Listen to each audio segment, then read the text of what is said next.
we're 16 minutes late, so really we're only 1 minute late. But hey, True Believers, Hey I there, know, right? true believers. Oh, go Evil ahead, do the Black bit. Cat here, and it's time for another Saturday night comic book auction. And with me is the man who was Adam and Eve's third wheel in the Garden of Eden, Eric Back Issue Breen. Yay! I thought I had a shot. Eh, with Adam or with Eve? That was the thing. Yeah, He kept going. in those days it didn't matter. He kept going up to Adam or to Eve and saying, "Hey, Adam said he's cool with it." That's all Or I the know. snake. That's all I know. No, that one thing that And the Florida man up north, England team from I Love Comics. Alrighty. Yes. Hello, ladies and gentlemen, and true believers. Time for another comic book auction. I don't know where to talk here. I don't know if the camera is coming from the microphones in the camera or the microphone these days. All right. Anywho, you know what? Let's get this thing started. We are an auction, of course, that you guys have been around here before. I'm just going to do the thing. The whole point of this auction is to fill your collection and hopefully help me with my bills. So here, okay, I'm hitting the, okay, it's not allowing the banner to go through. This is the way it's going to be. Anyway, you know what? Let's just get this party started here. All right, we're going to start with the $1 books and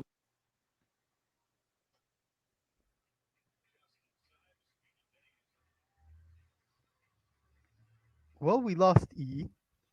Oh, God, it's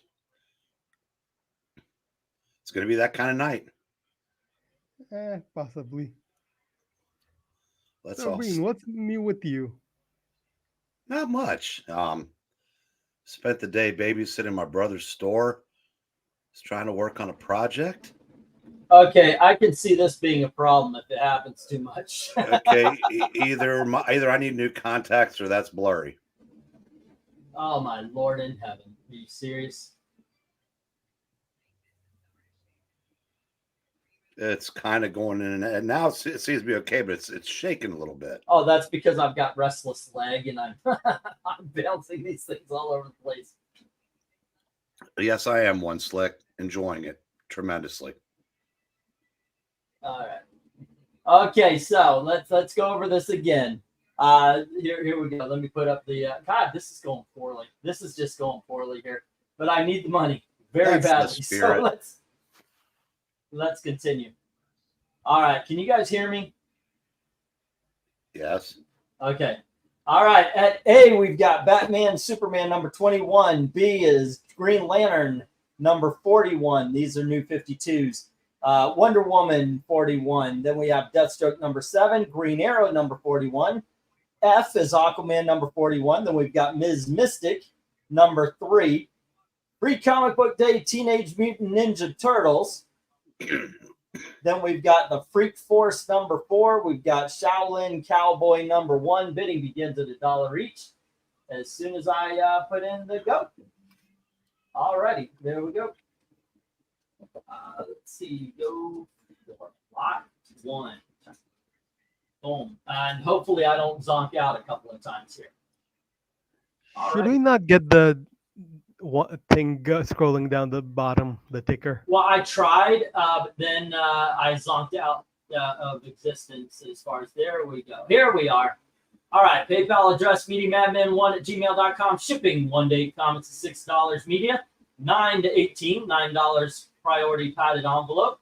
And then we've got 19 to 50 is a regular medium-sized flat rate box. And for 16, yeah, there you go. And 51 comics and up is $20. And I find whatever the hell I can ship it in safely and ship it to you. And if you get 150, it is free shipping. 150 comics or $150 on $150 worth. Yes, that is what I meant. And it has to be in one single auction. In one single auction. That being said, I made a deal yesterday. The only person to take me up on it was One Slick, and you can do it tonight or across. However, you have $70 or $100 in credit.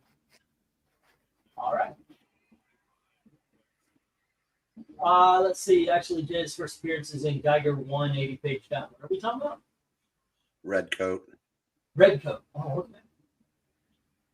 Yeah, I mean, I have the first appearance then. I have that. I never read the Redcoat. No, I tried to read Geiger a little bit. It was okay. It was okay. All right. Let's see if we get any. Nope. Yeah, I would say Geiger's better than okay, but it's not particularly my cup of tea. I'm not big on dystopian stuff. Yeah. But yeah, Rook, Exodus, and Geiger are both very good for what they are. But Redcoat is legitimately fun. I mean, the other two are kind of Rook is intense. Geiger's kind of, I don't know, it's like the in between scenes in a Mad Max movie. But Redcoat's just a lot of fun. All right. This is part of a collection I got a couple of weeks back where it was mostly New 52. What we're seeing here is DC. This was their course correction.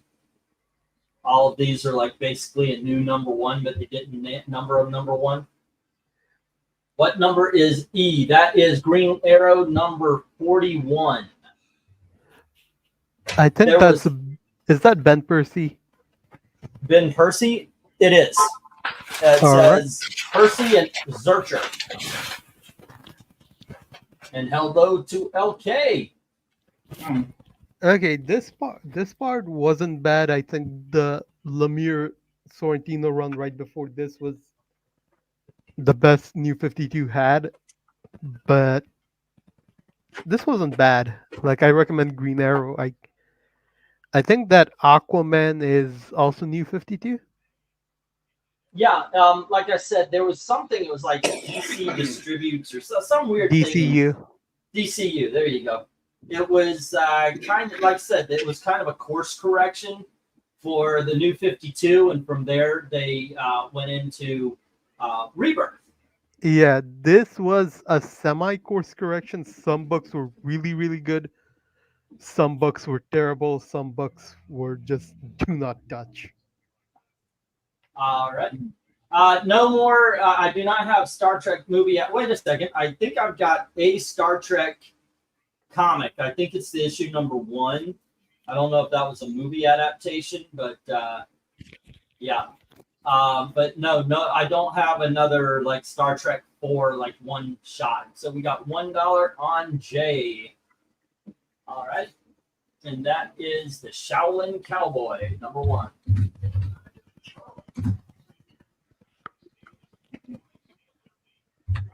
Okie dokies. We're on our way. It's one.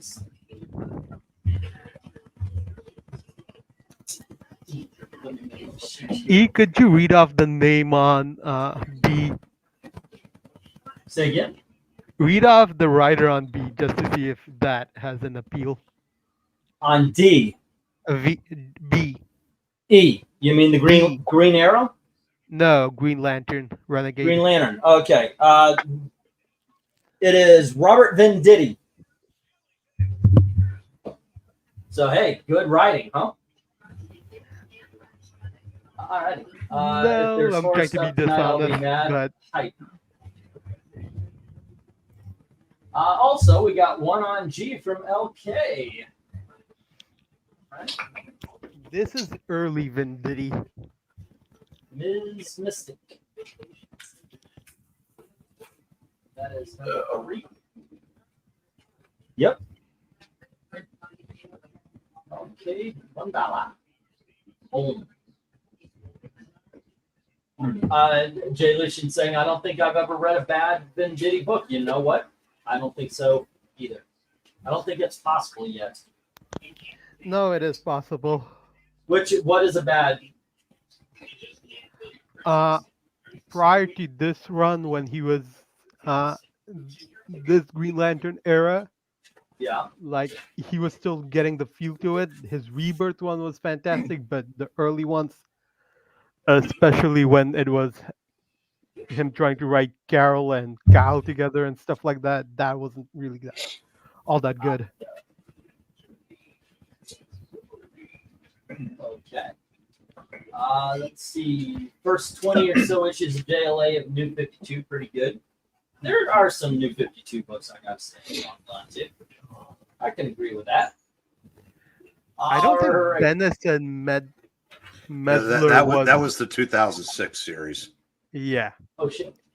New 52 first was John's all the way, and the artist changed, but the first artist was Jim Lee, when he was still an artist. I did not like the first couple issues of that. Okay. 25, 27. Let's get that. 1 minute. Yeah, I liked the Aquaman crossover, and I liked the last storyline. I think it got better, but at the beginning, it was definitely Ryan Reynolds' Green Lantern, and they were trying just too hard to be not your dad's DC, but your own DC from 6 months ago. And I think, in Justice League, once they got over that, it got better. I think it started to slightly get better around in Trinity War, but I don't think I liked it much until the first 13 issues or onwards. Like the second arc was really good. The story was good, but I didn't like the characterization of the League. I will defer to you because I don't have a whole lot of memory of it. I just know I didn't. I dropped it after a few issues. I went back and got the books. I don't know if I ever read them. Let's get the stop, and the only two are Ms. Mystic and Shaolin Cowboy. Ms. Mystic to LK and Shaolin Cowboy, the one stick dude. Alrighty. Get these down, get the next round up. Yep. Did you catch the game today, Breen? Okay, this is going to be interesting tonight. What game? So, Ms. Mystic and Shaolin Cowboy. We keep the rest are in the reject box. Georgia Tech, Florida State. Yes, I saw the field goal to end the first half. Yeah. 59 yards, and would have been good from 70. These kids are just mutants now. All righty, gang. Next up, we have from the 1980s, a title we don't see around these parts too much, but Arax, Son of Thunder. This is issue number 38. Give yourself a chance to try something new for relatively cheap. Here's issue number 39. And here we have issue number 41. And we have issue number 42. Next up, we have issue number 44. We have issue number 46. Here is issue number 47. Issue number 48. We've got 49. And annual number 1. Bidding begins $1 each as soon as I get the go here. All right. Yeah. Okay. I guess you saw where Seamus was the guest picker for week 1. Yeah. Oh, thank you. Okay. All righty. So Arax, Son of Thunder. I remember reading it as a kid. I read some of it anyway. It is Conan. But do you remember this book at all? I didn't read it. No? Oh, yeah, that's right. You're more of a capes person. But there you go. Let's see if there is any interest whatsoever. I just wanted to give it a shot. You never know. We haven't had it up here forever and a day. You never know. Speaking of the game, okay, did you catch the Brighton game? Thanks for ruining my mood, Black Cat. You're welcome. Did you get to the what? Can y'all hear me? Yeah. Okay, cool. They're talking kickball, right? Might as well be. We're talking actual football that you play with your feet and You use a say ball and not an egg. and nobody scores. Oh my God, it's so boring.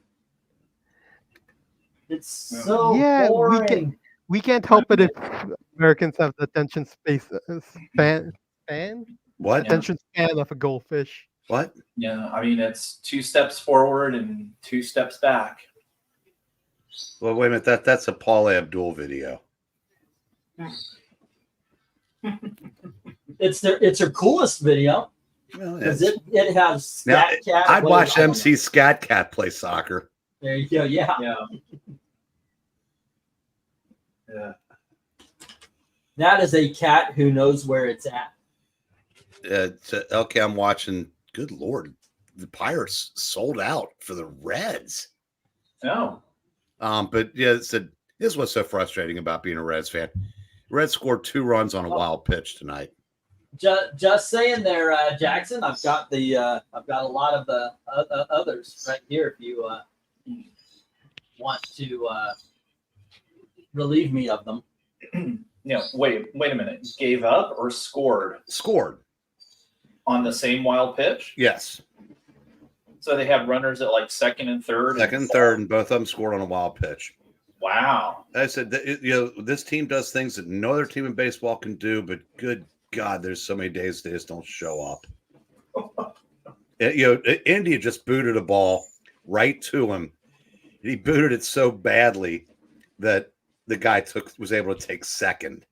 I mean, it's 10-2, so it's not that big a deal, but Mm-hmm. obviously De La Cruz was one of the 2 that scored on the wild pitch. I've got the Molly. I found some great lots on eBay about 3 years ago. Hey, I came late to the party. That's all right. Hello to Undead Quinn AU and Fire Duck. What's up? How are y'all doing today? Yeah. Hey, how do I sound? By the way, try to I've got a extend different this setup. 1 tonight. minute warning, but it looks like Iraq was a bust. Not actually surprised here. 8:33. It's 8:34. Once it hits 8:35, I'll take these down. Okay, you sound a lot like E. Now I got that god dang Paul Abdul song in my. Yeah. So you're saying I sound tinny and far away? No, I was saying he was talking over you. Oh, well, And we lost E again. there's that too. But yeah, no, I'm trying to. No, you sound fine. I mean, that's Okay. no I'm issues streaming- whatsoever. I'm streaming. Yeah, right now you upstairs. sound like you have something in your mouth. Well, that's because I am eating. So Yeah, I could see this being a real pain in the ass. Hi, E. Welcome back. Hey, how you doing? We're doing great. So my internet's been dropping. I think it's because I'm running out of memory. Not just in my head, but on the computer. Glad and you everything. clarified. Yeah. So it's kind of I'm being attacked by both. Wait, by memory, do you mean your what do you call it? Chrome memory? Yeah, well, it said so. I looked it up why this could be happening, and I've been getting you only have like 20 gigs of memory left on your computer. So Yeah. so I've been trying to clear shit off. I need to get another one of those external hard drives because son of a bitch. All right. Now to go to Austin's Sit. comments. For one, no, I'm South Asian. Do you have any Dracula books tonight, E?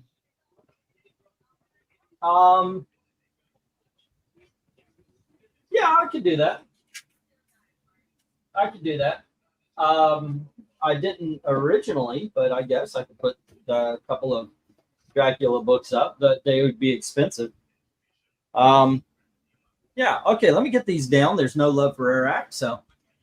Oh, shit. All right, this is not going well for me. I'm having technical difficulties. I just knocked down the microphone and the camera. All right. There we go. I'm kind of getting things, now I've got this big old chair here. So there we go. I turned and knocked everything down. Okay, can we still see there we go. All righty. And first up, we have American Flag. This is issue number 3. Now we're talking. And we have American Flag, issue number 4. This is by Howard Shakin. Then we have American Flag, issue number 5. Here is issue number 6. Issue number 8. And issue number 9 from First.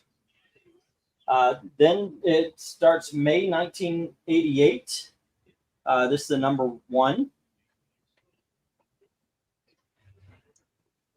All right. And then we have issue number 5. We have issue number 9 or 6 and issue number 8. Here we go. Bidding begins at $1 each as soon as LK puts the go in. Oh, God damn it. All right. There we go.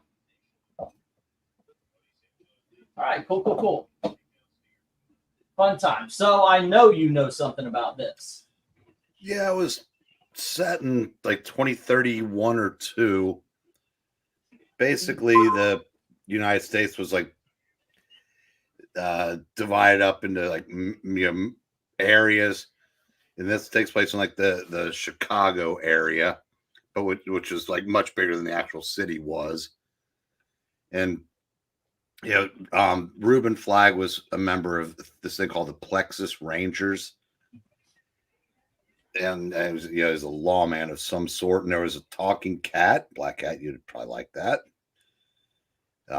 It's just and a lot of Shakin's fetishes were kind of coming to light in this series. But I'd forgotten this until I got a couple of them a couple weeks ago and read them. He left his own book, and that's why they relaunched it when he came back, because he came back to it in '88. But Jim DeMatteis took over the writing, and actually liked him better. Because the stories kind of made sense. I mean, yeah, this is a hard series to follow. Because if you're not, I mean, if you're, it's, I'm not going to say complicated, but it just didn't flow as well as like a Sable or a Badger. That's like the American Flag and Nexus were kind of like the two most cerebral books from First. But I was a fan. Okay. And I would definitely, anybody in the chat that bidders that don't have these, they're worth it. This like the Cal Exit books? Oh, God, no. This is actually good. A Divided America story is what he's talking about. By the way, I did read the Cal Exit. I read it on this channel even. I was doing I guess every frame of pause on it. I would, like the normal bad comic beatdown, and it took me 40 minutes of video to get through the first 5 or 6 pages, pointing out all the idiocracies, yes, of that book. It was really stupid. All right. So no interest in the American Flag. I thought I had something here. All right. Let's get maybe you do on another night. Yeah, that's what I'm thinking. Sometimes, it's just the way it is. No, I said, I'm a huge mark for First, so that's I'm a little biased. Yeah. Yeah, it was like I said, I know this is just one of those books. Like sometimes I am a-okay taking a shot on a more obscure book. You know, I look at the auctions that are out there, and you know what I see all the time? Spider-Man. I see Spider-Man so much. I wonder, how is it worth anything? But what I don't see is American flag. What I don't see is Iraq. What I don't see is a lot of first, a lot of now, a lot of, and of course you could say it's because nobody wants it, nobody puts it up. But on the other hand, it's a case of, yeah, sorry, you just don't see it. So maybe it would give somebody a good time to read something a little bit different. But yeah, I've seen so many, even Silver Age Spider-Man in auctions, and it's amazing to me. Don't believe anybody if they use the words rare for Spider-Man. That's something. Hell, there might be more Amazing Spider-Mans in the for sale pile than are in actual collections right now. Because I would imagine a lot of the people that spent some of that COVID money on Spider-Mans just to put them in a safe somewhere, they're probably trying to recoup and try something different. Maybe. Well, I mean, doubly so if they got them slapped. Yeah. Life's been so easy for me. Alrighty. Okay, let's get stop. Get change out the banner. Who? And let's get these down. America and the last two lots. The whole thing. Come on down. There we go. All right. Whoops. 1, 2, 3, 4, and 5. Yeah. Oops. Well, it's an interesting question, Austin. I mean, you figure that probably the original print run for Amazing Fantasy 15 had to be somewhere at least in the 500,000 range. But, that was also now 60 plus years ago. And while popular, a lot of people would read it and throw it away or give it to a friend or. I don't know if it was that much because it was a series that was on its way out. Okay. And I said, Spider-Man was just supposed to be a throwaway to fill the last issue. Well, maybe that could be the case in that. Well, and that would be the thing where, it had for that time a lower print run. Combine that with, how amazingly popular the character became. I would guess still, north of 200,000 because I think that was anything that went to press. There was a, bleep ton of. Alrighty, kids. Next up, we have Tarzan of the Apes. I really do have to write down the numbers here. Okay, let's see. Then we have Tarzan of the. God dang it, Tarzan of the Apes. Gold Key again. Gold Key needs to get off their ass and write some freaking numbers on their covers. Then we have yet another Tarzan of the Apes. Here we have Korak, son of Tarzan. And finally, Dragon Wheels, issue number 58. See, Gold Key, Modern Comics knows how to do it. They've got a number on there. Then we have Gold Key, Dagar, the Invincible. And next up, we've got another Dagar, the Invincible. And then we have the miniature Untold Legends of the Batman. That's issue number 3. And we have Spider-Girl, issue number 95. And we have Dick Tracy Forever, issue number 1. Bidding begins at $2 each. As soon as we get to go. Alrighty. I gotta stop falling into the chair. Yeah. Knocking stuff over. Yeah. Well, what would be really interesting to find out is how many Amazing Fantasy 15s got pulped back in the day. That was the fate of a lot of parts of all comics. Yeah. Because I mean, Because normally they would stay on the newsstand for what, 2 months? They'd give or take, yeah. Yeah, and then after that, you rip off the cover and send it back. Well, you put in George perspective. says $2 on Jay. Dick Tracy Forever, #1. And to on A from Austin. Yeah. So the first Tarzan of the Apes up there. Yeah, I have a price guide from I think 1982, and Action Comics #1 I think was $1,800 at the time, and I think AF-15 might have been $300. And giant size X-Men was probably $100. Yeah. Well, less than I paid $50 for mine. Yeah, I was about to say that's how much I paid for mine in 1984, 85. I want to say. I got AF-15 for under $1,000 in 2004 or 5. Give you an idea of how much it's inflated. Now, that was, I got a deal on it. It was a little bit over 1,000, but still, now that same book would be 50,000. Well, Looks like, dude, Black Mass can't even get 2,000 books a month. probably closer to 30,000 now because I mean, there's been a market correction even on AF-15. Yeah.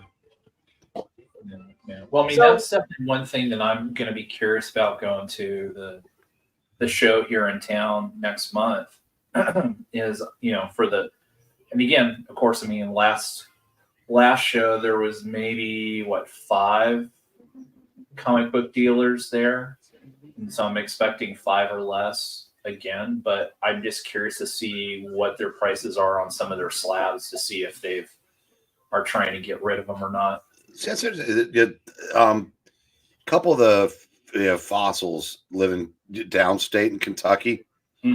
One guy went to a show that had 45 dealers. Wow. Like I occasionally go to a show in Dayton that has about 20. It's not that big. Yeah. But there are more dealers there than at the Cincinnati Comic Expo because that's become more of a manga, anime, pop culture event. Yeah. Sounds like the one you're going to is more along that line too. Yeah, well, I mean, the one locally here, for anybody who wants to come out to Hot Springs, Arkansas in the middle of September, it's called SpotCon.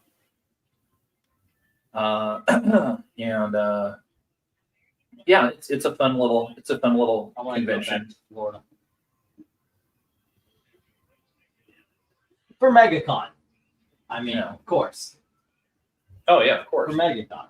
Yeah. Actually, I don't know. We'll see how I haven't been to an Indianapolis Comic-Con, a serious one. But I do agree with you. The show that I went to, it was a $3 cover charge.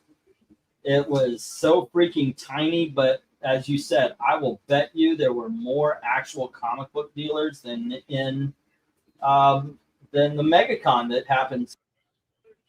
Oh, there goes Englandine again. Jay? Yeah, I can let you sleep on the couch. If anybody else wants to come, bring a sleeping bag. You can set up downstairs. You probably will want an egg crate or something because you'll be sleeping on a hardwood floor. But, if you're interested.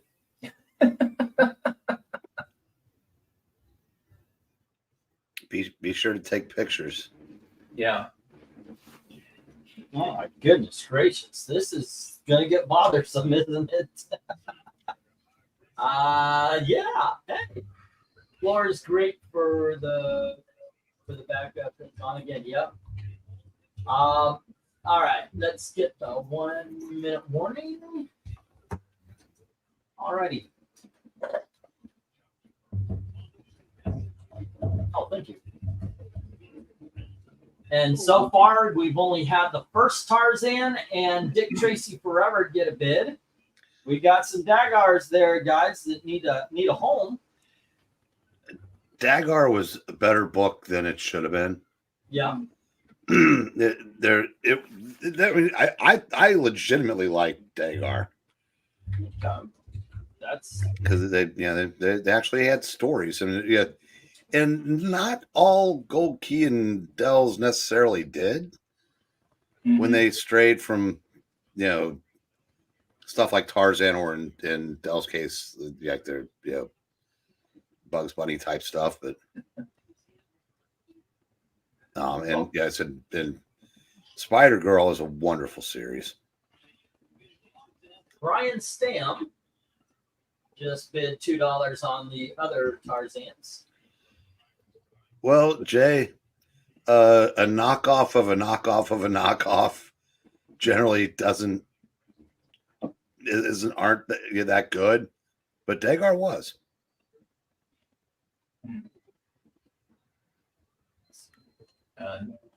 Yeah. Well, Jackson, you and Jay will have to figure it out yourselves there, but well, as I say, I mean, like one person can be upstairs and one person can be downstairs, Well, if you invite them both, just make sure Jay gets there in time for you to change the locks. Ah, okay. Sunday. All No, right. I know you are, Jay. I was actually just answering the question for the hell of it.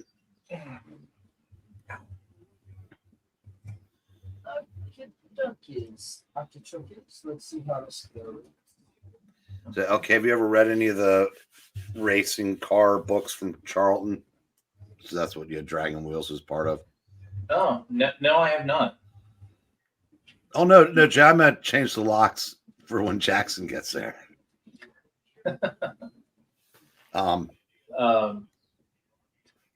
Yeah, no, I have not. Did they try to put real race car drivers in them, or were they more of the? I don't know speed if racing I don't know if they play or try to play real ones. That Cliff Curtis was the big star of the racing books, but okay. The stories weren't bad, but Charlton was, let's just say, they weren't known for top tier artistes. Yeah. I mean, they had a handful of them, but they didn't trickle down into the sport that once featured Dick Trickle. See what I did there? Yep. Wait, wasn't he a movie character? Or was that Cole Trickle? Yeah, Cole Trickle. Yeah, Cole Trickle was in Days of Thunder. Days of Thunder, Dick Trickle yeah, was that's a long time race car driver. One of the things he was known for was, running like 300 plus races without ever getting a win. All right. Yeah, even the Mulkey brothers got a win. I heard of a guy who ran his car once around the lap and then brought it in. He ended up making $5,000 a race. Every race he goes in, he placed last, but he got $5,000 for it. Yeah, and there were. Well, I mean, hold on just a sec. Austin has Tarzan of the Apes, Descendant of the Past. And then Brian has the others, the Tarzan and the King of the Vulture, and Tarzan Escape from Kama Sutra. And then George has Dick Tracy Forever. Everything else into the reject box. Alrighty. Yeah. I mean, definitely back in the 80s and even into the 90s, when you have a race like Daytona or Talladega, where you'd have, like 50, 60, cars competing to try and qualify for the race. You'd have these really small teams that would only run a few races a year. It was not unheard of if one of those teams got into qualifying that, would run a couple of laps and then bring the car in because they didn't want to get it damaged. And they would, then pocket that money. Yep. So okay, hey, if you can make money doing it, do it, right? See where the guy started for Toronto, took a no-hitter into the ninth with 12 strikeouts. I saw the headline saying that Blue Jay took a no-hitter into the ninth, but They were MLB was showing the Yankees. Big shock there. Yeah. But they cut away from it to show the ninth inning first batter Taylor Ward takes him deep. Yeah. Hold on, I forgot to put a new bag on a couple of books here. Oh, that's a And, shame. Yeah. I am correcting this mistake here. Baltimore came back and beat Houston. Shucks. Oh. Good for Baltimore. And SMU just tied it up with Nevada. 7-7. What channel? What network is that on? CBS Sports Network. Okay. I think I still have that. Hey, Yeah. it's constant chatter, and it keeps the thing alive, even if it is sports talk, ladies and gentlemen. Yeah. Well, and I noticed today on my DirecTV that my Fox and CW stations are gone. And that's because it's been now, oh gosh, going on like a 3-year battle between the affiliate owner or the station owner and DirecTV over carriage fees. Oh, now I remember. Alta Fiber decided that I didn't need CBS Sports, but I needed to pay more to not have it. Ah. Yeah. Oh, it's going to be a glorious day when I dump this. Okay, kids. Let me see. If, oh, God dang it. That's going to be the worst thing. 71, 73, 101, 104, 105. Okay. Here we go, gang. Next up, we have, we're still in the $2, right? Defenders 71. Are we in the $2? Yep. You And- tell me. Then we have issue number 73. And we have Defenders issue number 101. Here is Defenders issue number 104. And we have Defenders issue number 105, sorry. Next up, we've got Spider-Man, Storm, and Power Man in Battle Smokescreen, where they take on smoking. It's one of those PSA books. Weird Western Tales number 56, starring Scalp Hunter. And then we've got the Savage Dragon versus Ninja Turtles, issue number 2.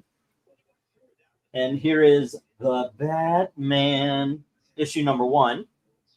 And finally, we've got Star Trek number 1, the first star-spanning collector's issue. Bidding begins at $2 each as soon as LK says go.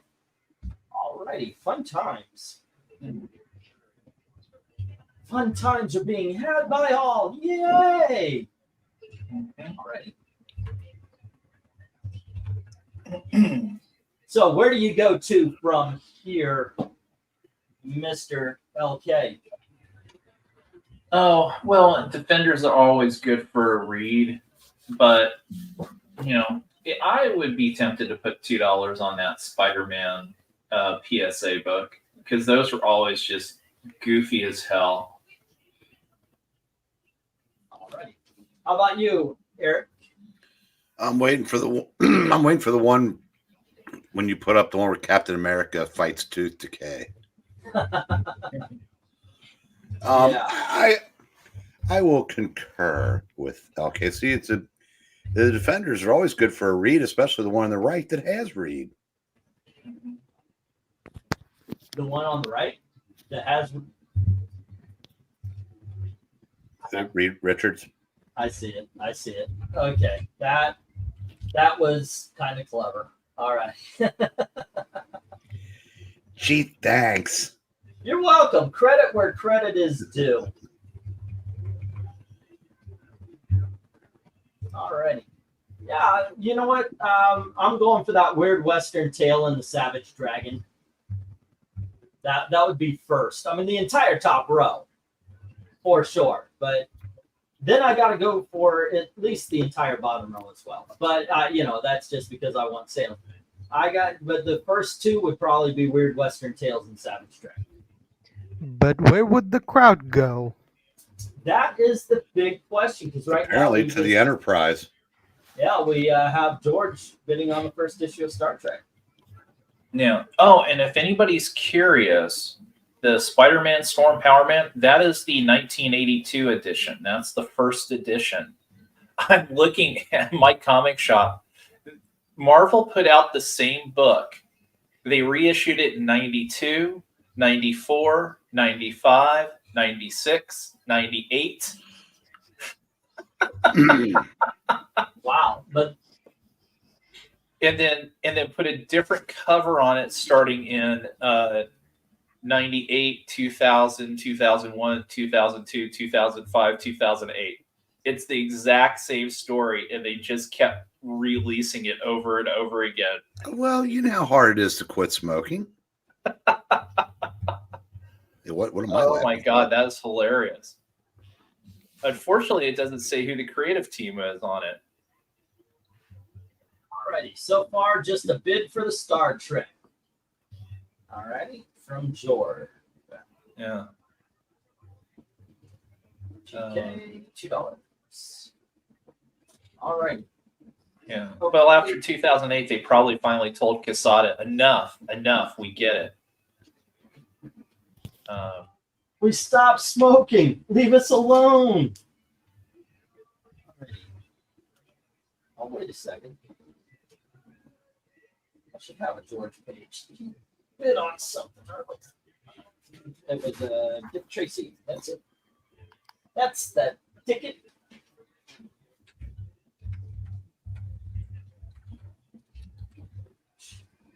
Now it's Dick Tracy forever.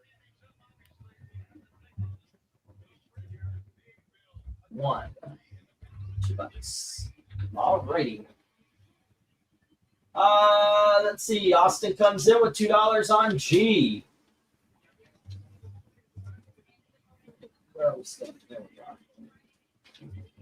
And now we're on lot number 5 already. Yeah. So, Eric, do you think that's a JR Senior cover on that Spidey? It doesn't look like it. Let's see if I can. Okay, and my day you could get a pack of generics as low as $1. The Batman was good as cartoon. The Joker design was strange, says Undead Flint. Agreed. Yeah, I can't tell who that is though. I mean, it's definitely kind of nondescript.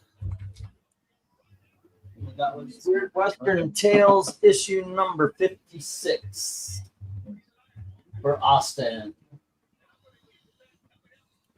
Alrighty, what else, kids? What else can we get for you here? Young of the day, you could buy candy cigarettes. I actually saw them on the road when we were driving up here. I bought a box. Every time I see them, I buy them just to support, because usually they're not expensive. They're only You probably still get them at Stuckies and Bucky's. yeah. I say support the candy cigarettes. Make sure that they do not go out of business. It's one of those things. If they go out, I don't think we'll ever see a new one.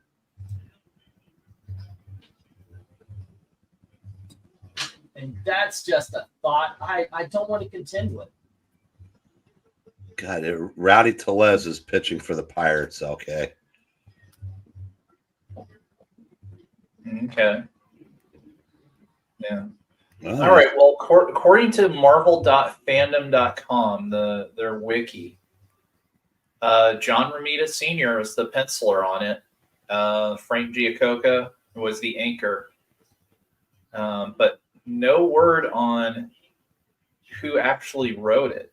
And I guess according to what I'm seeing, there's no credits on the inside. What if they used AI to write it? In 1982, that'd be quite a thing. You never know. So I guess that could be Romita Sr. with Giacoya inking, because it's just like Ernie Chan just kind of takes over everything he does. Giacoya just he can make dynamic pencilers boring. Mm-hmm. Okay, now Amazon, somebody's posted on Amazon and is saying that it is a Ramita cover, but Herb Trimpe did the pencils on the interior. But still, I can't find any credit of who wrote it. That is mind-blowing to me. Try going into the Yo-Ho-Ho sites and looking in there.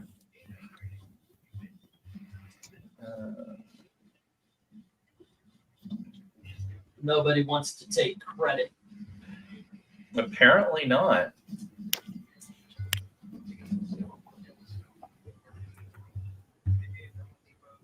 Yeah.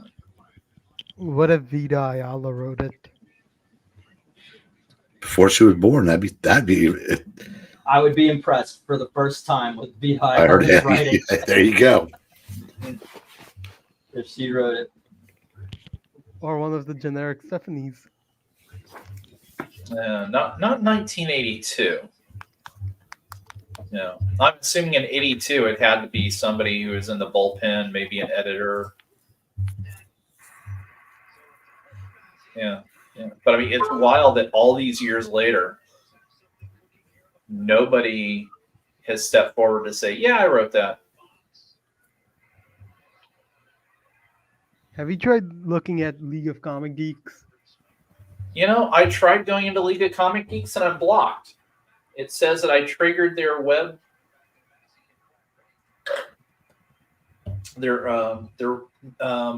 defenses. So, are you using a VPN? Because because whenever I'm using a VPN, a lot of sites are calling that out. Yeah, you know what? I think I do have the VPN on. So yeah, you're probably right. That's probably what's doing it.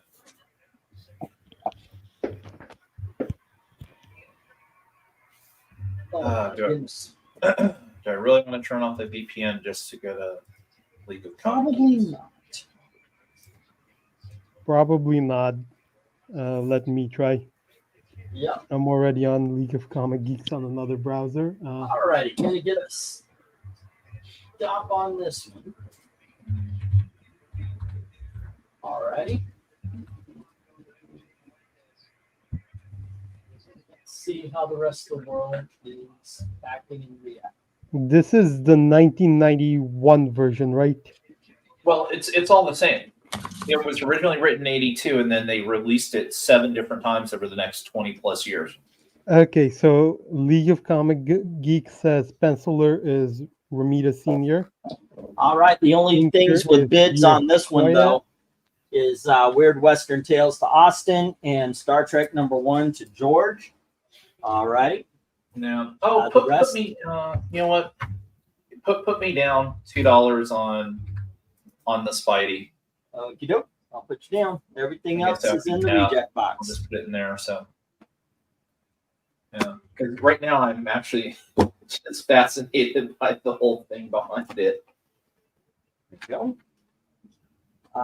Right, and that was. Whoops. Okay, where are we going? Here we are. And let me get the next round up, and we are going to the 3s.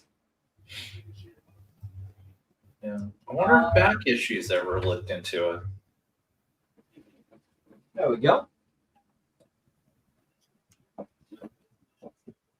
1, 2, 3, 4, 5, 6, 7, 8, 9, and 10. Alrighty, let's see. This is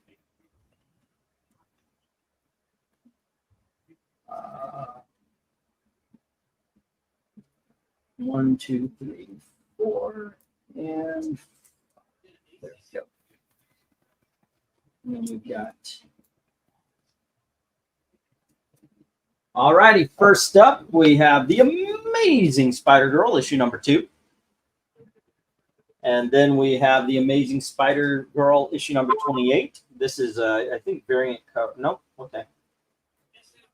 And then we have Captain America, #283. And here is World's Finest with Walter Simonson and Daniel Barrington. That's issue #1. And we've got Betty, the Final Girl. This is a one-shot. It's basically her surviving a slasher. And then we got Superboy and the Legion of Superheroes, 229. Here is the Incredible Hulk, issue 209, where he fights Crusher Creel, the Absorbing Man. Next up, we have Incredible Hulk number 230, where he fights a farmer. And then we have She-Hulk, issue number 3. And finally, Korak, son of Tarzan. Once again, no number. There we go. Bidding begins at $3 each. As soon as LK says go. Alrighty, fun times. Yeah. Yeah, is that the Time Trapper on the cover of Superboy and Legion of Superheroes? Yes, that is actually the first appearance of the Time Trapper. Oh. Yes. And yes, Undead, the unsold is piling up. It is definitely outpacing the sold by an effing mile. So there you go. Okay, let's see. George had the Star Trek. Let me write these down real quick. George had Star Trek number 1. All right. For a total now of 4. Subtotal, I should say, 4. And let's see. Austin had Weird Western Tales. Where's Austin's page? I know I have one for him because he had Tarzan. And now he has Weird Western Tales 56.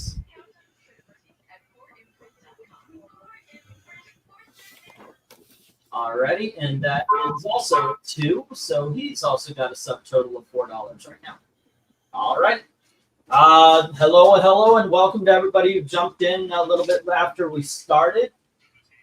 Welcome. If you're not familiar with our auctions, if you'd like to fill out your collection, we do sell books basically off of the story on the inside, and occasionally we do have a big dog or two that's worth a couple of bucks. So there we go. All right, let me see. Madam Viper me by, says Austin. That is a very good. That's a good way of living life, I think. All righty, now we're on the $3, and this is lot number 6, right? That last one was 5. Yeah, this is lot number 6.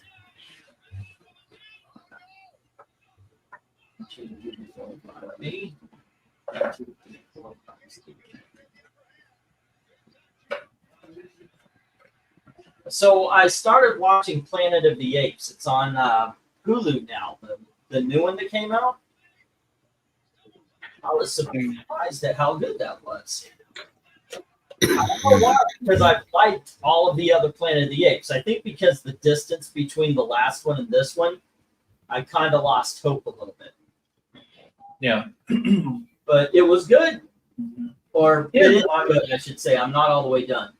Yeah. No, I've heard mostly positive things from this latest trilogy or whatever. Just for whatever reason, I just haven't been able to get back into them. I'm not sure, what just hasn't appealed to me. But Is this by the same guy that's trying to do Batman? Matt Reeves? Yeah. I think the first one, I don't know how many he's done, but yeah, it's same guy. Yeah. All right. Yeah, so basically, George puts 3 because on he was Betty busy Final with- Girl. Oh, going ahead. I'm sorry. Yeah, because he was busy with this. This is why we're not getting a Batman film anytime soon. I'm okay with that. I'm not. I'd rather have Batman than apes. Hey, so long as they take their time and they make sure that Batman is good. Yeah. All right, Oh, he is Vincent, how you doing, sir? Putting $3 on World's Finest number 1. All righty. If you have any questions, by all means, go right on ahead. The shipping, you pay through PayPal. Shipping, let me plop that up here real quick. Apes together, strong. Yes. Yeah, it's pretty good so far. The PayPal address, mediamadmin1@gmail.com. Shipping, if you win 1 to 8 comics, goes $6 media. 9 to 18 comics goes $9 for a flat rate priority padded envelope. 19 to 50 can fit into a flat rate priority medium-sized box, regular size comics, that is. And 51 and up goes $20 in a box that I could find and ship to you. If you spend $150, you get free shipping. And yeah, don't be afraid to haggle, so long as it's respectable. But yeah, it was pretty good. I enjoyed it. And I've also discovered a TV show called Parks and Recreation. That is funny as hell. How far along are you in that? I think we're on season 5 or 6 now. Oh, okay. She Yeah, just so you're definitely at the point where they got into the groove. Because the thing with Parks and Rec, season 1 can be a little bit rough.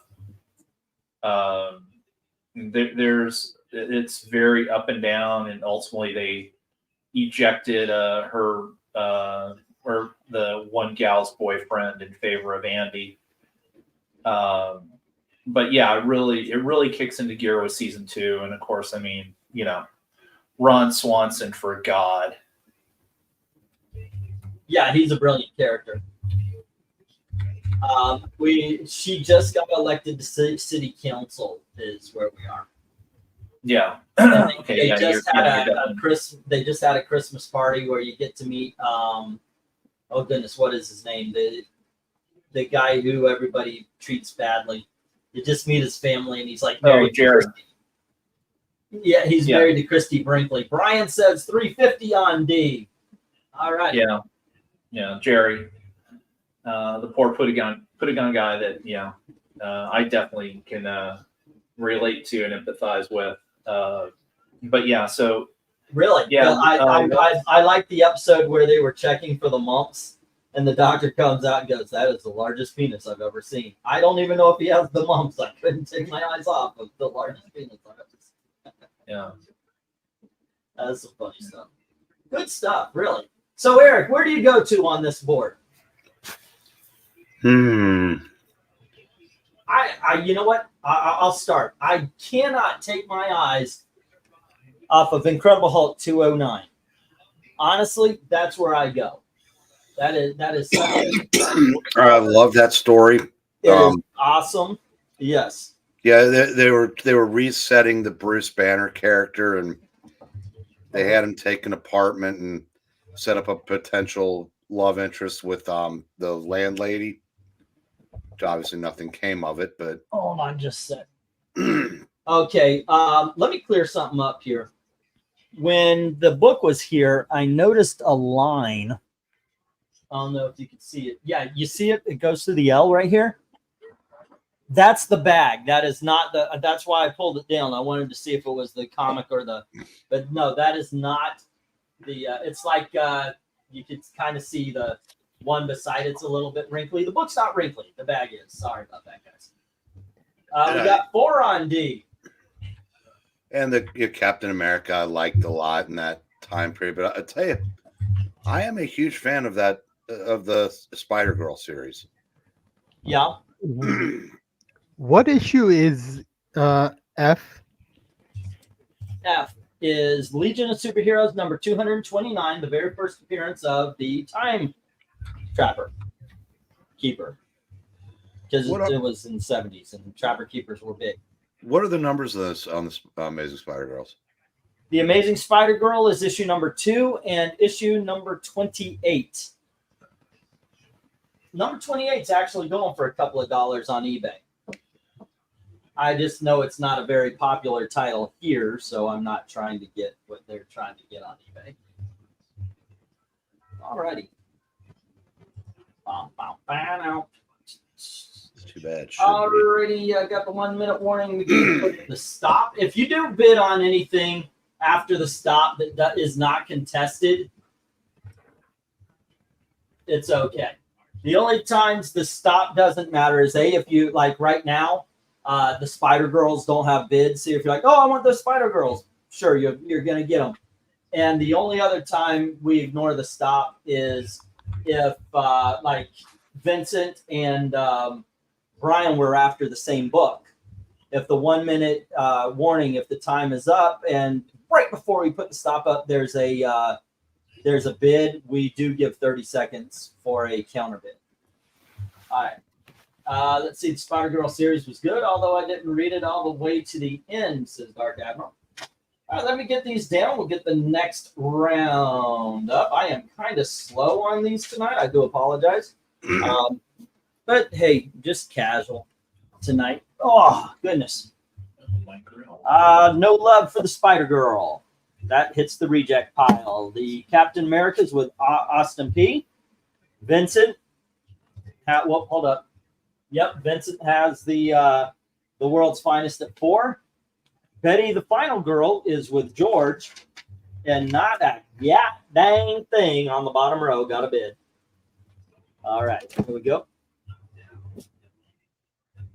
Zoink. Put these in. We'll get the last of the $3 lots, which you guys have seen these and ignored them before, so we may just be looking at some covers, but I did bring the price down from 5 to 3. Here's Little Archie, issue 86. And then Little Archie, issue number 162. Am I still with you guys? Yep. Yeah, you're still here. Issue number 165. And we have Little Archie, issue number 92. And here's Little Archie, issue number 115. And we have Little Archie, issue number 116. And all of these are from like 1976, 1977, by the way. And I would love to, let me kind of show you here. This is 1976, 1977. Every dang one of these looks like this. These books are older than a lot of you guys. And look how freaking crisp that is. Looks like it came right off the shelf from 40 years ago. Every one of them. This is issue 187. Oh, I'm sorry, 137. My bad eyes here. And then we have issue number 147. And we have issue number 159. From the first one to this last one, they are in mint condition. All righty. 1976. That means these books were old enough to not drink, to vote by the time I was around. Yeah. 1976. It means these were allowed to, these things were old enough to drink in 1997. And they were old enough to die in war for Desert Storm. Not really. So, okay. Yo. Got tired of endless commercials, getting back to football, so I turned over to Collision. I guess nobody told Karen Jarrett that her husband's playing a face now, because boy, is she hanging out of her. Oh, well, let me go now. I might catch it on replay. I'd be watching football. Yeah, the Royals maybe that could be the new Wilma report. The Royals finally got a national television game, and they're getting their teeth kicked down their throats. Yeah. Holy God, Lou Holtz looks like he's been dead for years.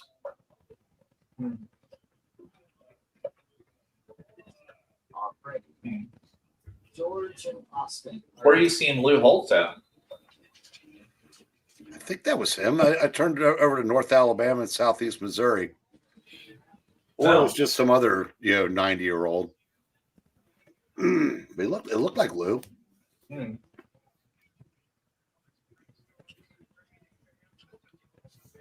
So did they finally retire Lee Corso? No. He's supposed to be back again this year. Because they sent Saban to Ireland. Yeah. I guess Lee's not going to make that kind of trip at his age, but no. Lee is back. Well, that'll be interesting because I know Saban's a regular now. Yeah. I wonder if they'll just like alternate spots in that at that seat. It could be. Yeah. Okay. Well, nope. We tried. I guess 1 that minute was warning, low. ladies and gentlemen. 2 minutes without a bid. Oh well, que sera.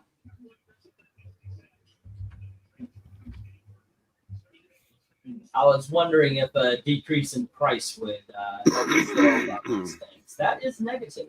That is a negatory.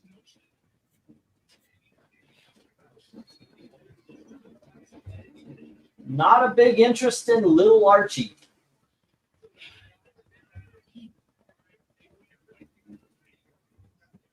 I got to tell you, I actually did not know that Little Archie existed until I got these. I can't remember if I ever read any Little Archie or not, or if it was just the regular Archies and the Archie and Jughead back in the day. No figure. But that's happened a couple of times. There have been a couple of titles where it's like, wow, I didn't know this existed. And, yeah, that's kind of cool.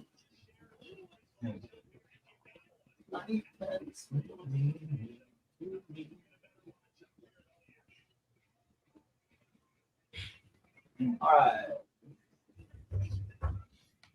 I have some Little Archie mystery comics from the 50s, says one slip.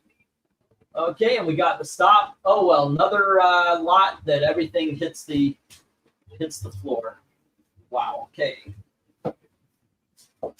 Well, next up is the 5, so hopefully there'll be something there that you guys will be interested in today. Let's see. That being said, I'm going to start appealing now because we're almost halfway through the auction, and yeah, it's my daughter's birthday today. We were going to celebrate on Monday, so if y'all don't mind helping out the channel, which really is helping out me and my family, and you don't find any books, go on over to Ko-Fi, drop a couple of bucks into the tip jar. We were hoping to be able to take her out. She wanted to go to an Asian market in Indianapolis, so we were going to go do that. And, any donations made through Ko-Fi will absolutely 100% go to that. If you want a book for your buck, that's what the auction's for, and yeah, that'll definitely help with bills and all sorts of stuff like that. So I'm up to the e-begging part. All righty, kids. Next up, we have Teen. This can you change it to the $5 thing? We have Teen Titans 37. This is a cameo of Ms. Martian. Then 39 is the first appearance of Ms. Martian, and then we've got issue number 40, which is the first cover of Ms. Martian. Next up, we have Justice League number 1, the Bwahaha Years. And we have Marvel Presents, starring the Guardians of the Galaxy. That's issue number 7. All righty. And here we have The Flash, issue number 227. Next up, we have Batman, issue 442, first Tim Drake and the Robin outfit. And we have a book called The 10th. And this is the Wizard 1/2 with the certificate of authentication. All righty. And then we have Marvels number 1. And we have Spider-Girl issue number 100. Bidding begins at $5 each as soon as LK says go. All right.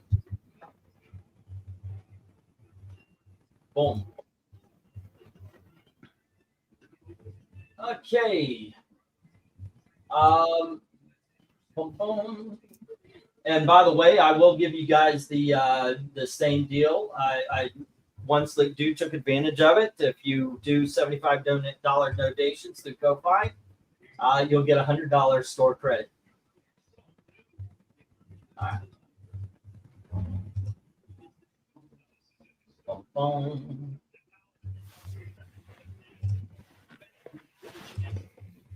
Let's see how it goes. You're right. Dark Emerald, that's definitely Tony Daniel art. All right, we got $5 on C from Austin. That is the first cover appearance of Ms. Martian, Teen Titans number 40. All right.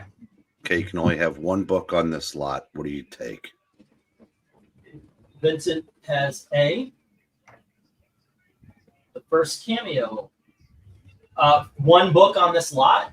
Yeah.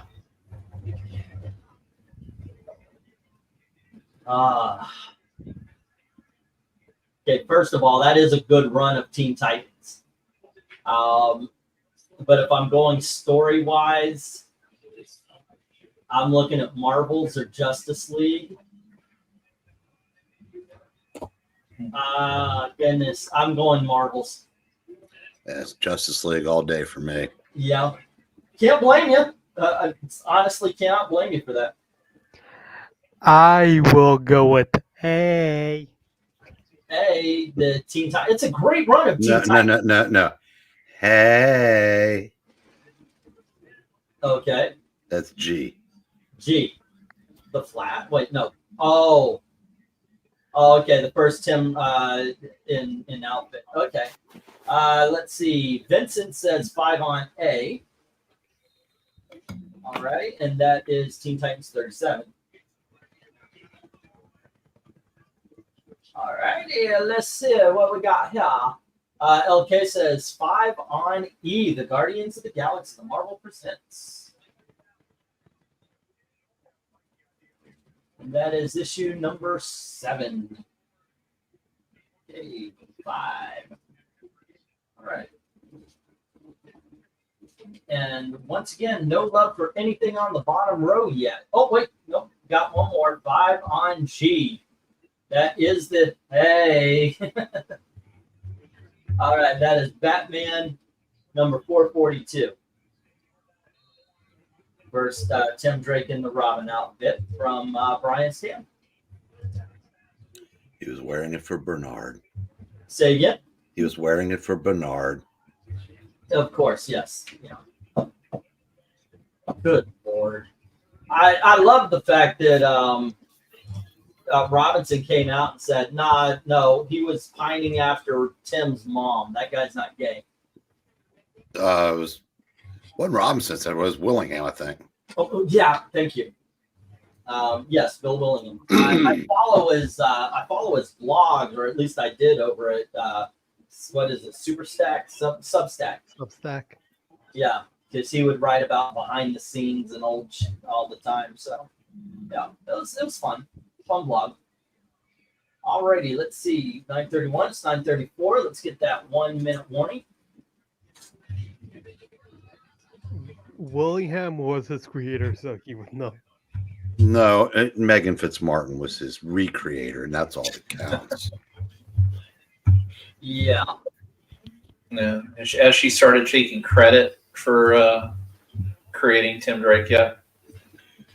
Well, only if she came along like 4+ years after his debut. Yeah.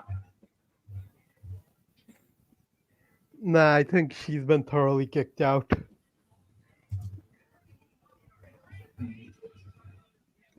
Oh, I think there's another series with her name on it down the road. No, of course there is. No, I think they're trying to sweep this under the rug because this year's Pride had nothing to do with them. They can't. They can't make him straight again because the 12 Psychos will not allow it. You cannot ungay a character. We will be over this whole woke hump on the day that somebody does. The 10th, I think, was Tony Daniels. Well, Yeah, well, the problem is, I'm sure the DC editorial 100% supports Tim being gay. Yeah, but the fact is that it did not receive that fan enthusiasm that it normally does from their crowd.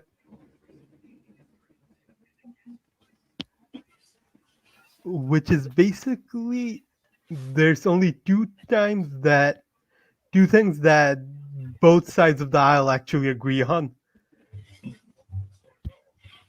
And thus, one is they should not have used the new to get rid of Bernard. The other thing that both sides agree on, and this should tell you how far Marvel has gone because they're not appeasing either side of the aisle, is bring back Spider-Man's marriage. Oh yeah, that's Tim Drake will be banging 5 chicks an issue before Marvel does that. Yeah, because even the weirdo side of Twitter who they want to appease want the marriage back. It's it's out of some kind of misplaced loyalty to Joe Quesada at this point, and they just think that it's never going to happen because actually the only shot I would have is if Tom Holland is still playing Spider-Man as he's getting close to 30, and they make the character Mary. If he marries Mary Jane in the movies, then it has a shot. But until then, as I said, if Spencer hadn't gone to Substack, he might have at least tried to do it. I doubt if they would have let him, because I mean, it's one thing. I mean, you can turn Captain America into a Nazi, but don't give the fans what they want. That's a bridge too far in modern comics. Yeah, which is weird because that's why we say be careful what you wish for in modern day books. I want this back. Not yet, you don't. Alrighty. Let's get the stop. No, we've gotten that back in alternate universes and we like it so far. Okay, there we go. Let's see. We'll get the stop and what are we looking at here? Is this the second? This is the first of the $5. All right. Speaking of E, how do you feel about the Mark Russell Plastic Man series that's coming out? This is the first I'm hearing of it. I remember tagging you guys. I got to tell you, I think I'm even more out there than Eric was. I don't read modern comics. I really I don't have time. If I do want to read a comic book, it's rarely a new one. Okay, so Teen Titans 37 goes to Vincent, and all of these are at starting price. Teen Titans number 40 is with Austin. Marvel Presents 7 is with LK, and then Brian has Batman 442, and the rest hit the reject box. All right. Let's get these down. Some sad ones to hit the rejects. I'm actually surprised at the Marvels, though. Okey-dokies. Artichokes. I don't know why I started that. I didn't used to say it. Now I say it all the time. All right. 1, 2, 3, 4, 5. The hell they hire him back? 8, 9, 10. What? Okay. When did they rehire Leo Rush? Well, I still don't think he's quote unquote all elite. I think he's just been in for a couple of matches here and there. I want to say a couple months ago, maybe. Oh, well, didn't even know. Yeah. Okay, kids. Did you know that a vampire virus rages through Japan? Well, you can find out in the trade paperback of Devil, and this is by Torajio Kishi and Dynamo Pictures. So I guess they have a movie deal. Next up, you have Robert Venditti, Ethan Van Sciver, and Rafa Sandoval with Green Lantern Corps, Volume 1. I highly recommend that. This is where Venditti becomes good Venditti. Okay. Will Pfeiffer and Kenneth Rocafort with Teen Titans Volume 1 from the New 52. I'll keep my mouth shut. Okay. Next up, we have Justice League by Jeff Johns, Jim Lee, and Scott Williams. This is Volume 2 called The Villain's Journey. It's good. I read that one. Yeah, the story's good. I don't like the. Breen and I talked about this a few minutes ago, a while back. Well, I'll tell you something here. This is somebody named Rosenberg, somebody named Torres. This is an awesome Kingpin story. Highly recommend that. Just absolutely cannot recommend it more. Your older, more intimidating brother. Yes, George Perez and Jesus Marino with Superman Volume 1 of the New 52.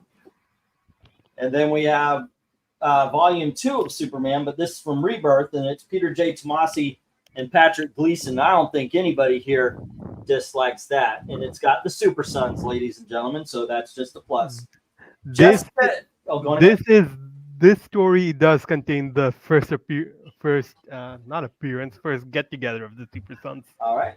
Jessica Abel and Gabe Sora and Warren Pleece creates Life Sucks, which is a World of Vampires book. There we go. We have The Flash by Grant Morrison and Mark Millar. There you go. This is from the pre-Flash. And then Brian Azzarello and Lee Berhamo give us their treatment on Luthor. All of them are trade paperbacks. Bidding begins at $5 each as soon as LK says go. All right. All righty then. Okay. Let's see how these do. Hopefully not another entire lot hits the floor. All righty. Let's see how this one does. Is there anything, Eric? You are actually the holder of most of these, if not all. Is there anywhere you would point people to? Superman. Superman? That's the closest I came to keeping anything that that was mine on this lot. The Peter J. Tomasi?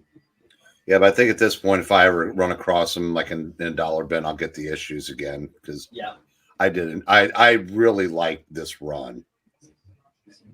Thanks, Bendis. Yeah. We can recommend The Flash as well as Luthor. All right. I can recommend The Flash. I read that. That is actually good. I'm not a Morrison fan. He's the boys, right? No. That's Garth Ennis. Oh, okay. No.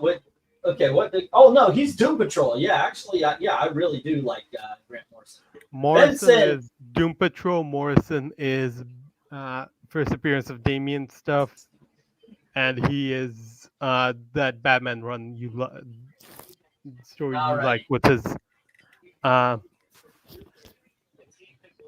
what is that? His headmaster being a ghost or something like that? What?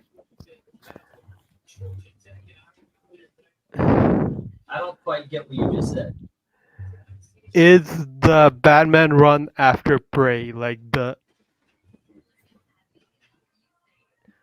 Legends of the Dark Knight? He had the story right after the one with Hugo Strange and before the one with. Oh, okay. It's Mr. Whisper. That was Batman's old principal. Okay, so Vincent is saying $5 on B, C, and F. That is Superman Volume 1.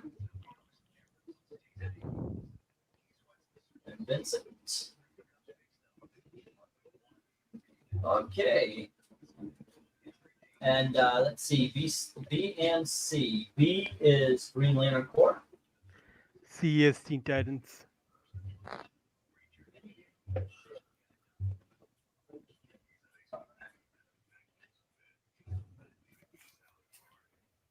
And Teen Titans.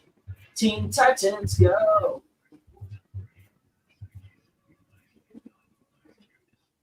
All right. Okay, what else?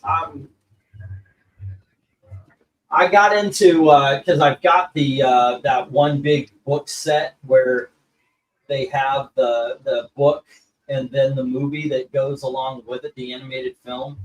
And so I had never read the Justice League New 52, and I read it. I thought it was all right, not great, but it was okay. But I figured, you know what, I'll check out the New 52. So I started buying these the trades. And I gotta say, they're not bad.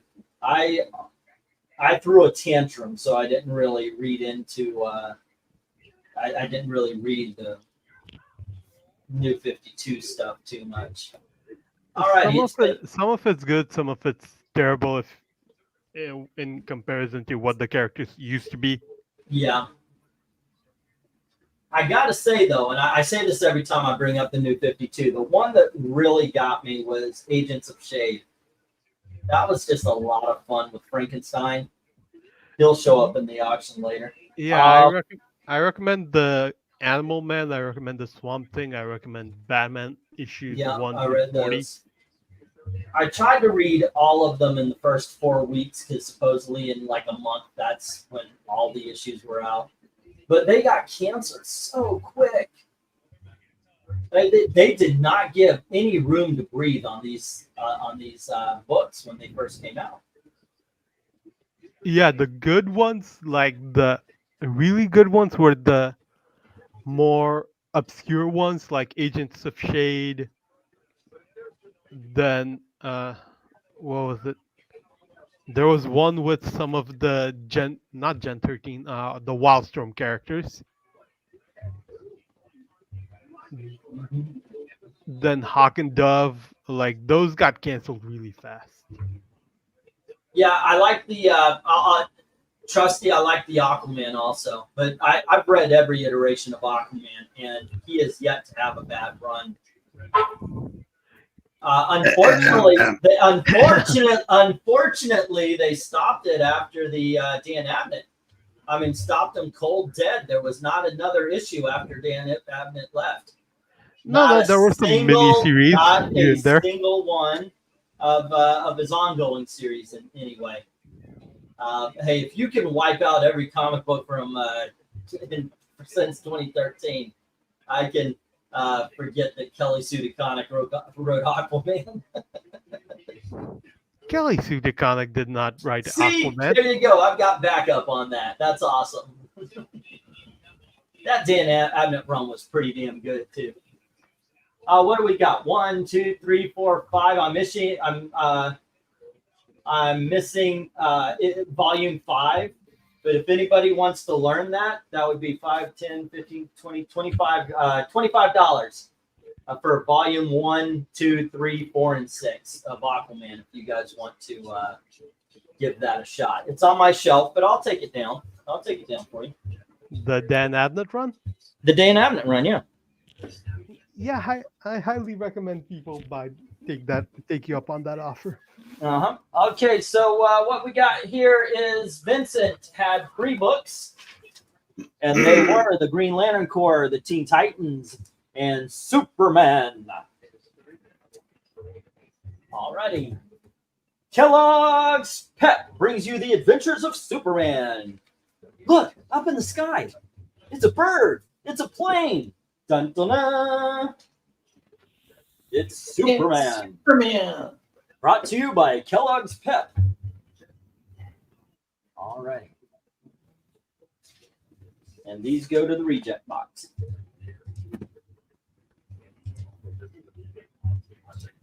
That's how I remember the radio show starting, by the way, guys, if you were wondering.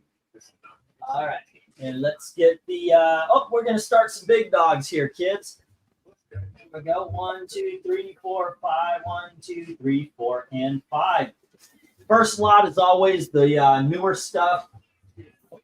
So here we go. We have What If, number 6. What if the Fantastic Four had different superpowers?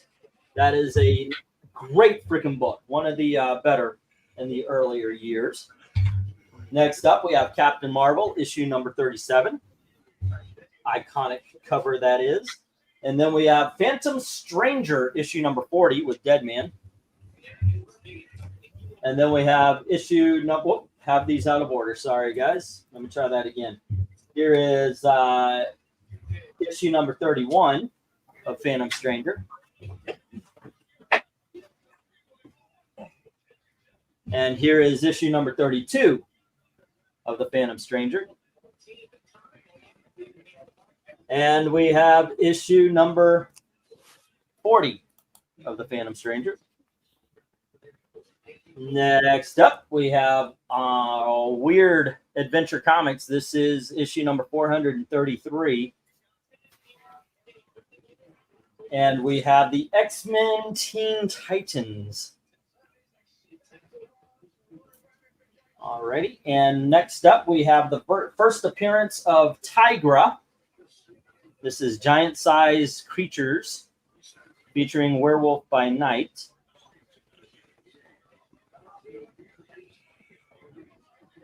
Alrighty. And we have Strange Adventures featuring the first appearance of Animal Man. Not the first appearance of Buddy Baker, that happened earlier, but this is the first time he's in the costume. And we have Captain America 176, where he quits to go be Nomad. Bidding begins as soon as LK says go. Now that's a John Romita Sr. cover. The Captain America Falcon. Yeah. Alrighty then. Let's see if any interest is in these. 7 and then 8 on CD and E from 1/6. So, Dark Emerald's asking how the spine looks on the creatures. On the creatures? All right, give me just 1 second here. $6. And you have $6 on a Fantastic Four.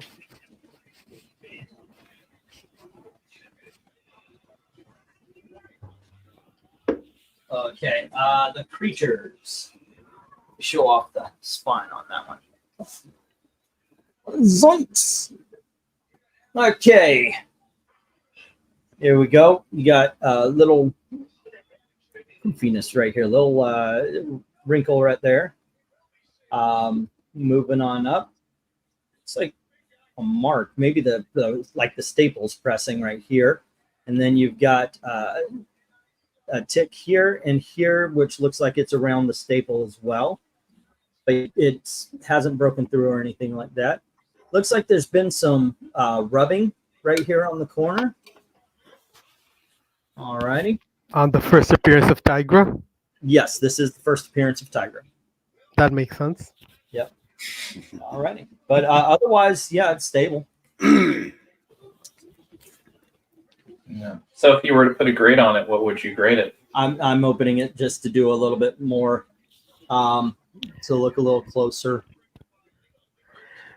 Yeah, enjoy your Cracker not Commando. torn on the bottom. If I catch the light, I do see a couple of indents along right here and right here. All right, those can get pressed out. As you can see, there is, back looks good. There's a little trouble on the staple here. All right, but the pages look good. There is a little ink on the front page as well. I got on the splash page. See by the Knight and by Stan Lee.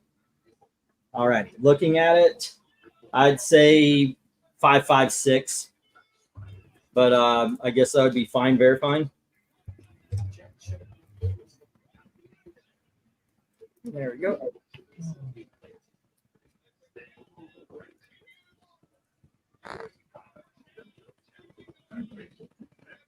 Zoink! Alrighty.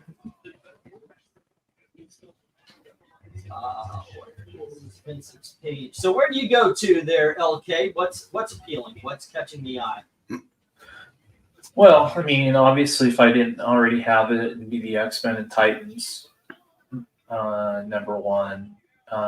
Just, great book, great creative team. Okay. How about you, Eric? Same, but go. I love that Captain America story. I love the Spectre series that was going through Adventure Comics at the time. So those would be my first three choices. All right. No kidding. If I wasn't hard up for cash, there's no way that giant-sized creatures or the strange adventure would be up there. That's the first thing I would go for. No shit.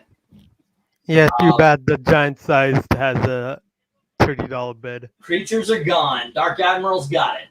All right, what else has some bids here? Help us out here, guys. It's my daughter's birthday. I need to buy a lot of comics for next week and pay bills. So let's get these things sold here. Either that or just go on over to Ko-Fi and drop some tips into the jar there. I did mention if you do a $75 donation, you'll get a $100 store credit next week. Alrighty, let's see, $7 to B, $8 on C, D, and E from One Slick. And that was Captain Marvel. And that is 37, right? Yep. I'm writing them as they're being bid on. I'm doing it a little bit different today because I didn't have time to write things down. And then we have Phantom Stranger. And Brian Stam asks, grade on J. Give me just a second, sir, as I write these down, and then I'll be right with you. All right. Let's see. Phantom Stranger. And if I remember correctly, it was 31, 32, and 40. And One Slick Dude has 7, 8. Oh, and by the way, if you do get the credit, you do not have to spend it on one if you don't see enough. You can carry it on in. I will keep track of it for you, as I did with, oh goodness, what was his name? Yeah, just to be safe, you also keep track of it, dear Say again? bidders. Yeah, just to be on the safe side, the bidder should also keep track of it. Oh, yeah, definitely. I mean, you're hearing me forget somebody who constantly prepaid, and he was here a long time. What was his name, guys? Krenez? No, it wasn't Krenez. Krenez is still around. Oh, This guy hasn't showed up for a long time. RDV? No. But I worry about him, actually. Okay, so we're looking at Captain America, right? Okay. Let's take a look at the Captain America. Who is secretly a Hydra agent at this time. Let's see. What do we got going on here? Spine. We've got a little round on the corners here. Not too bad. Let me tilt to see. I don't see any indents. Going up the spine, there is a bit of popping, which right away makes that 5. And then we have little nick right there. And then a press right here on the corner. I don't agree with that, by the way, but unfortunately, I mean, if you're going by CGC stuff, which I wouldn't because fuck them, but there you go. All right, you can see it's nice white and clean on the back. Just how Zach Richmond likes it. There you go. God dang, you got to bring it all the way back to that all of a sudden. Yeah, man. He's a good guy. Okay, as you can see, staples are in there. Tight. It's good. That is awesome, by the way. Look at that. That is awesome. Wow. I don't think I've ever read this one. I don't remember that panel at all. The big thing that you need to know is the Marvel value stamp is present. All righty. You know, frankly, I would still say it's very fine. There's not much trouble. If you're slabbing, I don't know why anybody's sending their books to CGC anymore, but there you go. Personally, I would say that's easily a 6.5. There you go. Maybe 7, but that little bit with the staple there is a big hit. So, all right. Oh, I found my tea. I wonder if it's good or if it's. Trust that shit. Is it actually tea or was it No, a no, it's volume? tea. It's just I left it out instead of putting it into the fridge. No, it wasn't. Vezerin. Yeah, he hasn't been around for a while, you know. And he used to prepay $200, and I always had a sheet made for him. So, and that's the way I'm gonna keep track of yours, one slick. You know, if you whatever you get here, you know, I'll if you don't do the whole 100 tonight, I'll have a sheet for you that'll say this much for next week. That's how I keep track of it. So it's all pre-done. It is just the best way I know to keep track of what's going on. All righty, Dark Admiral said H, so we've got F 1, 2, 3, 4, 5, G 1, 2, 3, 4, 5, and H. 5. Inject. There we go. And H is giant sized creatures.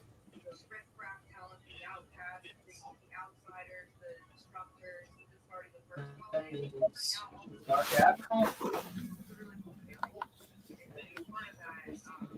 Hey, is Austin still there?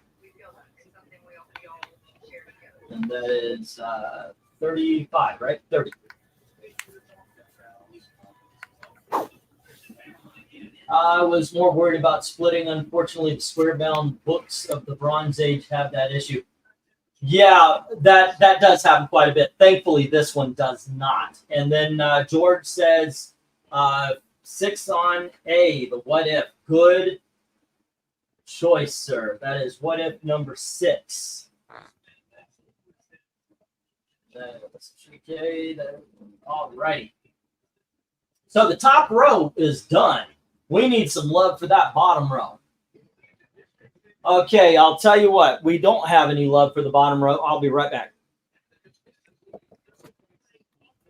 And we never saw him again.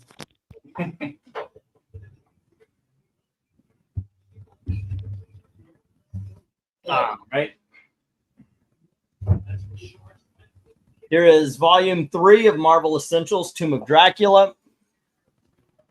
And here is volume 4. I'm selling him a set at $50. All right. Not at $8.49. There we go. I'll put them right here. I will get rid of that sticker, though, for you before we go in.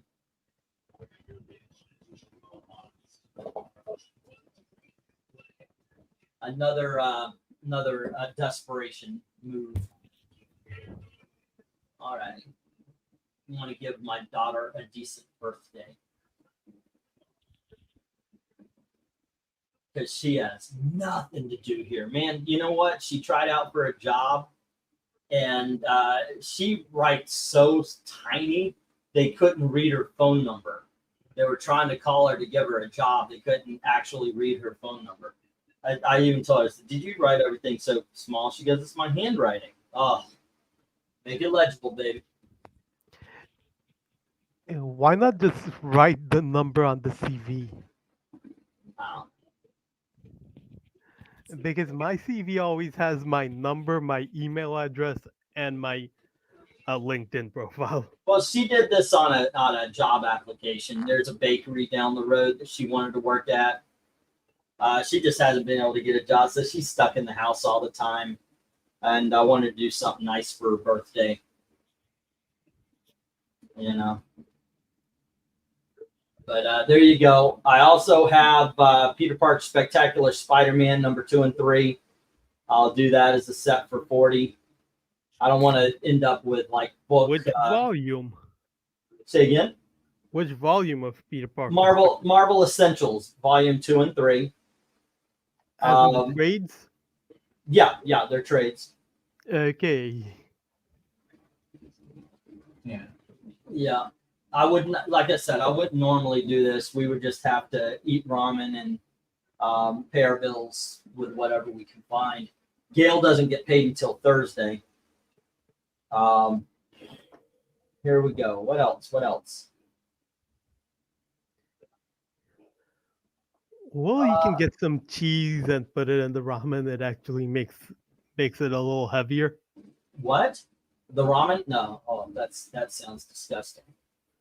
No, this is like take advice from a broke ass student.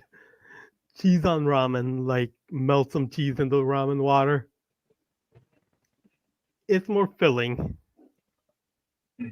Oh, okay. Hold on. Also, add milk to your pasta. That helps. The instant pasta with the powdered powdered sauce.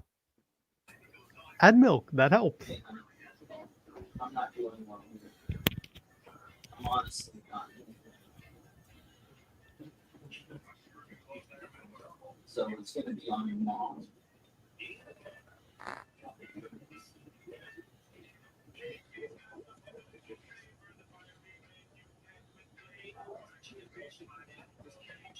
I'm selling books I don't want to sell. So, trying to get money up for your birthday. And of course, bills and everything else. Sorry. How much you give me?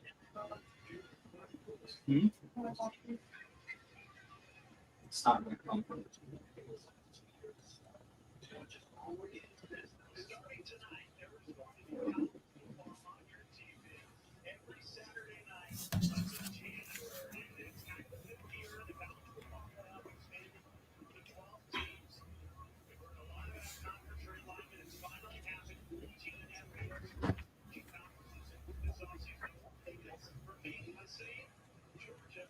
Oh, goodness gracious. Alrighty.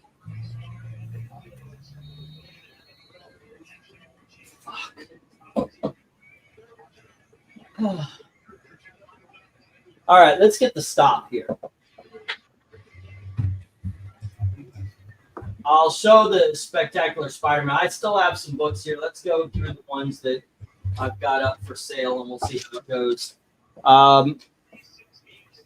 All right, where's my headphones? Here they are. All right, let's go through the ones I got for sale first, and then we'll see about the others, the ones that I particularly wanted to keep. All righty, so hey, what if going to George, and then One Slick Dude has Captain Marvel, Phantom Strangers. All right. There's no love for Adventure Comics. No love for Adventure. There's no love for the Spectre at all, is there? I mean, the Spectre number 8 didn't sell either. No love for the Teen Titan. That might go on my wall, actually, to tell you the truth. Giant-sized creatures to Dark Admiral Hair. Oh, wait, no, they're... Yep. And the Buddy Baker and Captain America go to the reject pile. All right. Nope.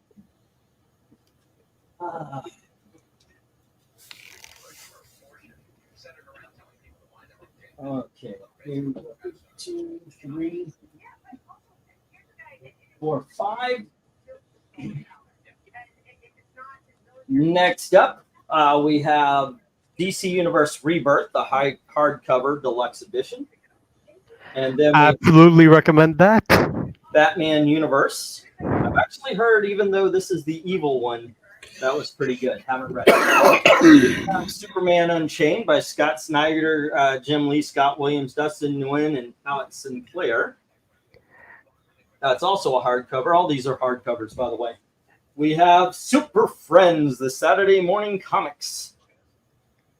And this is an omnibus of the Super Friends. Does it have the monkey? Well, no, it's got Wonder Dog. Then we have X-Men Days of Future Past, and this is out of print.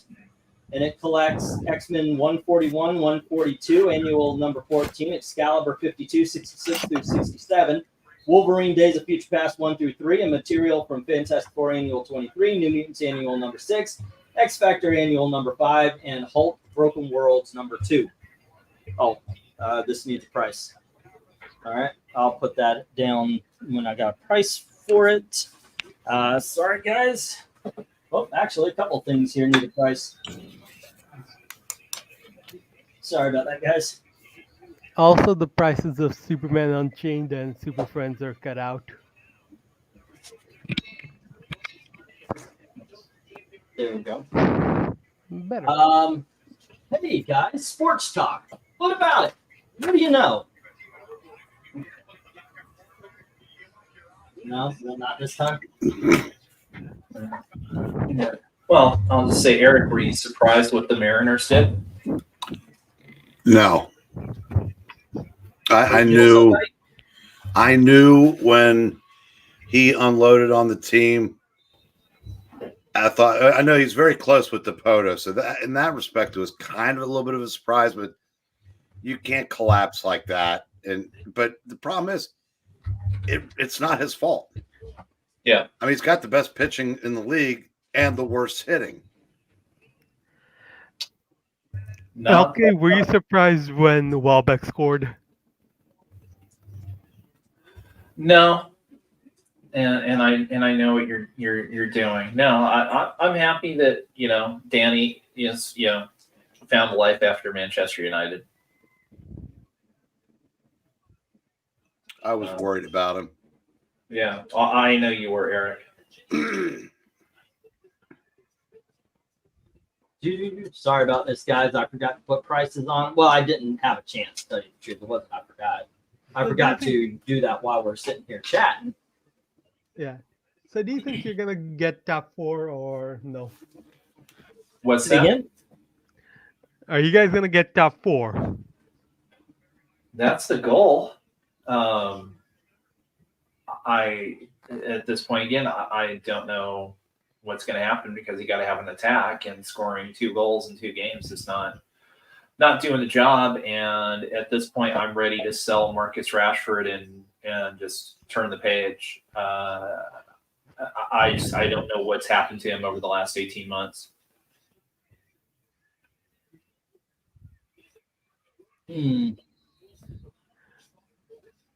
Okay, I'm trying. I'm getting there, guys. I mean, let's put it this way.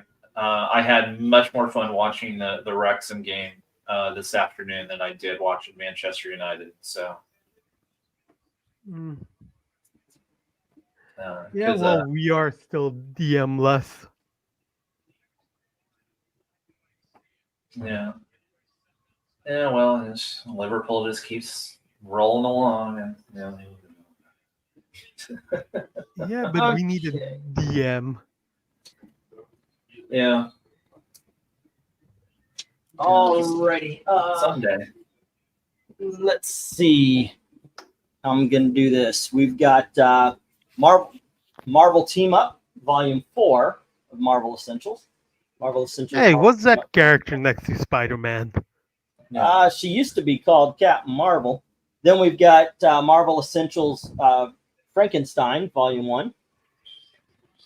And then we have the Life and Times of Martha Washington. This has been out of print for quite a while. There you go. You are looking at books that I would not put up for sale if I wasn't desperate. Marvel Essentials, Marvel Horror. And then we have Marvel Essentials, Marvel Supervillain Team Up. Okay, and of course, the X-Men Days of Future Past. There we go. I guess I'll put that right here. Okay, bidding begins as soon as LK says go. Sorry about the wait there, guys. Alrighty, let's see how this goes.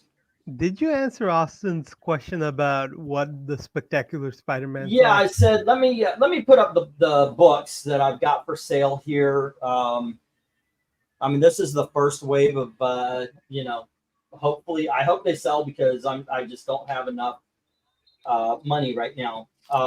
But these are the desperation. So yeah, we'll see how it goes.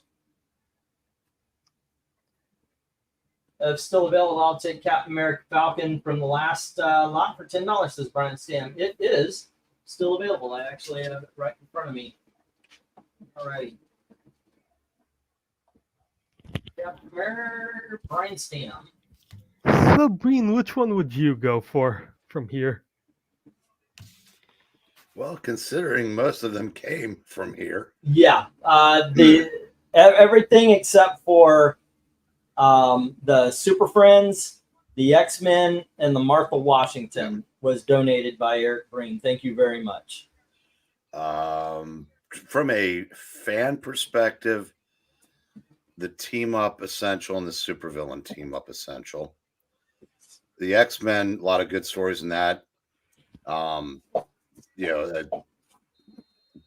Rebirth, that was very good. And I will agree, the Batman universe was not bad.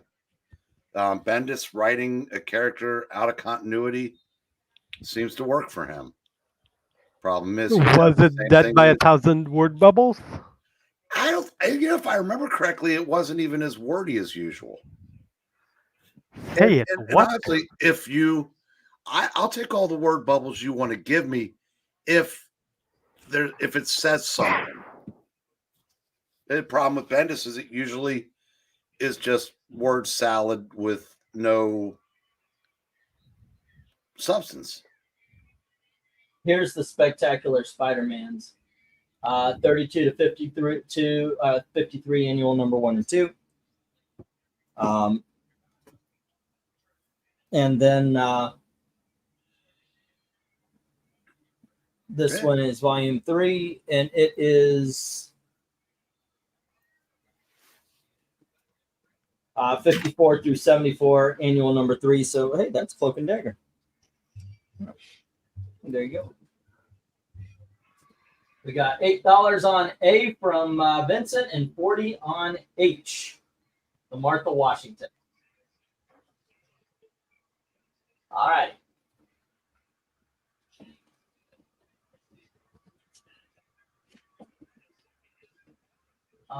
That's let's see, Big Dogs 2. I sent payment. The extra 20 is not for shipping. It's birthday gift. We'll settle up for shipping and additional praise next auction. Okay. No worries, and thank you very, very much. Alrighty.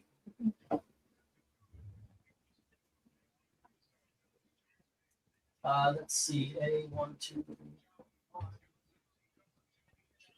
5. I just had a conversation. My daughter came in. I was like, I don't. I had the conversation with her. This ain't going well. Let's see. What was it again? It was 8 on A, which is the DC Rebirth. All right. Vincent. $8, and then it was the Martha Washington. Dude, that is, first of all, it's a deal. Second up, because this thing is out, like way the hell out of print. It's going for some money on eBay. And it is one hell of a read. I love the Martha Washington stories, by the way. You're going to enjoy the out of these things. Now, this tells you a lot of times that I ask, and I'll even put money in if the person wants money. But this one was a donation from Jim, and I was like, holy shit, I don't want to get rid of this. This is so amazing. But I did read it. It's a great book. And you are going to... have you read these stories, Vincent? You're going to love these things. Or one slick dude's going to love these things because he just put a 41 on it. All righty. Let's see what else we got. Love constant payment. Got that one. Thank you very much, Dark Admiral. Austin saying 50 on the first Tomb of Dracula essentials you showed. Usually I don't do essentials, but I'm in a Dracula mood, and it is my treat for your daughter's birthday. Well, thank you, sir. Thank you. I will. I'll put those on the board here, or at least on the first Tomb of Dracula. Say again. 50 on the first Tomb of Dracula. Yes. We got 50 on the Tomb of Dracula. Issue volumes number 3 and 4.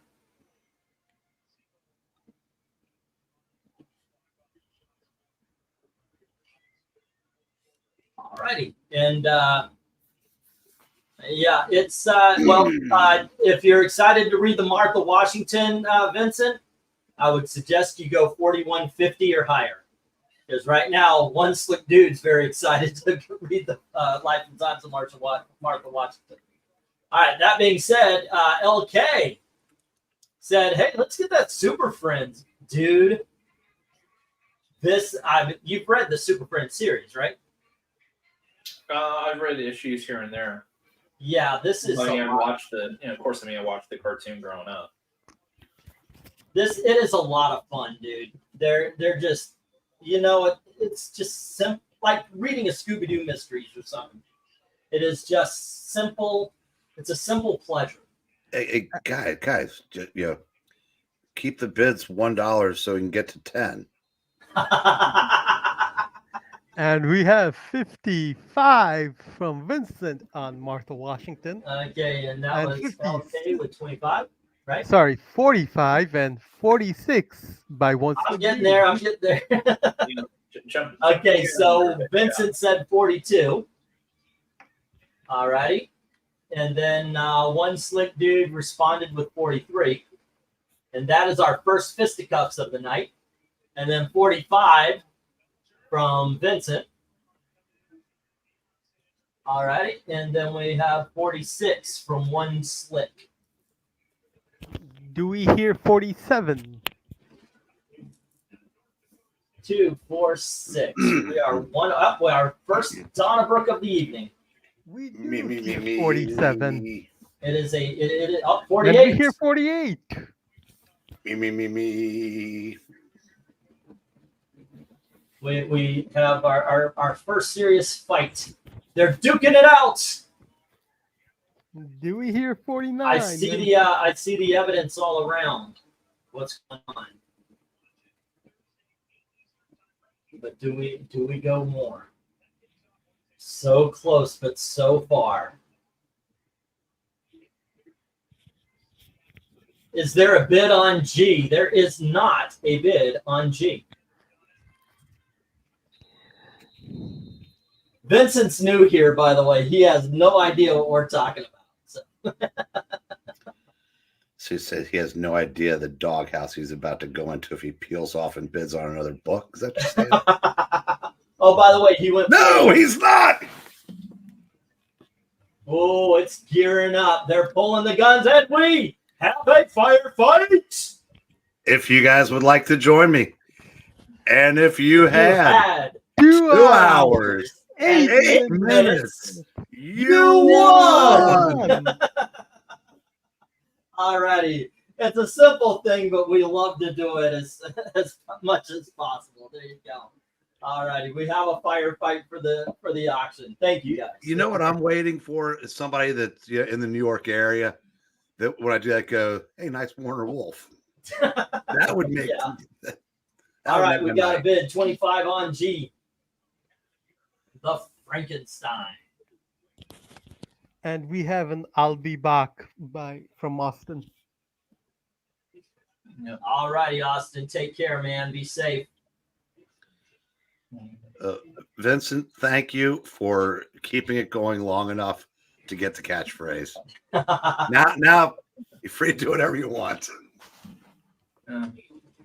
Yeah, that's turning out not to be a good day for the ACC either, Brain. Unless you're Georgia Tech.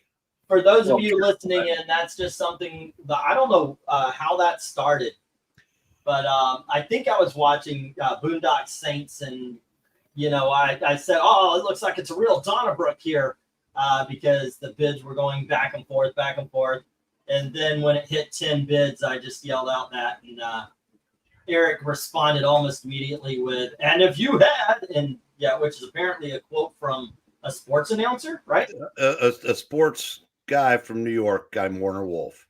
Yeah, that's That where was- that, that was- all that was his originates. Yeah, there you go. Oh, also, let me put this up again for whomever, and it is the shipping stuff and the pay. We have PayPal address at MediaMadmin1@gmail.com. Shipping is 1 to 8 comics and goes $6 media, and that's regular size.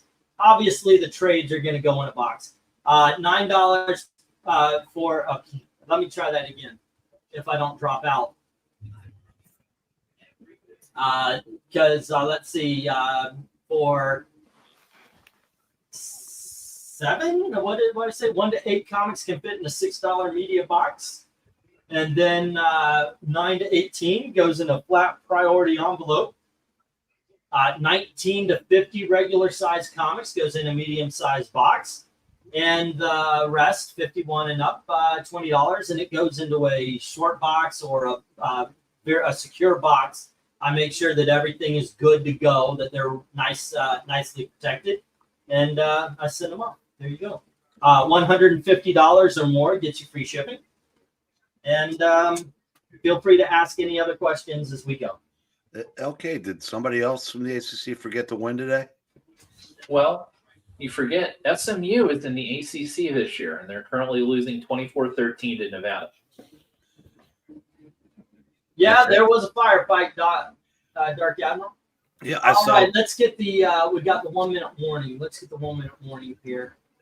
Yeah, when I saw they showed notable ACC games, and I saw Stanford. Yeah. Also, I forget who it was. Somebody sent me an email. If you're still here, I forget who it was. You asked, could I drop that Spectre number 8 to $6? So I this time around, after the sets, I have a bunch of books that I've had up here for a while for $8. I've dropped them all to $6. It's going to come up later, including that Spectre number 8. So stick around for that. Okay. That being said, we got the 1 minute warning. Let me write down some books here. By the way, also, I do my best. I really do, but I have kind of a Swiss cheese memory these days. So make sure you are keeping track of your bids. If you do decide to drop out early, if you pay up on the books, you can even have them held, just pay for the comics. But just ask for the shipping and such, and I'll get them to you ASAP. PC Reverb 8. Yeah, speaking of dropping out early, the cat has to leave. You got some schools in the morning? No, I have writing a dissertation paper in the morning. Sounds boring. I hope you have a good time. Yeah, and Is it- because is it due- next is it week is due on very, very Monday? close to the deadline, you will not be seeing me for the next maybe 2 weeks. Oh. Later, folks. Good luck. All righty, man. you take care, man. You be safe. Good Don't luck be a to you. procrastinator. All right. See you guys. See ya. All righty. Let's see what number 6. Woo. So, yeah, Eric, it was funny. I was watching one of the Comic Book Palace videos this morning, and the shop owner was talking and kind of, going back and forth with one of his customers because the guy's a real Marvel zombie, and he had the best line. It was, "Oh, this book is trash, but thank you for buying it." That's the guy that Mark Miller defended, right? Yes, I forgot his name. and so am I right now. But yeah, it was hilarious, and a couple other ones. He's like, as he's going through, he's like, yeah, thank you for the donation. Yeah, thank you for the donation. Oh, you've got She-Hulk in the pile. Oh, thank you for the donation. Hey, what number is the Captain America he quits on? 176. Thanks, sir. What was the book you said, LK? Oh, it was, well, I know the specific one he said was trash was one of the Venom War, whatever the hell that stupid event is going on right now. was trash. The last issue of the She-Hulk series. She-Hulk, Nick. Yeah. Wait, Oh, and the latest Spider-Verse book that came out. so Yeah. should I be getting into new books again? You guys seem to talk about them a lot recently. Well, LK has a bizarre fascination for bad comics Yeah. Well, that I'm hoping he's procuring from parts unknown. Well, I may or may not be. we do our bad comic beatdowns too. I mean, I loved Sting, or what was it? Skeeters. That was fun as hell, man. All right, let's get the stop, and I'll get these down. We'll get the next round up. Alrighty, where is what we are doing and dealing with? Oh, hey, Austin, I gotta write down the. Okay, I got him. Good. Alrighty. Let's see. So, Whoops. On the top row, we've got Rebirth and Super Friends going to Vincent and LK. All right. And then we have on the bottom row, Frankenstein with Vincent, The Life and Times of Martha Washington with One Slick Dude, and the Tomb of Dracula's 3 and 4 with Austin. All righty. Oof. Okay. Got those. And the rest are hitting the reject box. Huh. back on the shelf. Yeah, they're back. Yeah, they're back on my shelf. They're not being rejected. Okay, see where Vegman and I had a #1 book that wasn't Ultimate Spider-Man this week. No. What was your pick in the books this week? Both of us went with a book called Self-Help. Really? Yeah, it just Oh, keeps getting better. I've got that one. I was gonna. I mean, I don't exactly get it the same way you guys get it. And that's not an indictment on Ultimate Spider-Man, because unlike some of the crab apples that are still reviewing comics, are they though? Oh yeah, I mean these are guys, and I'm not talking about those guys. I'm talking about guys that do the aficionados and stuff. I liked it a lot. I don't need fist fights to enjoy Ultimate Spider-Man. Yeah. Well, this sucks. I am reduced to UPS driver football for the rest of the night. UPS driver football? Yeah. Okay, What kids. the hell is that? Preseason. Here we have Dark Hawk #1. And we have Amazing Spider-Girl, issue number 20. We got a new Mayday May. And then we've got 169 of Iron Man, where he gives up the armor. Defender 17, the first appearance of the Wrecking Crew. Don't believe those Defenders 18 people, they're lying to you. The Fly, the Human Fly, issue number 1. We have GI Combat, issue number 172. And here is Davy Crockett, King of the Wild Frontier, and that's issue something or other. Okay. Oh, and by the way, just to point it out, it's got this down here. That's why it's $10 and not $30. All righty. So hold on. Here we go. And then we have the first appearance of James Rhodes in Iron Man. And we have Aquaman number 19. And Prince and the Power Generation. The first appearance of Prince in comic books. Okay. Bidding begins as soon as LK says go. Do you know who the brand new May was? No. Clone. Say again? Clone. Okay. And based on how that went, they should have let DeFalco write every Clone Saga issue. Alrighty.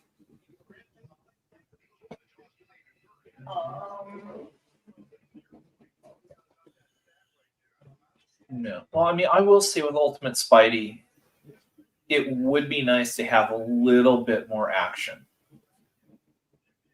in it. I haven't read this week's issue yet, but Completely get that. But I the way I see it, I've been reading Spider-Man for 50 years. I've seen the nonstop actions. I said I'm more interested in the character, like the people, the character development, because it's a different Triple J. It's the Harry Peter dynamic has changed because they met later in life. The family I really like, and I like Uncle Ben being the one that's alive. Mhm. So as long as they're done well, I can live. I mean, as long as they eventually get to the action, I said next issue should be an action issue. yeah. Oh yeah, no, yeah. By no means, I've been enjoying the heck out of it. I agree with you on a lot of those points. And I've loved the way that Hickman has portrayed the Peter and MJ marriage so far. It's been great. And whereas I do respect my former partner in retrospectives, I think that, and this might be an age thing or having read for more years than he's been alive. Yeah. I think that they're more action oriented, regardless of why it's the way it is, and probably more prone to be critical of it. Yeah. When it's not. Mm-hmm.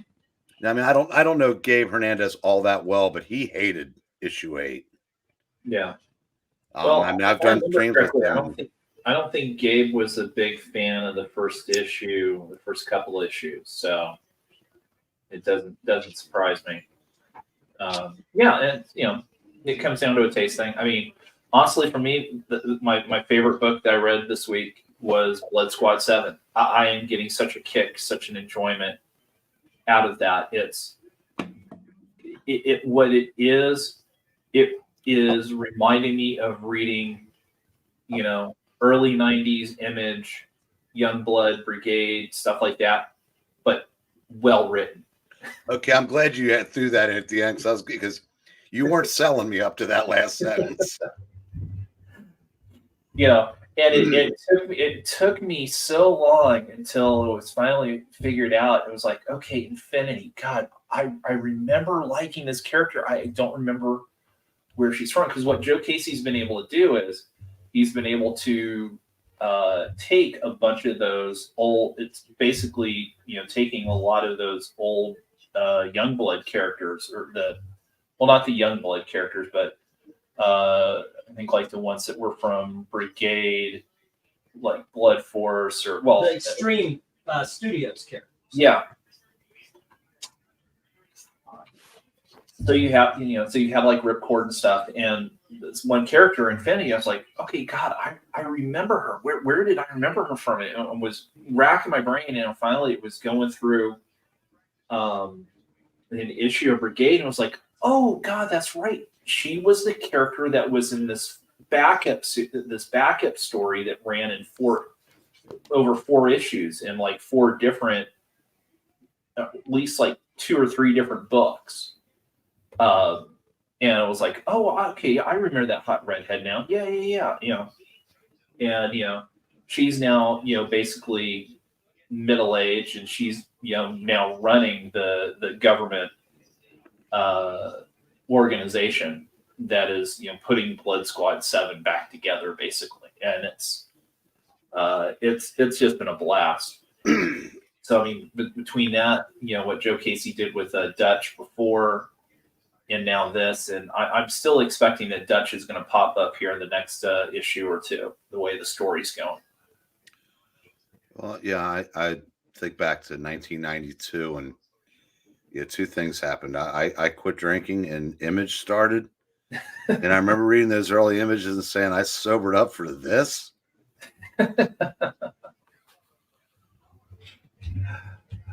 Yeah.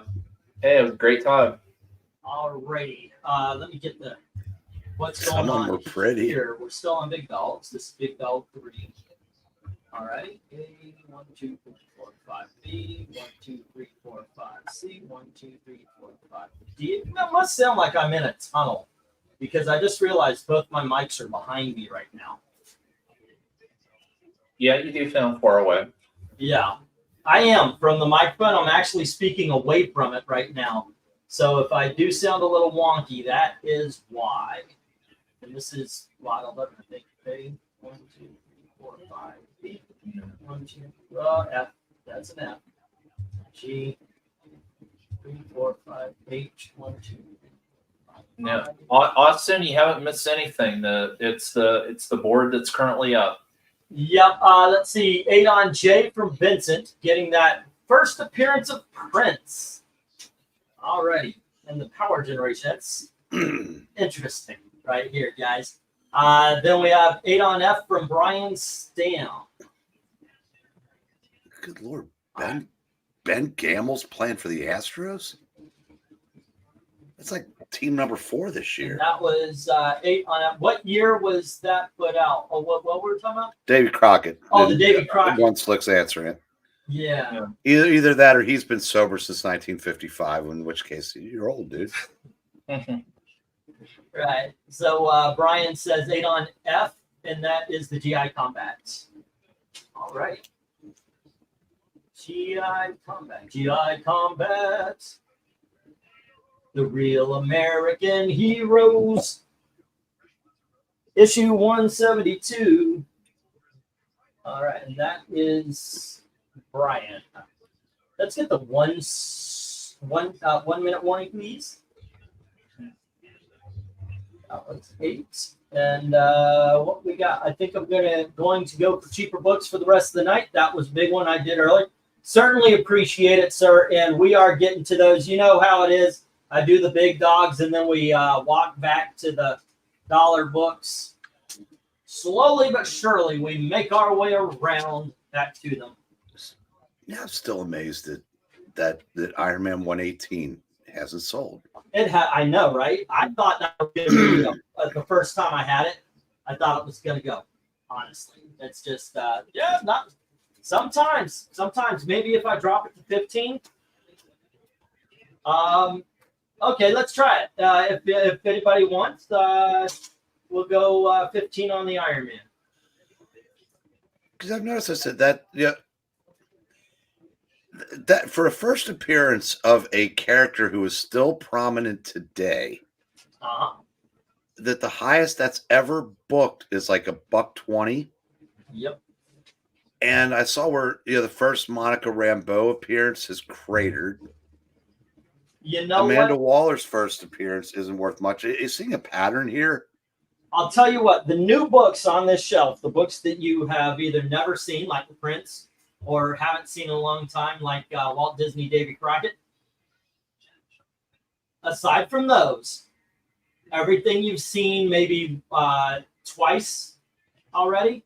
So let's go 25%. If it's an $8, what's that? It's 6, right? If it's a $10, it's 8. Yeah, that'd be at 25. Be $750. $750. Okay. Yeah. So the eights will be 6. The 10 is $750. That's for the top row and the Invincible Iron Man and the Aquaman. And One Slick Dude's asking for a closer look at the Aquaman. Alrighty. Zoink. Okay. Let's see what we see. There is scuffing, and it even takes the 9 off of the number right there. That's one thing apparent inside the bag. So it's actually a number 1. Yes, it is number 1. Yeah. Let's go with that. Alrighty. And I just ripped off the E in Aquaman. I didn't even know it had an E, but it is gone now. All right. So let's see. We've got... we do have spine ticks, and they're color breaking, and they're scuffing along the spine as well. You can see it right through here. The worst of it's right here. Rounded corners. there is a subscription crease. Let's see what else. What else on the cover? Here's the inside. All right, you can see there's a little trouble around the staples. Let's flip it to the back, and you've got stains and such like this. $750 may actually be a better price for this. There we go. Oh, but you can see those staples are in there. They're attached. They're doing well. All righty. And the marble stamp is included.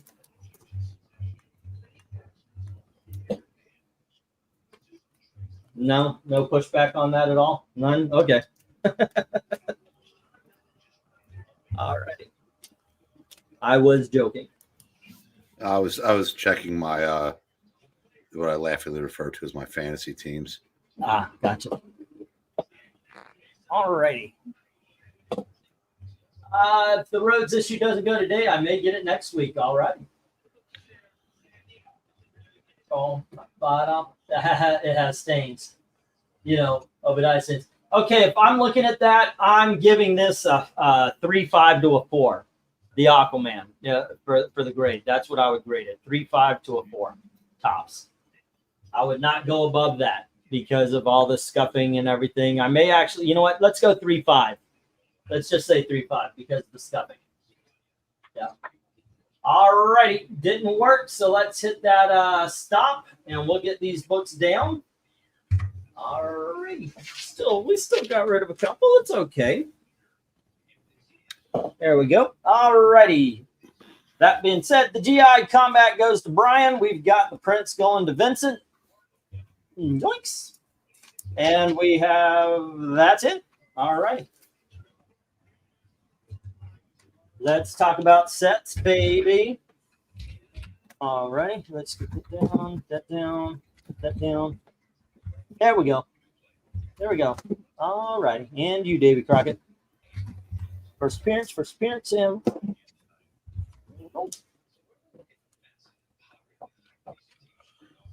Okay, kids. Let's see what we're dealing with here. I got a new set today. I was amazed that I found it. I mean, it's one of those things that you see an issue here, an issue there. I have never seen so many in one shot before, so I picked it up and was like, hey, I'm going to see if this will sell. I don't know if it will, probably won't, but because it is an oddball title.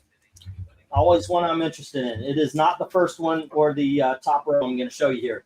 This is Wraith from the Ultraverse, and that's issue 1 through 3 for $3. 3 books, $3.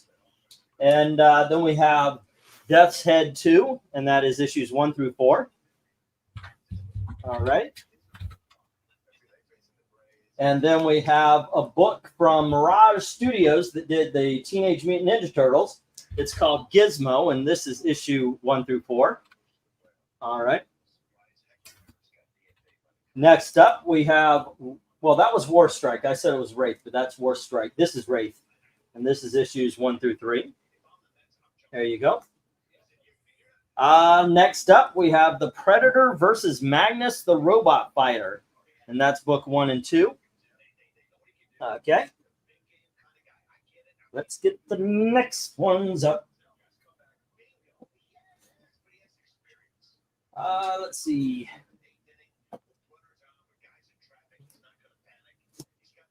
These are a little bit heavier because that one, I'll show off the issues. I've already shown these issues off in past auctions. Here we have Dynamite's Battlestar Galactica. This is based on the original series, and it is issues 1, 2, and 3. Love the covers, especially the Maren Jensen one right there. Had a big old crush on her when I was younger. Then we have Batman and the Man from U.N.C.L.E. It is a 6-issue miniseries. I've only got 3 of those issues, but here you go. Getting rid of those for $5. All right. Next up is the one I got today. I was pleasantly surprised to find so many because I've only ever seen like the first issue, maybe the first 2 or 3 issues tops. But here we have Neil Gaiman's Mr. Hero, the Pneumatic Man. That's issue number 14. And we have issue number 13. And here is issue number 12. Issue number 11. Issue number 10. Issue number 9. Whoops. And issue number 8. I'm going to put them below here because they're not going to fit all on the same thing. Here's issue number 7. Issue number 6. Issue number 5. Issue number 4. And this is about where it stops for me. I don't see anything past 4 ever. Here's issue number 3. Issue number 2. And issue number 1. 14 books. Asking $15. There you go. Some Neil Gaiman writing. Next up, this is going to be the second time in one evening that we praise Brian Michael Bendis, but I haven't heard anybody say an unkind word about Powers. This is volume 4, volume 3, volume 2. By the way, those are still shrink wrap, volume 2. And these, by the way, Eric, you donated these, but they feel like they've never been read. And that's volume 1. Oh, I don't have a shrink wrap machine, so that would be correct. You don't? Hey, I've done that a couple of times. And then we have Fantastic Four, issue number 234 and 235. Bidding begins as soon as LK says go. All right. Okay, are you familiar with the 538 polling thing? Yeah. Well, if you can believe this, Kamala's going to Reagan Trump's Mondale. Yeah, that's not going to happen. They're full of shit. They've got her winning by almost 20 points. If they cheat, which I strongly suspect them doing, maybe. Seriously, I'm going to put one out. Said Trump. Did you see the poll of X users? Yeah, like millions of people voting, and it was like Trump by 4-1. Yeah. And they haven't gotten all the progressives off of Twitter yet. Yeah, no, it's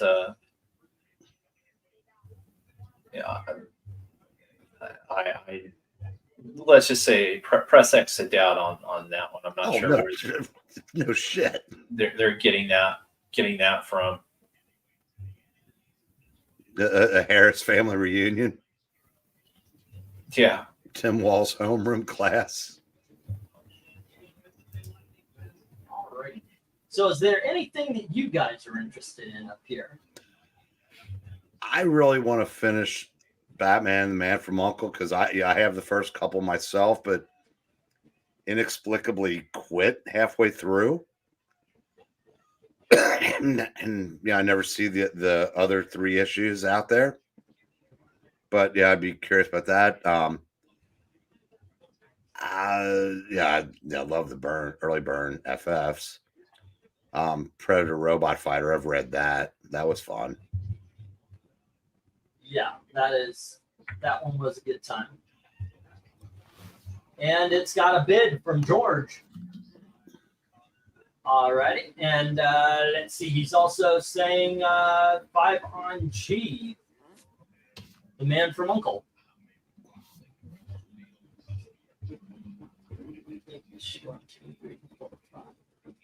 What I will say is funny so far. The one that I calling it a night. I believe my total is 33, including dude.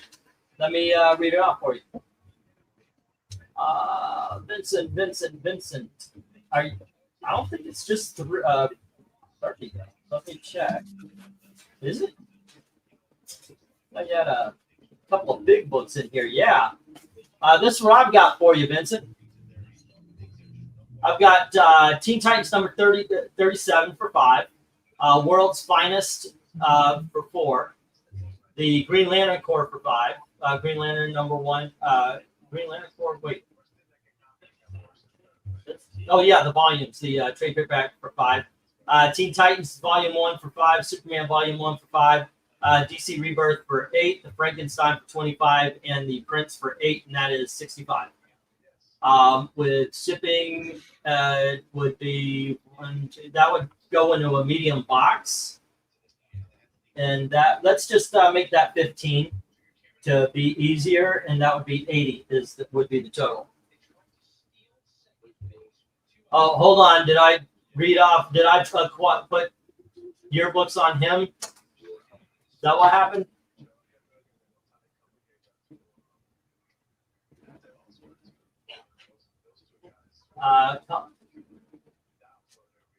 Never mind. I see what I did.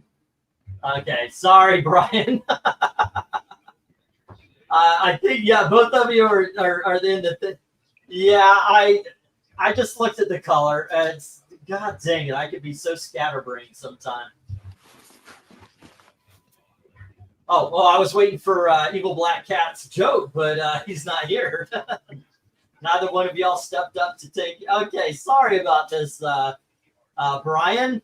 Tarzan, the bow and arrow for 2. Tarzan, the boa constructor cover for 2. Batman 442 for 5. Captain America 176 for 10. And GI Combat 172 for 8. Now I've got you for 27, and you're saying it was 33. With shipping and handling. Oh, I see. Okay. Yeah, that plus 6. All right. And you're going to round up, send 35. I appreciate that because PayPal does take their bite. There you go. Okay. We are on the same page when I'm not reading off someone else's books. All right. There you go, Brian. Ah, goodness. You know, we all have our quirks, man. Seriously. 1, 2, 3, 4, 5. And we're all called out for them sometimes with great insult. Let's see. She is Batman 6, and from Uncle. And that was George as well. For $5. Okay, and is that the only one? Okay, let's get the 1 minute warning, and we'll move on to the other issues. Here we go. How are you guys doing? How are you guys holding up? I'm doing all right. Yeah. Just imagining you guys are watching sports because y'all talk for a little bit and then you go silent and then you talk again. So I'm thinking you're talking sports and then it just kind of we lose you for a little bit. Well, sometimes it's that, and sometimes it's hard to get a word in edgewise. Really? I thought it was kind of quiet today. Am I talking too much? Nah, that's normal. Yeah. I mean, I'll recommend anybody should pick up the Powers if you like the idea of cops having to deal with superpowered individuals, and you like procedurals like NYPD Blue, like Law and Order, and so on. It's a must read, and this was when Bendis was good. Powers was one of my favorite series. It was a book I always looked forward to. Well, I would say each month, but it was an Image book, and they had problems sometimes of getting them out on time. But yeah, great. I know that Michael A. von Oeming's art is sometimes an acquired taste. Because it's not what you think of as Marvel, DC house style, but I always thought it was appropriate for the book. Just had an absolute blast. There's a great story. I think it'll be in volume 2 of the miniseries where Warren Ellis goes on a ride along with a Walker and Pilgrim because he's going to be writing a comic book about basically powers, and of course something happens. that is just awesome. So yeah, great stuff. I love powers. I'm kind of tempted that if it doesn't sell, because I think this is the third time it's been up, putting it on the shelf. You know, I've never read it myself, so why not give a shot to it, right? Yeah, no, I mean, again, I have all those issues. I have back in the day they did a Powers script book, which was basically, I think, printed the scripts for like the first 5 issues. There was Not Powers a lot. too. Predator and Batman 66, both by George, and this marks it. Everything I went out to buy today, specifically for the auction tonight, has not sold. Alrighty, here we go.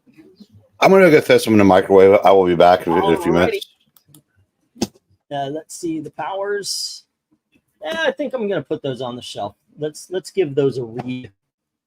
Battlestar Galactica, and then we've got the Man from Uncle going to George, and the Magnus Robot Fighter going to George. Alrighty, the reject box is officially full. That means it cannot take any more rejects. So you guys are just going to have to pick up everything from here on in. It's a law. It is. I'm not big on it, but it is what it is. It's a law. All right, kids, these are some $6 books. These are books that have been up here for $8, and we're going to try again. But here is Super Friends, the DC Blue Ribbon. And then we have DC Blue Ribbon, the year's best. This is the best of 1977. And then we have the Detective Comics Facsimile, featuring the first appearance of Robin. And then we have Batman Brave and the Bold, featuring Deadman and Sergeant Rock. And let's see, do we have another? Yeah, we have another. Batman and the Outsiders, #1. All right, next up, we have The Secret, and this is the first appearance of Young Justice. And we have The Spectre, and that's issue #8. It does have writing on the eye. A 1 and a 2 for some reason. And then we have issue number 148 of our Fighting Forces, featuring the Losers. And we have Supergirl issue number 28, the Arkham variant. And that's the only reason you need to know and look at it. Here we have Howard the Duck #1 facsimile as well. Bidding begins at $6 each as soon as all cases go. All right. This entire lot was made because somebody asked, could I drop the price of the Spectre to $6? Okay, yeah, but what else? All righty.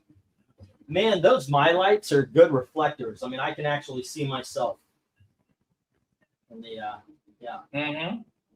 That is very silly for me to point out.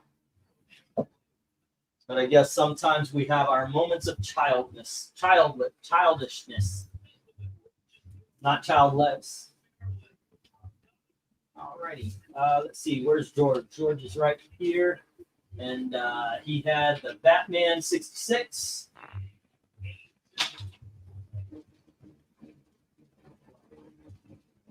And he had the Magnus versus Predator.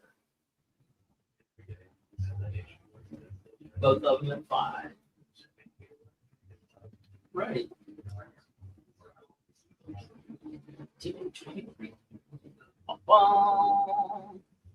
Okay, let's see if there's any interest here. I think that might have been Dark Admiral, by the way. Okay, we got 6 on J. I think I'm bumped to this. There we go. We got 6 on J from Vincent. Oh, Dark Admiral, what's up? I forget who George, was that you who emailed me about the I wonder, it might have been Brian. He left early. I think it. Alrighty, so George goes 650 on Jay.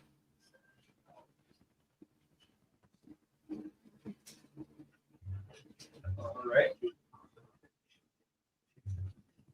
Dun, dun, dun, dun, dun, dun. So there's another mystery movie coming up on Monday. Gail and I were thinking if we get home in time of going to see it. But I said, hey, it was fun wondering what movie we were going to watch. But when we found out it was skincare, like, Yeah. Well, what did they say it's rated? I don't think they have yet. I emailed last week just double checking the order. It was a small one. I actually will follow up for tracking number right now if you don't mind. Oh yeah. Sure. Oh, I don't have my wallet on me. It's upstairs, but I'll get a tracking number to you, dude. No worries. Let's see. We got 7 on Jay. Alrighty.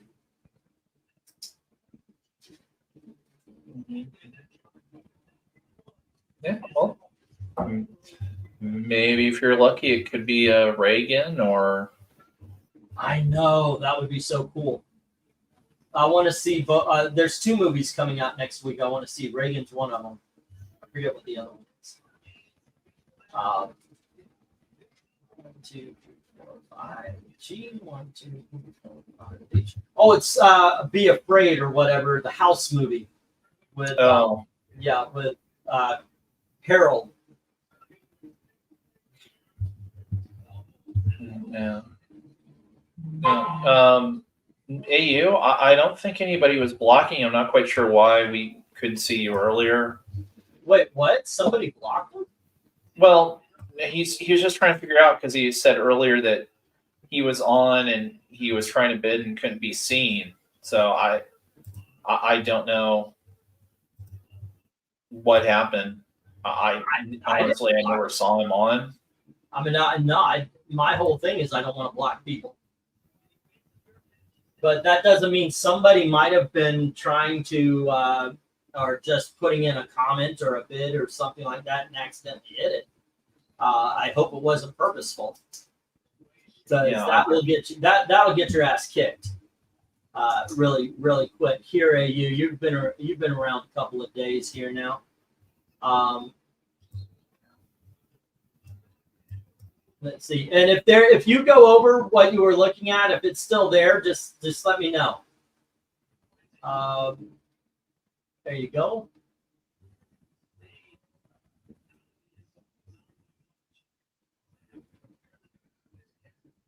All right. You have been anointed. Okay, so there was 6 from Vincent. And then 650 from George. 7 from Vincent. And then there was 750 from George. All righty. Okay, yeah, I don't think I did anything. I thought it might have been a technical issue of some kind. It was weird because I was typing in the chat on my screen, but no one could see me. Yeah, that's usually somebody got hid for some reason. Which on this channel, because I give after a while when you're here bidding for a while, I give you a wrench so there's nobody that can step in and be you. Maybe somebody, like I said, I think it would have been an accident. I hope it was anyway. Yeah. But if there was anything that didn't get a bid on, I do have to honor whatever was made, and I apologize if anything happened where you weren't able to participate. But I do have to honor the bids that were there.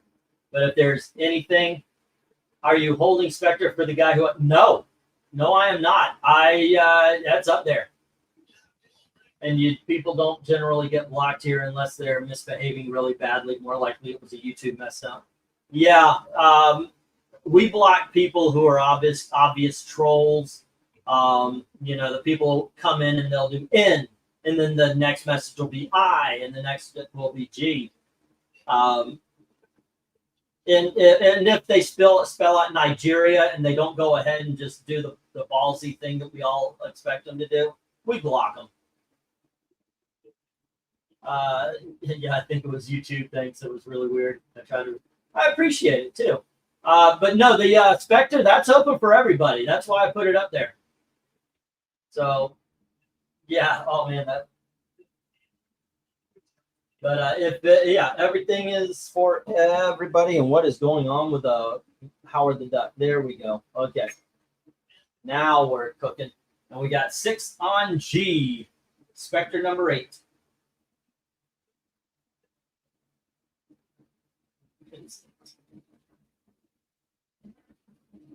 Okay. We also used to block the porn bots. Oh my gosh, that was so bad for a while.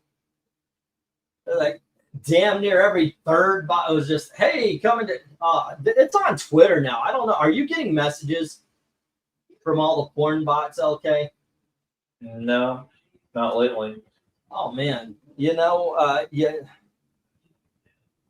I'm just getting every day. It seems like I'm getting 2 or 3 porn bots. You buy one anal blaster off the internet, and they share it out with everybody. It's just it's rude. It's just rude. That's all. That's all I gotta say. Well, that'll teach him. I know, right? Yeah. Go figure. Buy multiples. Have a party. Yes. No, by the way, that's from a movie called Top Secret in the 1982. It's I think it's 1982. Val Kilmer, the follow-up to Airplane, I think it was. Funny freaking spy movie. Mm-hmm.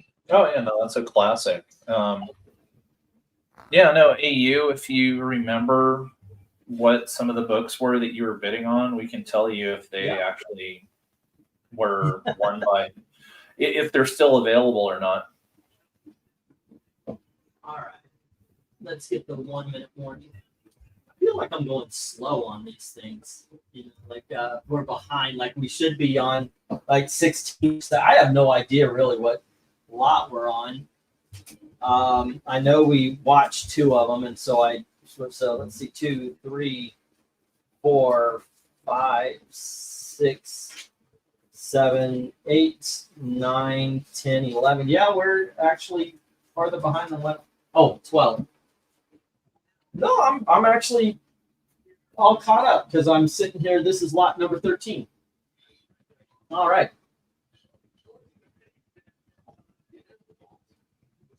Oh, yeah, I don't think anybody bid on the American flag. Yeah. If you remember what issues they were, E can set those aside. Okay, can you guys hear me? Yeah, I can hear you. Yeah, I bounced for a while.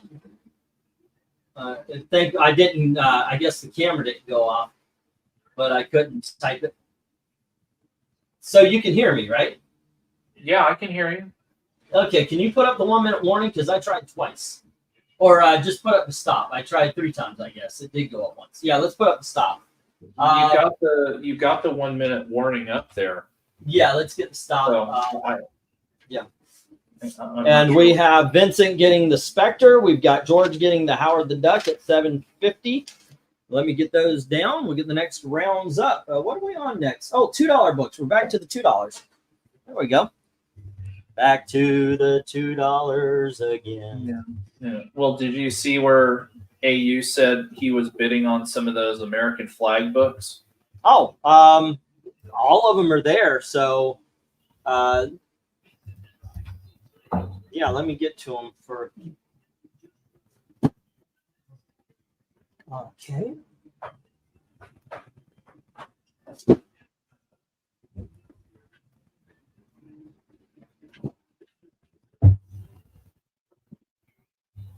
Alrighty, and let's get to the $2 books again. And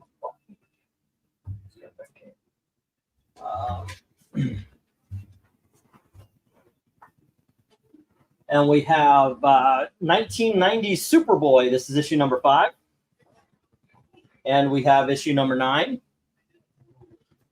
And here is issue number 10. We have issue number 11.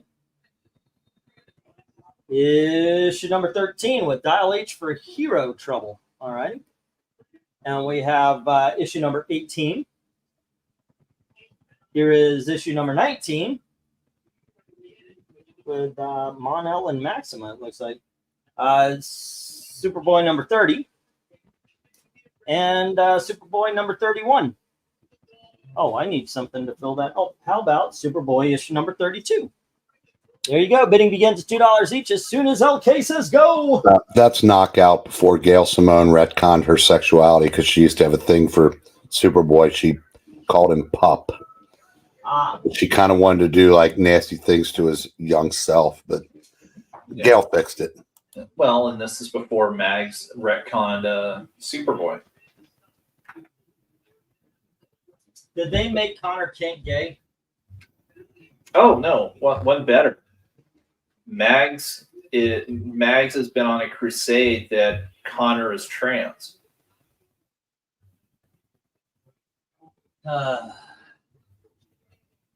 I'm sorry, I don't know if you guys heard me.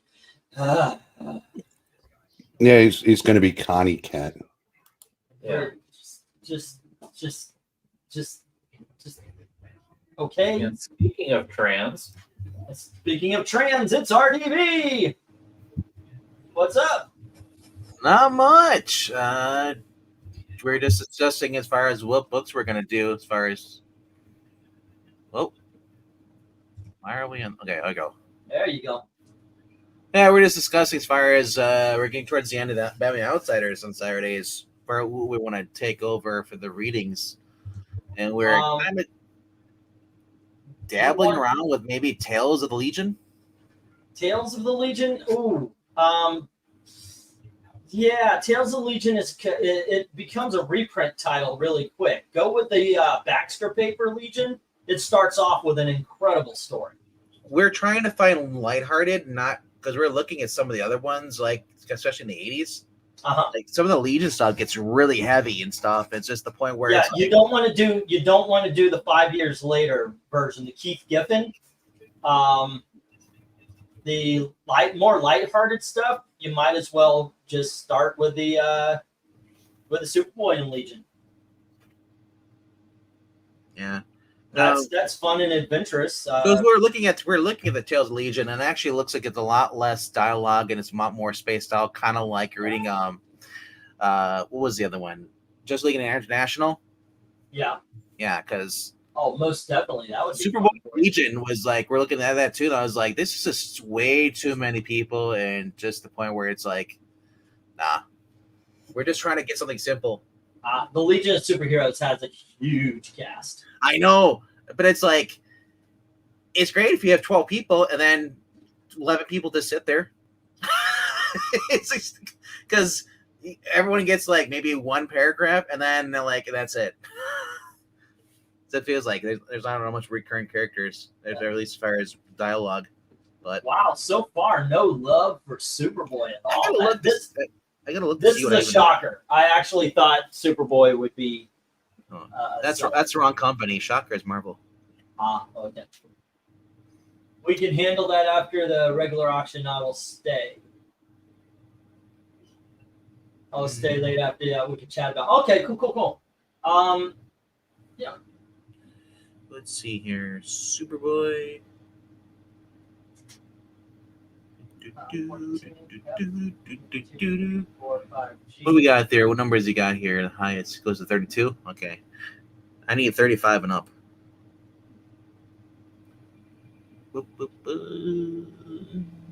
I love comics. I sent another 75 through Ko-Fi towards next week's action. All righty there, one slit. Let's see. We have 5, 9, 10, 11, 13 on the top row, then 18, 19, 30, 31, and 32 on the bottom row. All right. I'm back in the saddle again. You do know you got two different titles up there, right? Do I? Yeah. Explain, sir. Superboy and the Ravers. Because Superboy 9 is the first King Shark. He had 2 titles for. I honestly just thought it was Superboy and the Ravers show up. I did not know that was 2 different titles. I mean, that's why I got them like I do. I did because I actually thought, go figure. I haven't seen this in a long time. You're right. 9 is the King Shark. I should have known that. Whoops. All right. But, let's get the 1-minute warning because nobody's interested in these anyway. All righty. Let's see. Right now, you are sitting at $26. I'll just add this on for next week. Is this the gay Superboy or the straight one? This is the straight one there, Rhaegar. For now. You know what? It always will be. I mean, I'll tell you what. The other Superboy is the straight one too. Yeah. All righty. Let's get stopped. I'm gonna get these down. Let's get to some other stuff. That's funny. Superboy and the Ravers. Wow, I just Trump got shot, stood right up. Kamala Harris got her microphone snatched, and she ran away. Really? Something. Yeah, let this protester jumped on the stage, grabbed the microphone, and she just walks away. Rails deals with it. She just casually just walks away like she doesn't give a shit. What, that happened today? I don't know. This is Mike Crispy posted this. All right, kids, we've got Sergeant Fury and his Howling Commandos. That's issue number 73. And here we have issue number 92. That's a double-sized issue. We have issue number 95. And here is issue number 99. And issue number 113. And we have issue number, well, I guess I don't have them in order here. Let me bring that one back. Oh.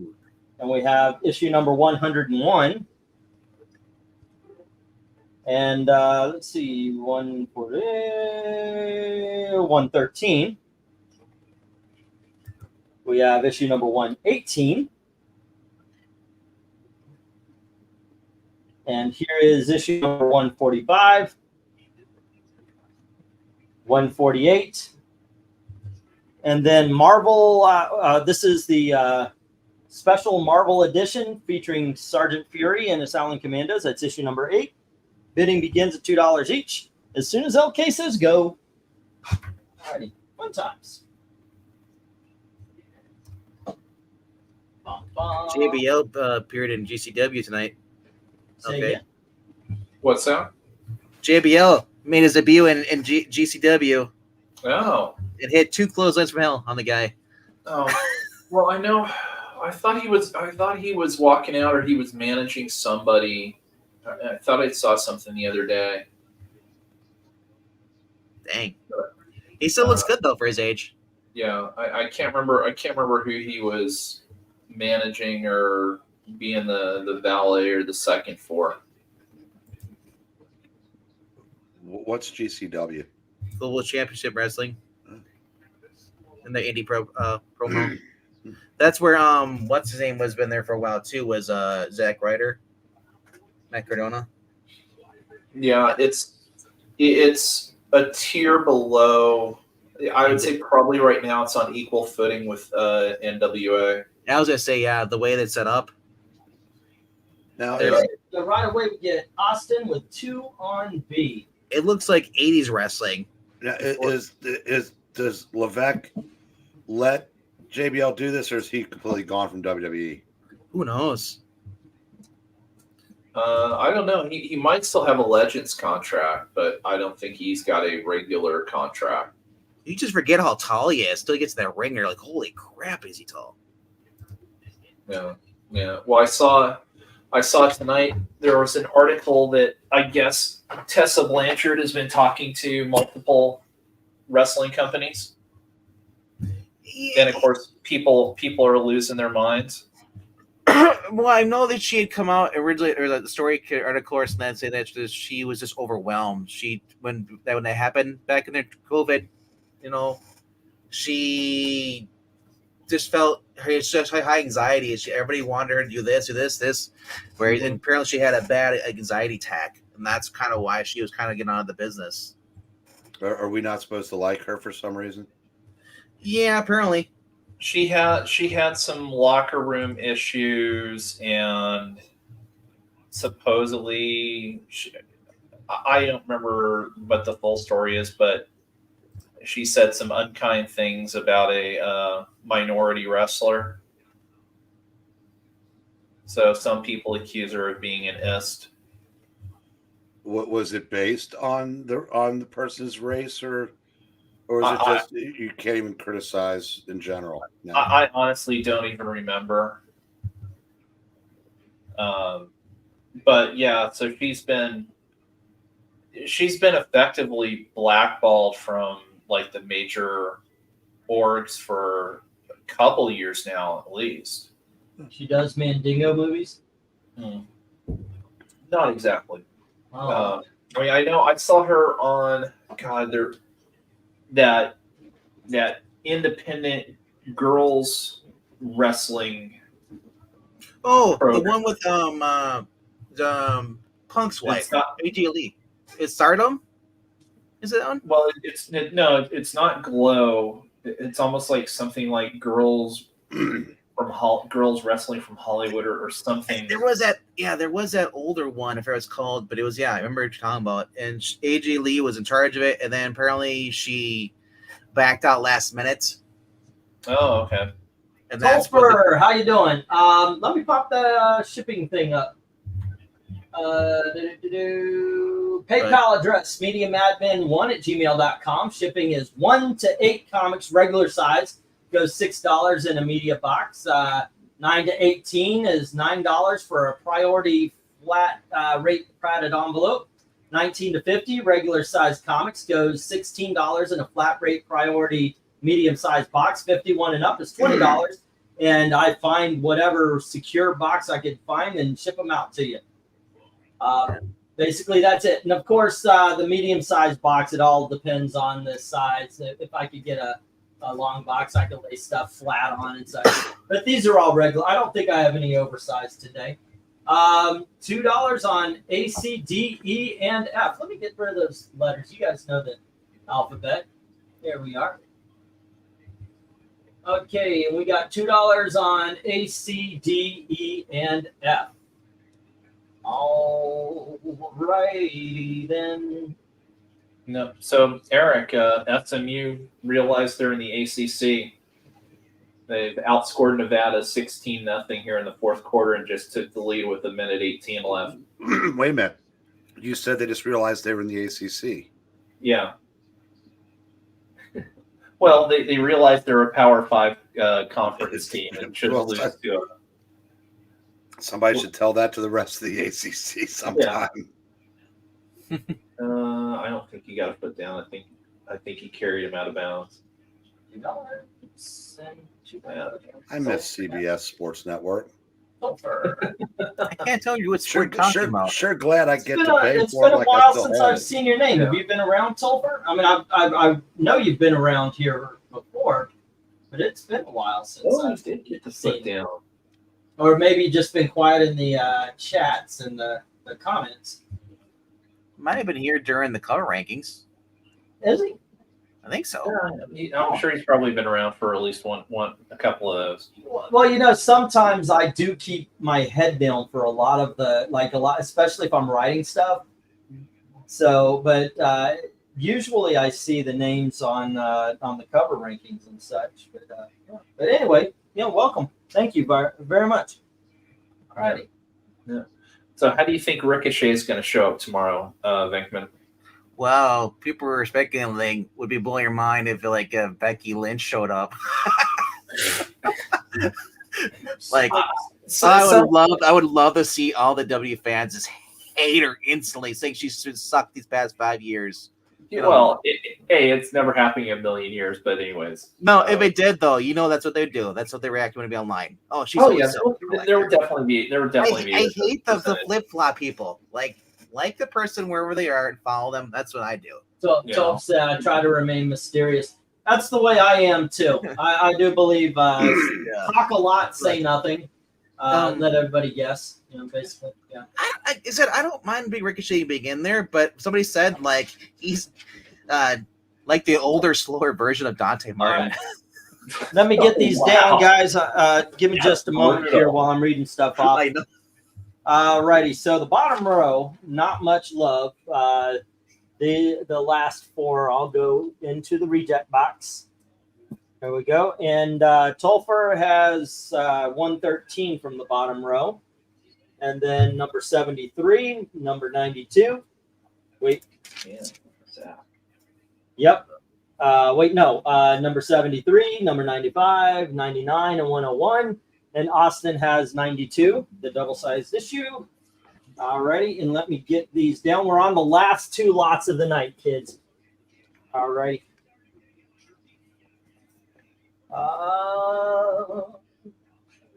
Next up, we have Conan the Barbarian. That's issue number 74.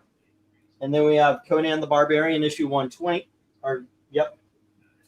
And then we have issue number 125. And we have issue number 126. Here is issue number 127. We've got issue number, whoops, I guess I didn't have these in numerical order. Sorry about these guys. I thought I did. Issue number 119. And here is issue number 87. We have number 93. Behold the, how do you say that? Bellet. And then we have issue 114. We have issue number 117. Bidding begins at $2 each as soon as LK says go. Alrighty. No. Yeah. Well, Vinkman, I mean, kind of what I meant is if he's going to show up tomorrow, I see it one of two ways. Either he's the surprise entrant in the Casino Gauntlet match, or he comes out to help Ospreay against MJF. I don't think I helped that at all. No, it looks fine.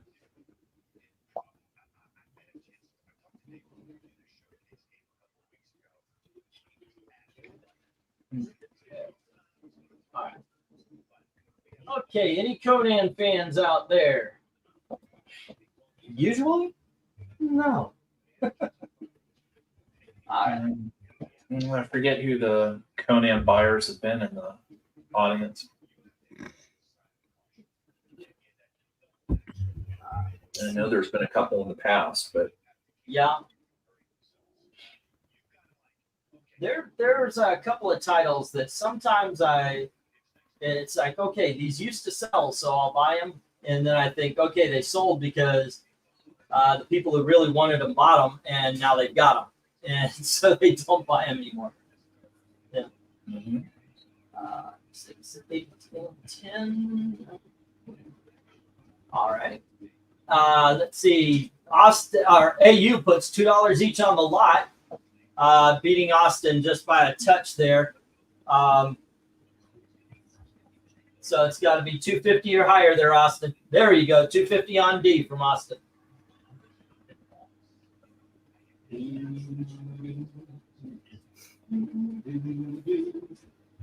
Crazy. Oh, there you go.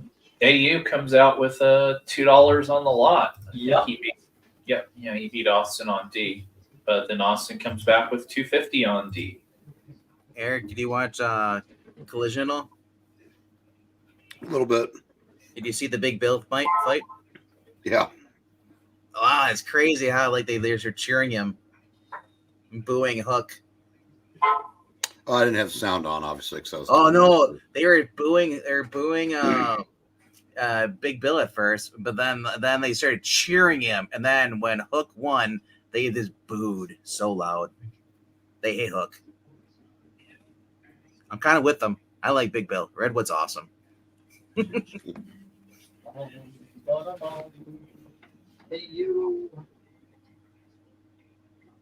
A lot. No, he's really pulled his life together. Yeah, like I said, the guy went from rock bottom, literally, and worked his, beat his addictions, and he's back to wrestling, doing what he loves. Well, speaking of the main event tonight, or the last match, where Yeah, it's the coolest thing about that match, because I've always been back for a while, but Dante Martin being able to do all the things he could do before he basically broke his leg in half.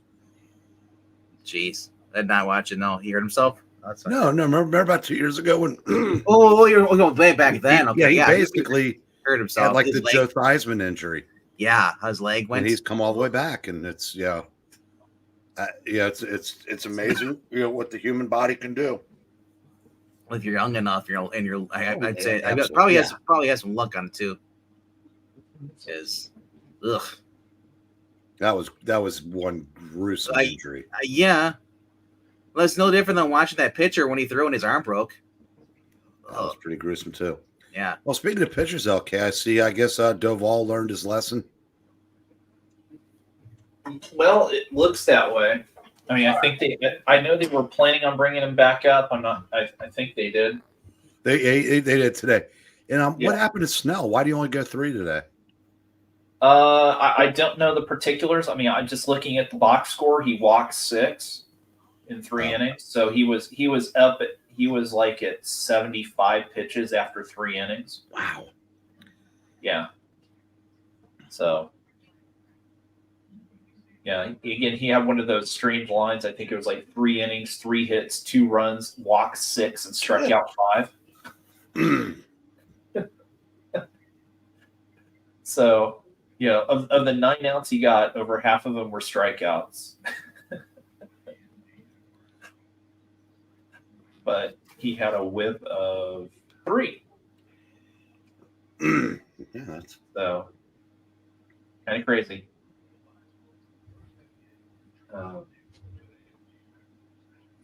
Eric Bischoff, cocking his thing. He's like, if you want a fair and honest opinion on the biggest presentation AW and Tony Khan will have this year, I promise you'll get that tomorrow at 83weeks.com. Yeah, he's cashing in to make his own little commentary. Yeah. Well, Eric Bischoff is a bitter man. Alrighty, I'm gonna put stop, and AU has the lot except for issue D, which is issue 126, and that's going to Austin. Isn't he working for WE still? Gotta see. He wishes. The next round. Bischoff has his own podcast that he just sounds off, and I've heard. I haven't listened to the podcast or watched it, but I have seen a few clips. Okay, Eric Bischoff is CNN, WWE is Harris, AEW is Trump. That's it in a nutshell. Wow. All right, last lot of the night, ladies and gentlemen. Trying to get this thing done by midnight. I don't know if we'll make it. Here we go. All right. Actually, I think we have time for a couple of lots after this and still make it. Let's see. Is it in numerical order? Yes, it is. Okay, we add Conan. Here's Tarzan. This is issue number 5 from Marvel. Alrighty. All of these are Marvel. We have issue number 7. And here we have issue number 8. Issue number 10. Tarzan number 11. Number 13. Here is issue number 16. Number 17. 18. And a little bit of a jump here to 28. All right, bidding begins at $2 each. As soon as LK says go. All right. Yeah, a better shot of hearing Jim Cornette say something nice about AEW than Bischoff. Because Cornette just hates everybody, I think, at this point. Yeah. Well, it's so funny though. If you go back, there's a YouTube channel, and I don't know exactly what the name of it is because it's basically in Japanese. Tenkanchi. But they have taken when Cornette's doing reviews and synced it up with the matches. So it's awesome. And every now and then he gets the channel gets a video struck down or whatever, but most of them are still up there. But it's amazing to listen to Cornette at the beginning, the first year or two of AEW. Where he's talking about Adam Page has got a look and he could really be something, and and then just where it's gone since then. It's fascinating. Yeah, but here I'll shock you with something. I thought the Okada Cesaro match, or sorry, Claudio Castagnoli match wasn't bad. I think it went too long, but I understand again why they did it. To have the time limit draw. But I think it's probably the best that Okada's looked since he's been at AEW. Well, on behalf of AEW fans, thanks for throwing us a bone. Meanwhile, oh look, here comes another 30-minute segment with 4 Samoans. Yeah, and it's compelling, and I'm on the edge of my seat with everyone. And Are you serious? What? What are their names? Tamatanga, Tangaloa, Chimichanga, Taco Bello, Okay. Jacob Fatu, Yep. the werewolf, and Sikoa Solo. Right. No love for the Tarzan. So let me get the 1-minute warning. Here we go. Why is my channel shadow banned again? Chimichanga! Dang tong. They talk that. By the way, my incredibly liberal aunt, when I went to Thailand, said, "Are you sure? Are you going to be okay? Because don't they speak all like ching chong chong?" And I was like, "Really, you?" Go figure. Yeah, I think what some people forget that love to bash AEW is they have, they're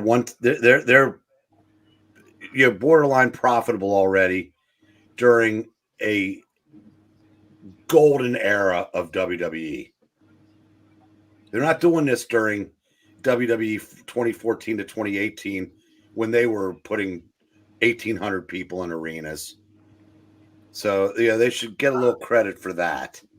Well, I don't know if they're profitable right now. They're close to it now, and if they sign one more deal, they are. Who says?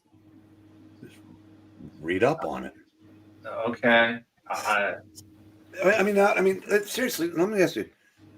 Are you one of those that wants AEW to fold so WWE can be everything?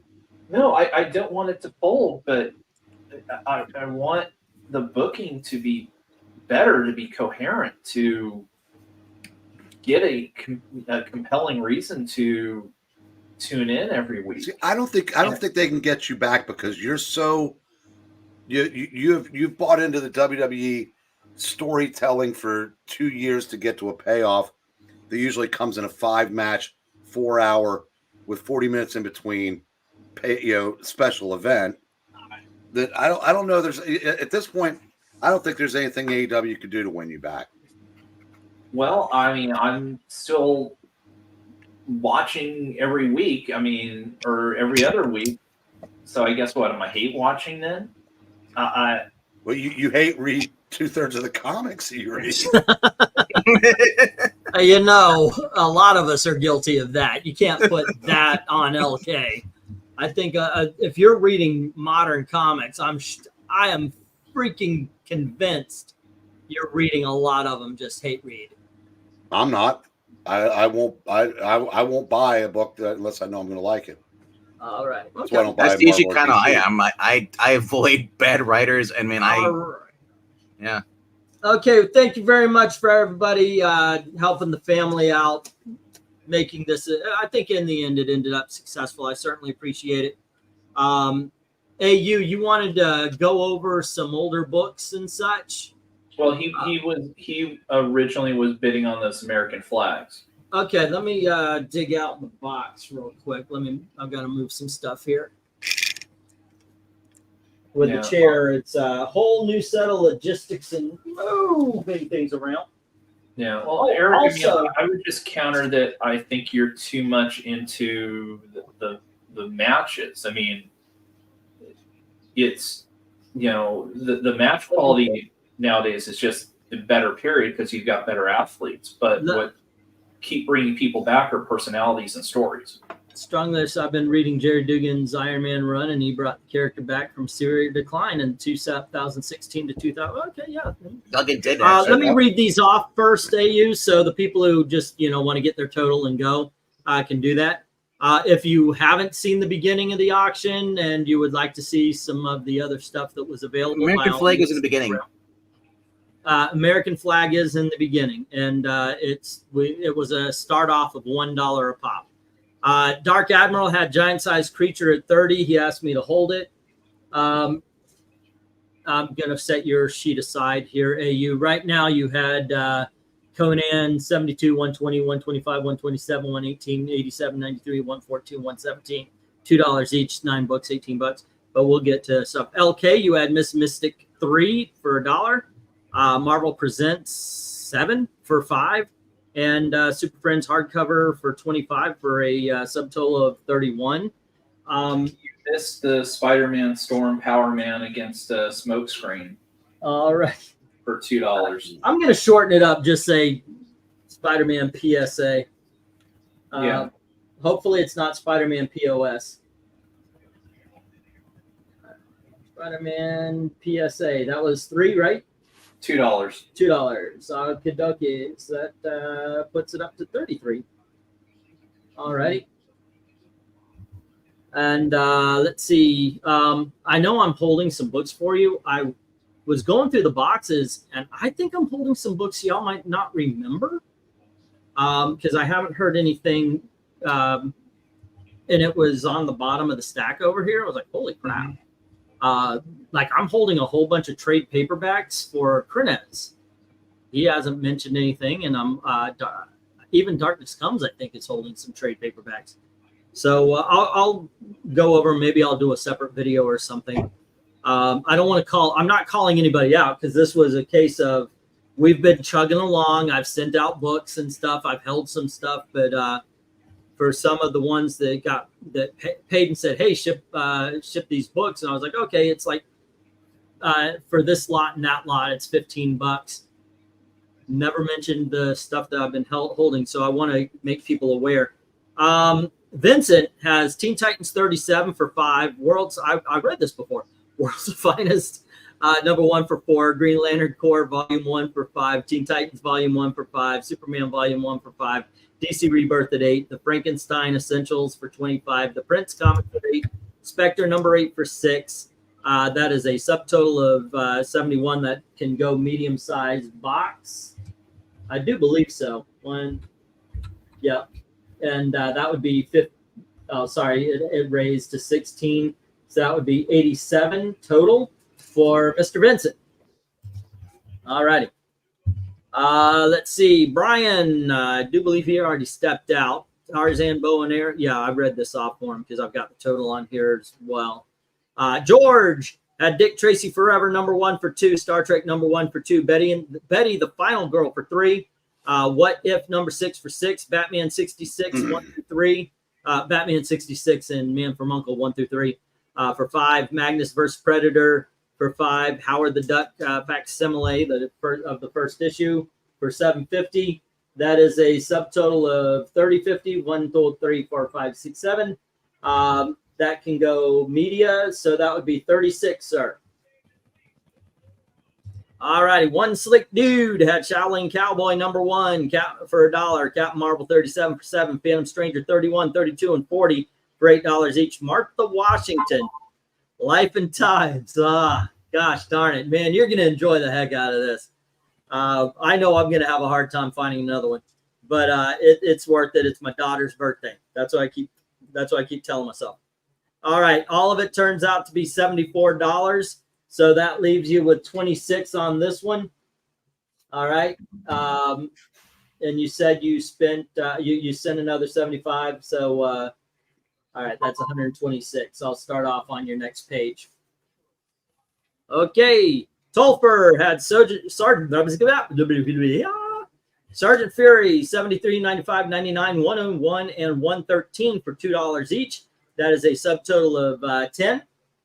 But it seems like you're interested in the American flag as well. I'll put yours aside here. We can go over some of the older stuff if you like. If you just want to get and go, that would be that's only 5 books, so it would be $6. So it's 16 if you want to stick around. Just say the word. All right. Austin P. Tarzan of the Apes. The Descent into whatever it was called. Gold Key. $2. Weird Western Tales 56 starring Scalp Hunter, $2. Captain America number 283 for $3. Teen Titans number 40 for first full appearance of Ms. Martian. Tomb of Dracula volumes 3 and 4 of Marvel Essentials for $50. Sergeant Fury 92 for $2. Conan 126 for $2.50. That is $66.50. And if I ship everything, let's say let's go with 20 on that and say $86.50 because I know I'm holding a couple of lots for you there, Bubba. All righty. And then Dark Admiral had giant size creatures. First appearance of Tigra for 30, and he said he paid. Let me get these. When did you drop off, AU? Hold on, Tolfer. I got 82 for one slick. Okay, so what am I missing? One slick.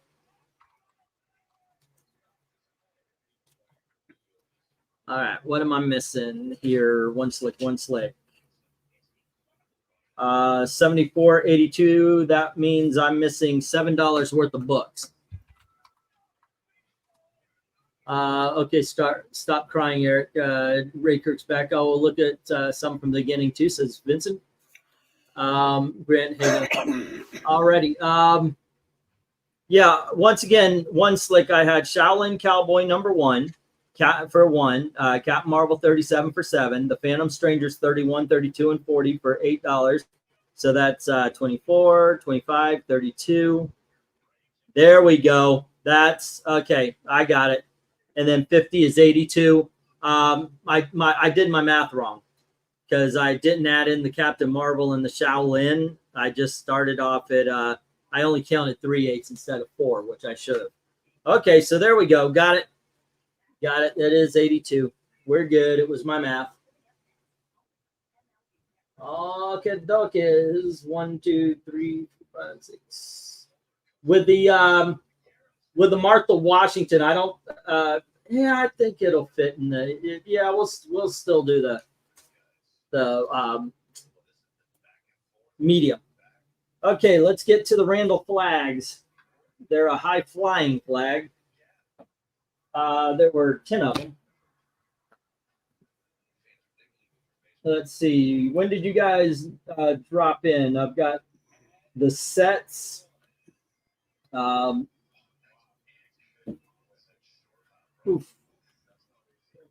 Put these down. Wraith, Gizmo from Mirage. From Mirage Studios. Death's Head 2. Excuse me, guys, while we do this. We have the Death's Head 2 and the War Strike. Let's see. Battlestar Galactica from Dynamite 1 through 3. Fantastic Four 234, 239. Mr. Hero 1 through 14. All right. The American flag books are way at the bottom. So, yeah, I'm going to flash a couple of books in front of you that may not have went. Sergeant Commando 118, 145, 148 in the spectacular issue number 8.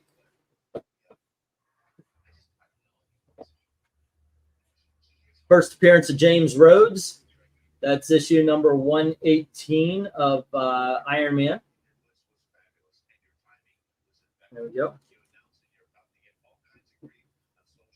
$7.50 on Aquaman number 19. I did a 25% off on it. Davy Crockett, King of the Wild Frontier from Dell Comics. The Human Fly, issue number 1, did a 25% off, so it was $6. Do you want me to send the amount for the shipping separately from the book credit? Okay, here's what I recommend, One Slick. When you do this, like right now, you've got an extra 126. The best thing to do, run it out, okay? Do the 126, and then at the end of that, pay for one time. It'll probably be around 20, but that way you're not taking shipping out of your credit. You're just it's boom, you get $126 worth of the comics. Another way to do it is the way that Vezerin did it. He always made sure it was 150 because that's free shipping. So there you go. When the 150 was up, I just sent. But that's the way I would do it. Run out the money and then pay for the shipping in one shot. That way you're only paying for, a medium box or a short box, and you're getting you're getting more comic for the buck instead of using it for shipping. Here we go. Defenders number 17, first appearance of Wrecking Crew. That one was for $6 because we did a 25% off of this. Iron Man, this is the issue where he gave up the armor. Once again, that would have been $6 because of the 25%.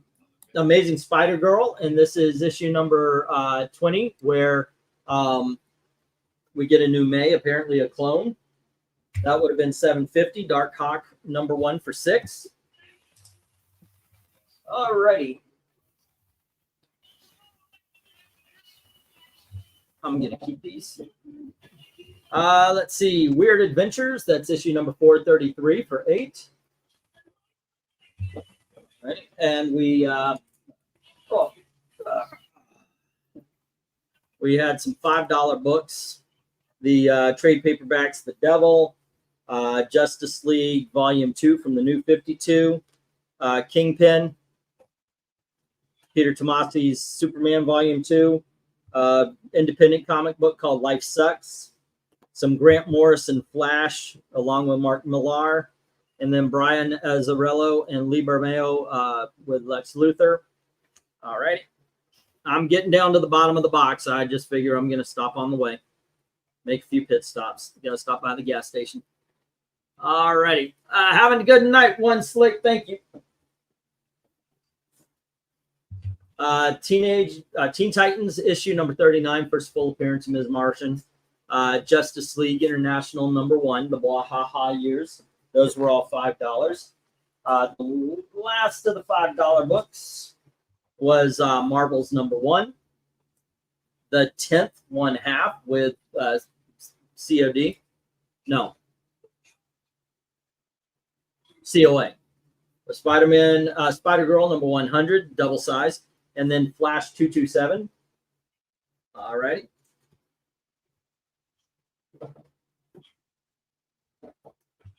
Okay, let's see. We had some $3 books, a whole bunch. We had 10 little Archies. Okay. Let's see. Also, $3. Korak, Son of Tarzan. Savage She-Hulk. Incredible Hulk number 209. If you see something, just say something. Incredible Hulk number 230. Superboy and the Legion of Superheroes 229, the first appearance of the Time Trapper.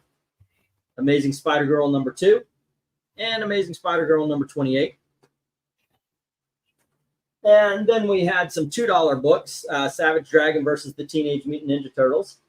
It's number 2. The Batman issue number 1. And then we had Defenders issue number 105.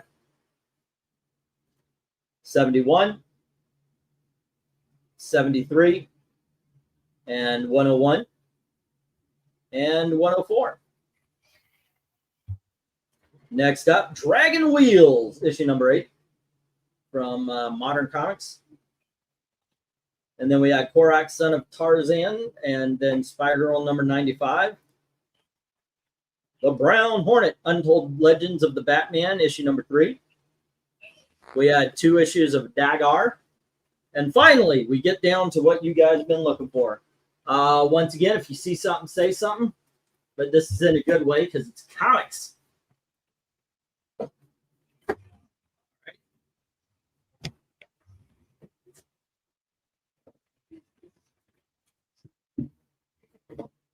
Reading the reject box today.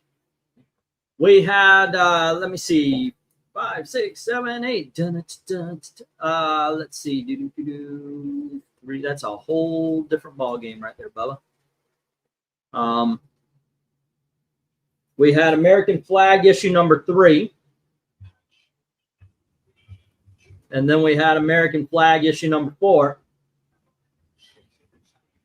And here is American Flag issue number 5. Issue number 6. And issue number 8. We also had, I thought I had number 1. I did have number 1, right?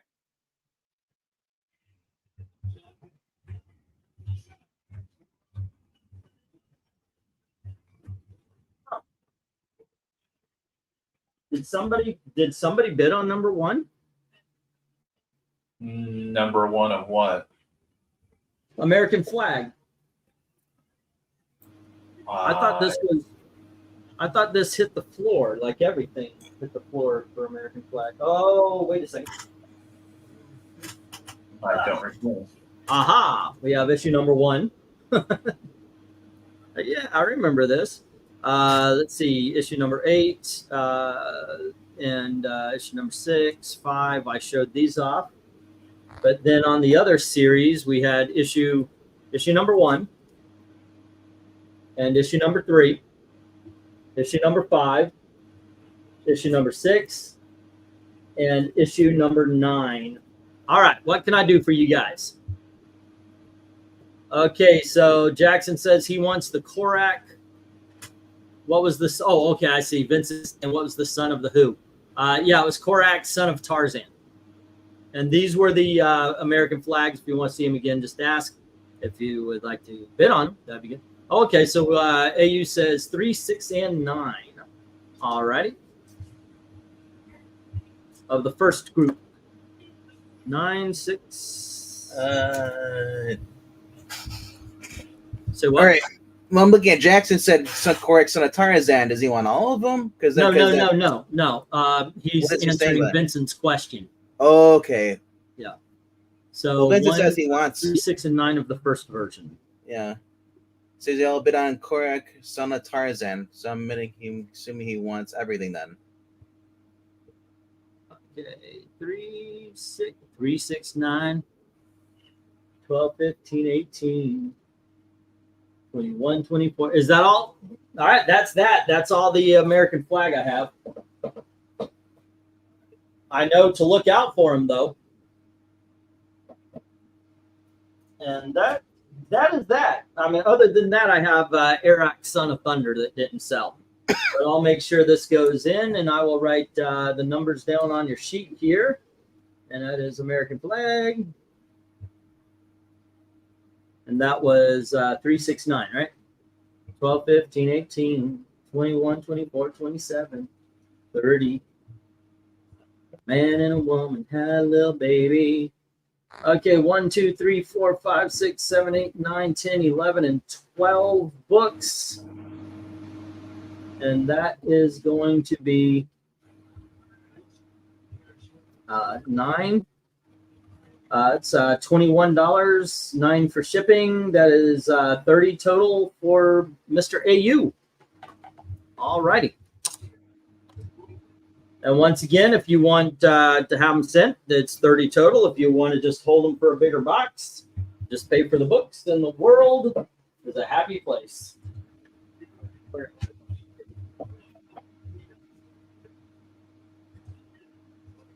All right. There we go. Fun times. This turned out all right. If you can't pay tonight, guys, please pay tonight. Yeah, it's gonna be good. I think it's gonna be good. We're gonna take my daughter out to an Asian market. We found two. One's in Indianapolis, and one is in a place called Kokomo. Okay.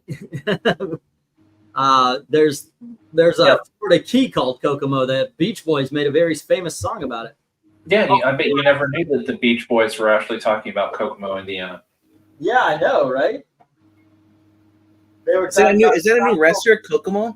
tropical drinks resting in the sand. I mean, I had no idea that was an Indiana thing. But go figure. Alrighty, and Korak, Son of Thunder. Okey-dokies. Bottles in the sand, tropical drinks melting in. Yeah.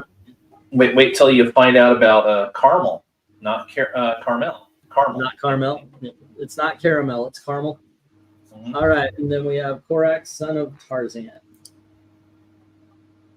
And that was in the $2. So that is 23. Okie dokies.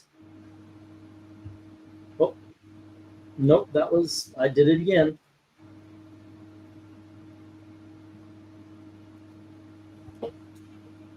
All right. Vincent. Nope. Tropical drinks melting in your hand. By and by we'll get by to the music of a steel drum band. Now you, Eric. No? Okay.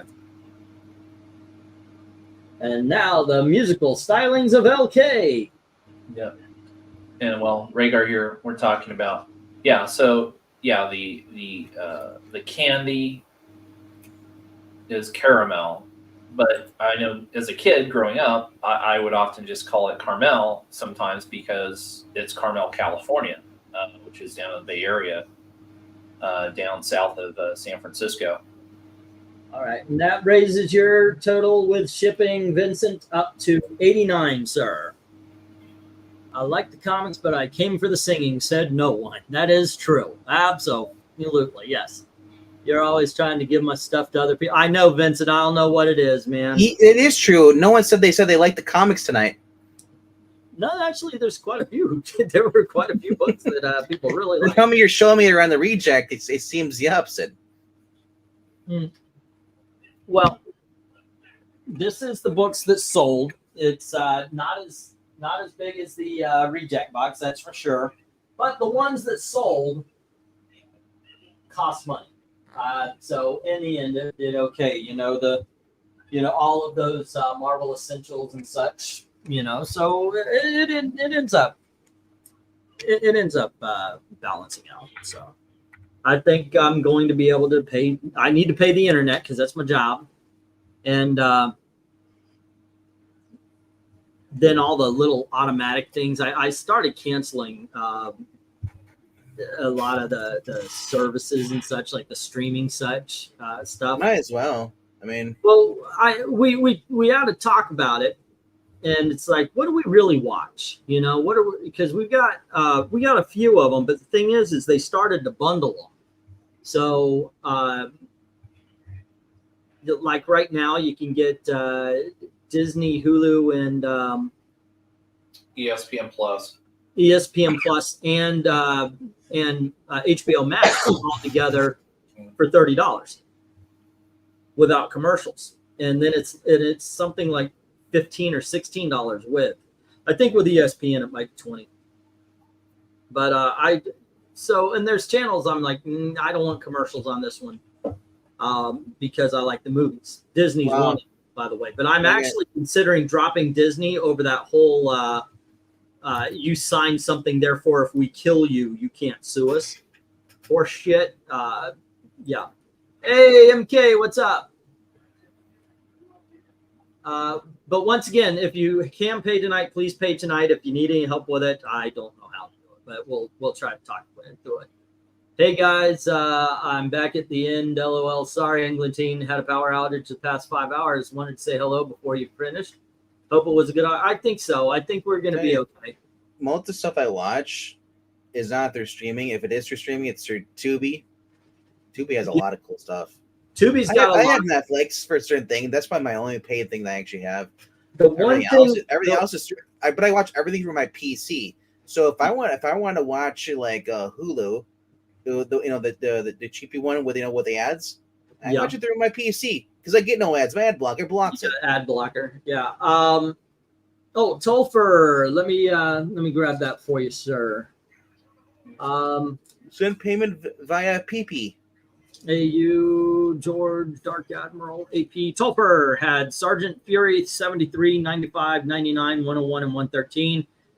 That's $2 each. That's 5 books, so it's $10. If you want me to ship it along, it'll go media mail, $16 all total. For not the shipping, but everything is 16 because the shipping is 6. There you go.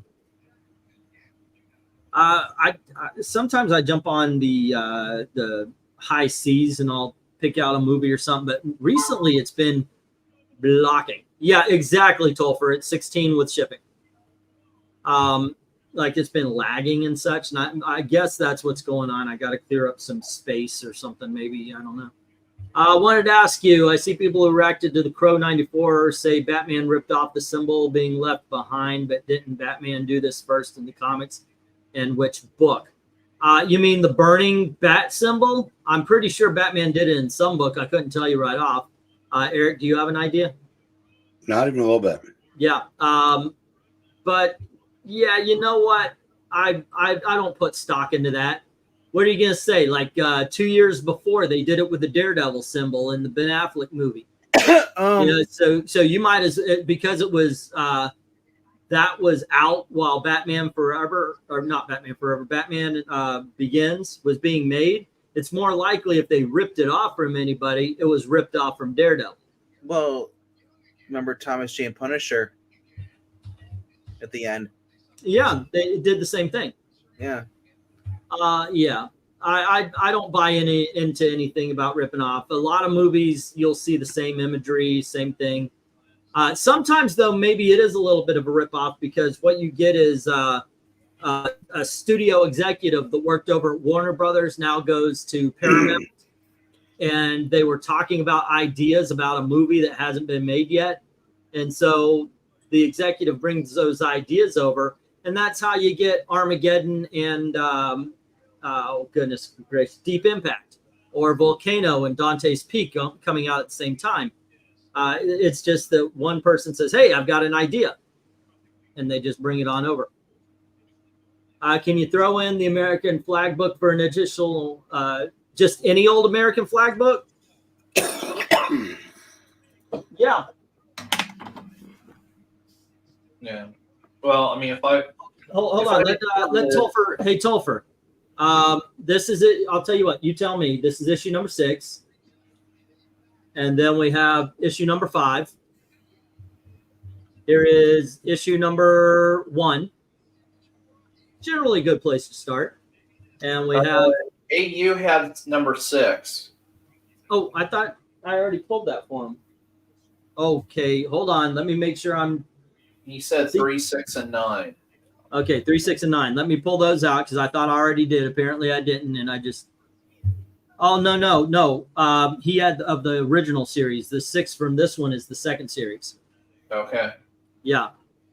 I've got his books out because of the original series. I only have 8, 5, and 4 left. And then issue number 6, 5, and 1 of the second series. He just says number 1 works. All righty. I thought so. That's a good choice. All right. And let me mark it on your page here. Oh.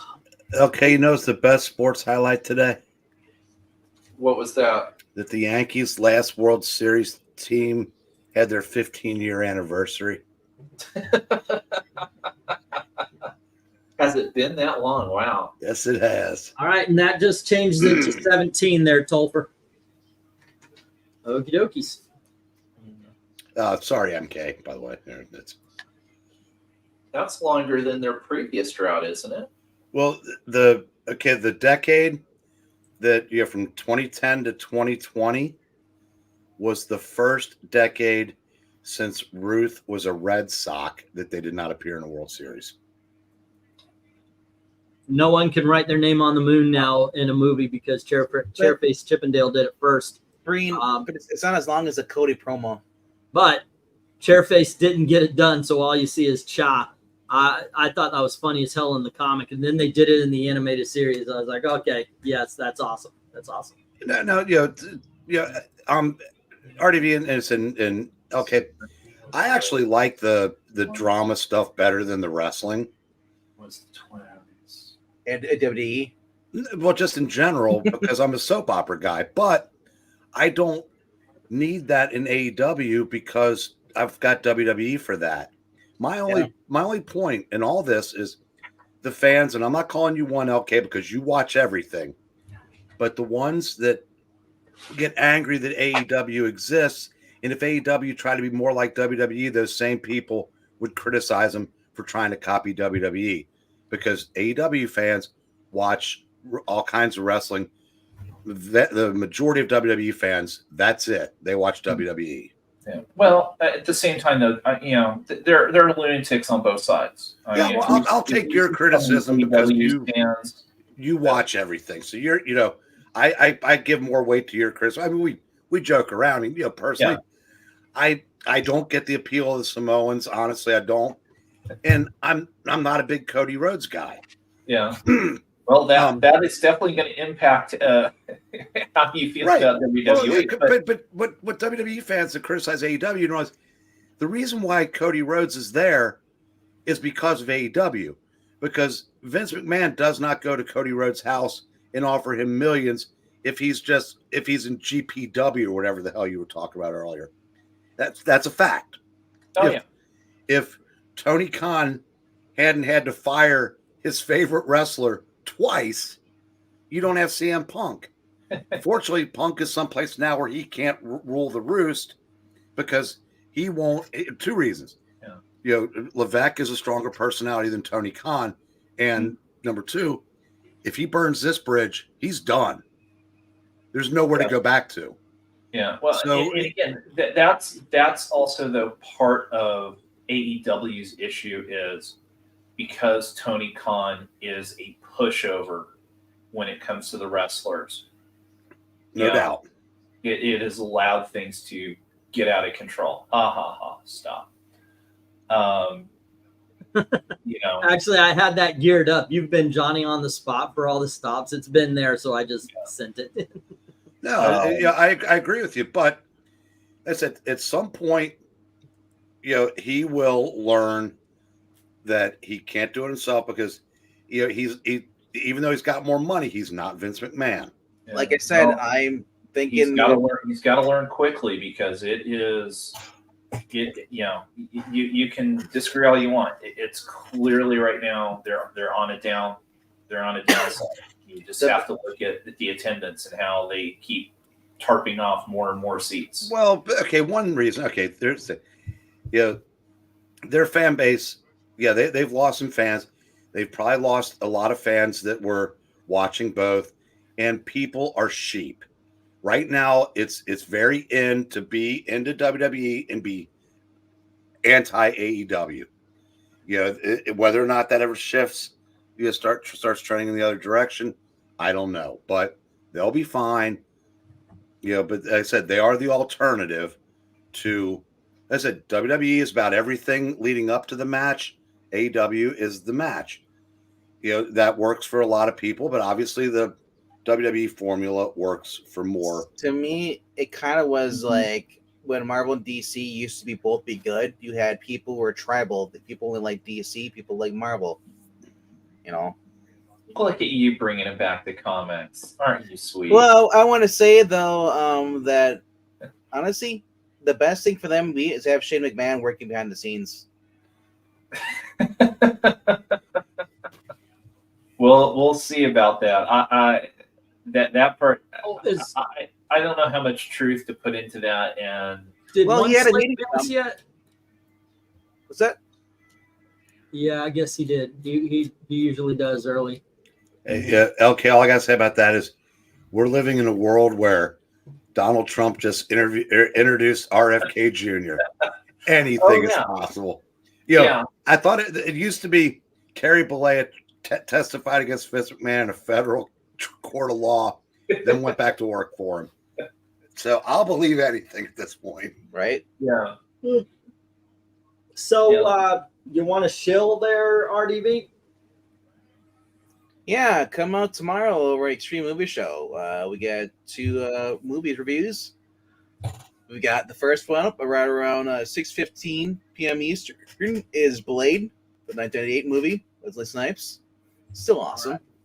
Yeah. And then at 7 p.m. Eastern, it is Escape from Alcatraz. That is a really good movie. That does I not get enough Could love. not, dude. The view. I couldn't believe how many people voted in there. We've had over 100 people vote Yeah. in that poll. I've never seen that many numbers on a poll that I made.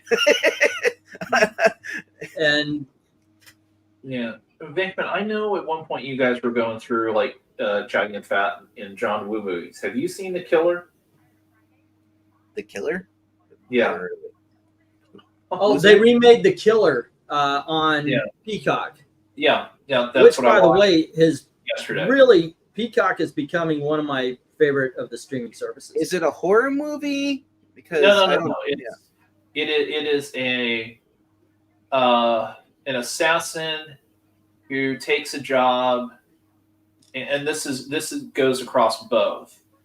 Who's and the main it's- actor? Well, so in the original, back in the 80s, it's Chow Yun-fat who plays the assassin. Mhm. And in this new one, it's some girl I've never seen before.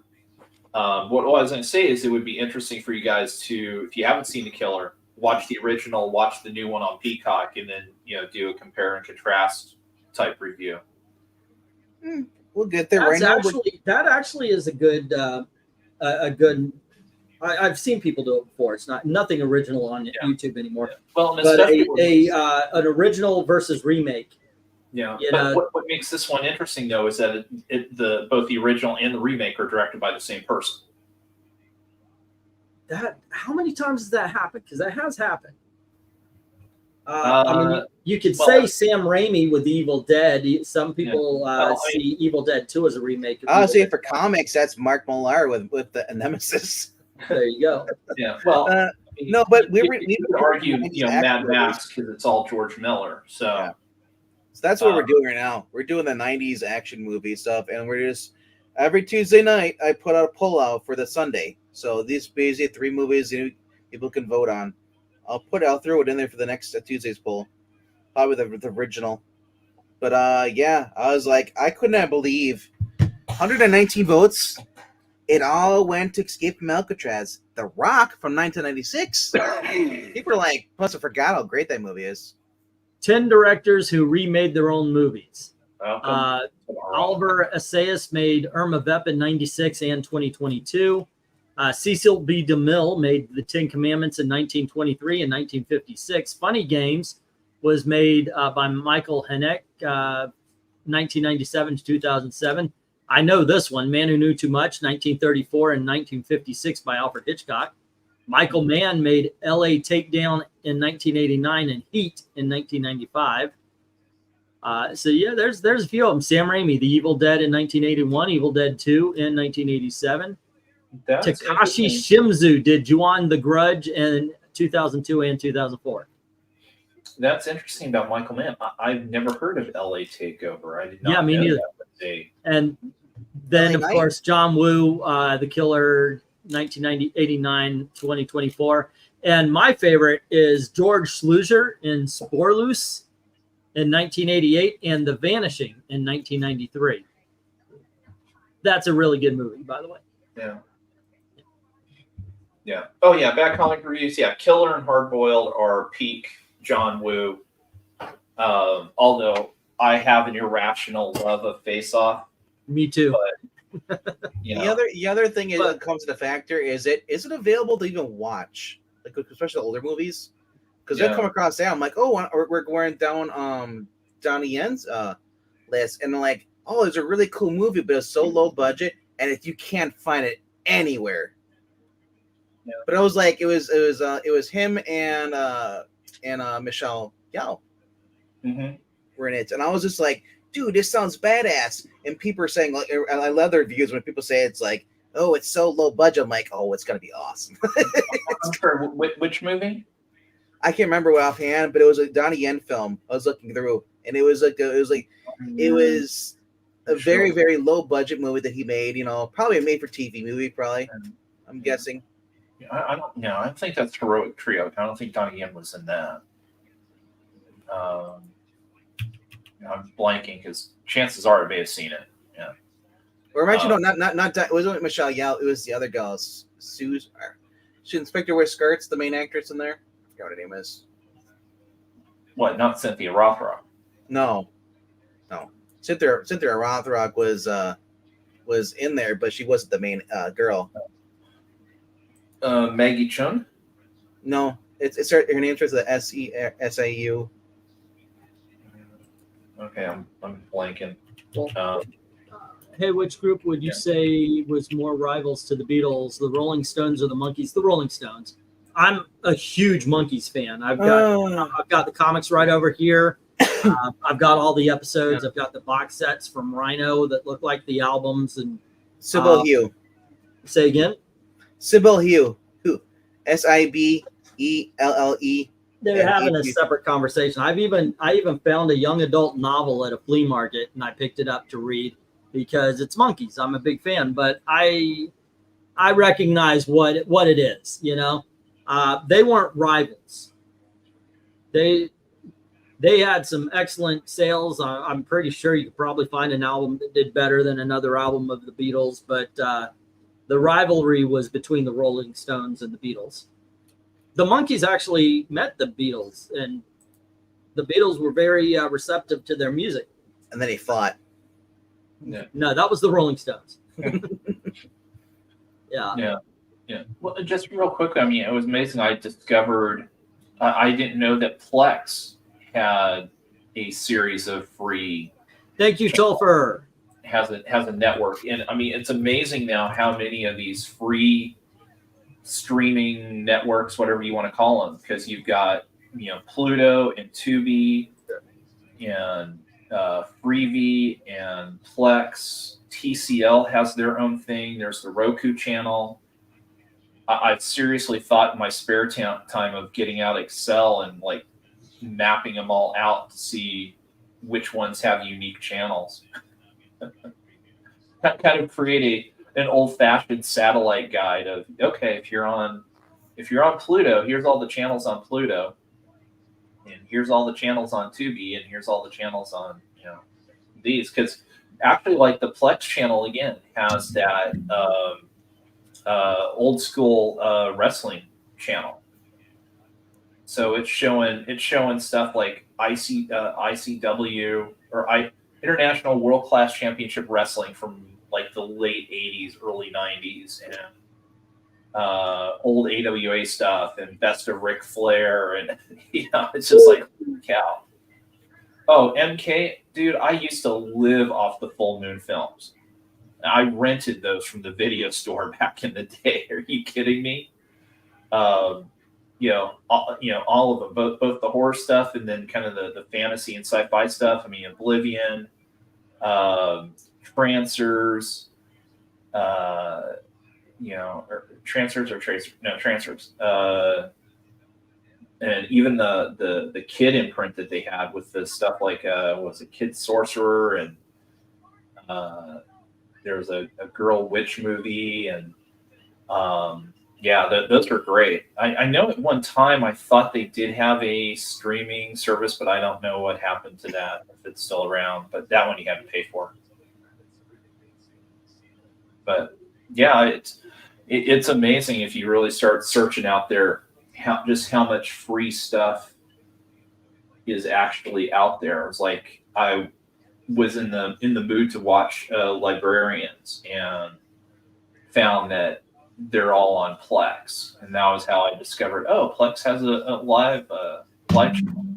Well, that too, like Paramount, they've all got their live network stuff too. It's absolutely crazy. There's probably about, I think I've just named off like over half a dozen. So, hey, Venkman, were you talking about the Foo Fighters the other day?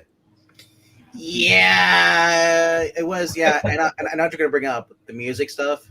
You heard that they threw a temper tantrum over the RFA. You know what? thing? It's all a virtue signal because I also heard that the venue had the rights to actually play it. Oh yeah, the Foo Fighters don't own the rights Yeah. to it. It's for that kind of stuff. It all goes through a BMI or whatever the service is. I'm not surprised though that they did this because they're thinking if Kamala wins, they better not be on the wrong side. Oh yeah.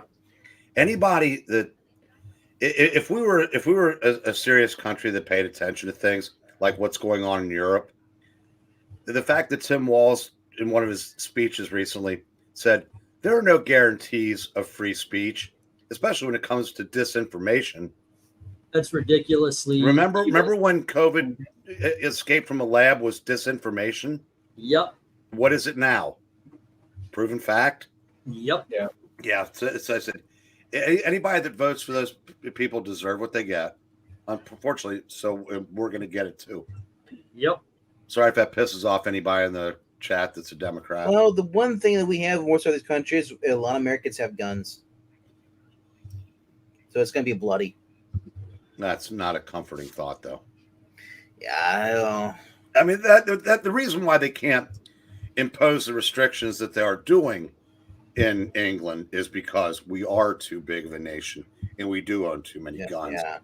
But it's just chilling that anybody. I mean, if we didn't have guns out, they could still slaughter you like Russia would do. They don't care. Yeah, okay. Dig us some good news though.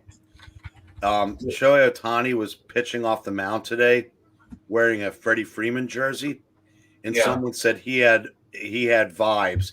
So I guess Kamala doesn't have all of them. Well, but it's the Dodgers, so No word on whether or not that's so Brad or not, though. Don't know yet. Oh, don't worry. It said they're going to have the best record in baseball, and they're not going to win again this year because when they get to the playoffs, everybody's got good pitching, and good pitching will shut down good hitting more often than the reverse. Yeah. Well, these are retro. They're from the 60s. So, yeah. But they're a lot of fun. They're silly. They're stupid. Absolutely. But that's what the Monkees TV show was as well. Eric Green, did you guys hear about the Foo Fighters suing Trump over a song or something? We just talked about that. Oh, okay. There you go. And they can't sue because Trump didn't do anything illegal. God, it's amazing. It's a clickbait title. How just ridiculous these so-called anti-establishment. Who's the dapper fella government? in the Avatar? My daddy. Oh, that about LK's Jackson. We're talking about William Zecca. Yeah, that's Billy Zabko with my two daughters. We were at MegaCon that day. So now you triggered it. Now he's going to go down memory lane. We're going to sit here for the next 5 hours with slideshows from Thailand and everything. It's my channel. I do whatever. No, but seriously, I really appreciated it. But yeah, you should go back to where the last time we told that story, clip that, and upload it as a video. When someone asks us, play the video. Why do we keep? Why, Eric? What? Why?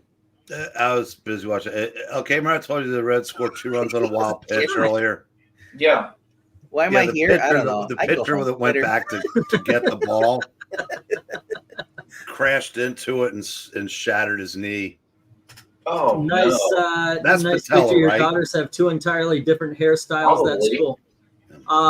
Yeah, they do. They're also 2 different Elizabeth is very introverted and shy. She's short. She's skinny. And always joking about the fact that her sister got all the boobs. And I'm like, okay, not a conversation I want to be a part of, but okay. My oldest, and we joke because Elizabeth is her mama and Ashley is me with personality. Ashley is loud, cusses a lot. She cusses more than me. And she's more adventurous. Yeah, she's really cool. I wish she was near. By the Do I have a way, favorite daughter? Yes. Do I have a favorite baseball team? Not these days. Well, now she's in Kiwi And land. I wouldn't care. I wouldn't give a about Indiana sports anyway. I am planning on either getting a Baltimore Colts shirt, or I'm getting a Tampa Bay Buccaneers. So whenever there's a rival game, I go in. I'm waiting till when you go to visit your daughter in Kiwi land. And I want to so much. Yeah, my daughter met a kid online. A kid to me, not to her. She met a guy online, and he came to meet her, and everything's worked out. And she ends up going over to New Zealand, and she's living there now. And she says it's way too fucking cold. She's like, Well, what's up? Yeah, because it's winter over there. Yeah, she said it's for Antarctica. She says is as close as Cuba is to us. Well, when I was in Florida, when I was at home. So yeah, she's talking about how she's a Florida girl. Now she had a little bit of training when she moved up to Michigan, but yeah, she's a Florida girl. So slideshows from Thailand. Are we playing dude or not with us? No, I did not partake, by the way, in that kind of activity. We still have no evidence that he hasn't. It's just his word. Oh, I have very clear evidence. It's just I'm not going to show anything. just a little bit advice or warning, whatever it is. If you ever look at that picture again, that's your avatar, and your wife is suddenly in it. I say that because I saw a picture box of my mom, my dad, and my brother and me when we were very young. And I looked and said, wow, Elvis is my daddy. Because she'd taken Dad's face and replaced it with Elvis. Right. Well, I'm not in that picture at all. So. I know. That's why that was the point. But yeah, I do miss my daughter though. It's been a long time since I saw her. I wouldn't mind going over to New Zealand to check her. I told her though, if I go to New Zealand, we're going to Hobbiton. And she says, that's on the other side of I said we're going to Hobbiton. There's no negotiation there. We got to go see where the hobbits live. How many sheep does she own? I don't know. She doesn't own them. Her boyfriend's family does. He actually works at a butcher plant. What do you call them? Where the big plant where they go and kill all the animals and butcher them. Slaughterhouse. Thank you. The mall. I love comics. Yeah. Go on ahead. Well, no, an abattoir. There you go. Abattoir. Yeah, the online dating thing is big now with younger folks. The times I tried that, unfortunately, I ran into two druggies and a chick who wanted to marry me after speaking to her for a week. My daughter, Elizabeth, she was working out at Disney, and she was so excited. Daddy, I got somebody's number. So she hasn't done a lot of dating. She's, like I said, she's an introvert. I want her. By the way, go out, meet somebody, go on dates, go, live life. She's pretty, and she's very smart, very smart. But she was so excited she got a number from this guy, and I said, well, that's cool. Is he going to call you? You going to call him? And it's supposed to call today, so I'm very excited. Okay. And a couple hours go by, she comes into the room and I said, okay, how'd it go? What's up? And she goes, well, we started talking, and then he said, when can we hook up? And I was like, what? And he says, when can we hook up? I was like, does he mean hook up? Yeah.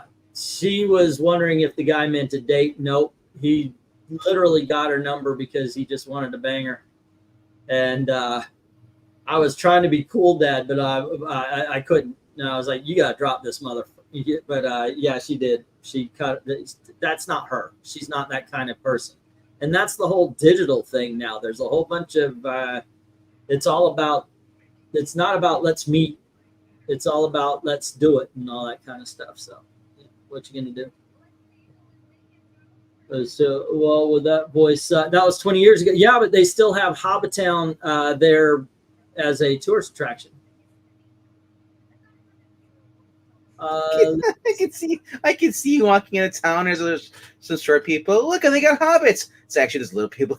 I know, right? I would so be that guy. If there is a midget in Hobbiton, I will take a picture with them. I might even throw some grass on their feet to make it look like hair. He's a tourist just like you were. Yeah. Oh, fuck it. I'm going to be the loud, bad American person on that. Yeah. Let's see. Yeah, a lot of them are hookups. I think Tinder's like that. It's ridiculous. I meant 20 years ago with my. Oh, okay. Sorry, MK. I didn't know you could have experiences like that 20 years ago. You're older than you look, dude. You don't look that old. Well, Tinder's been around since the early 2000s, right? Yeah, but I don't think I didn't think MK was, or at MK least is he was 41, probably.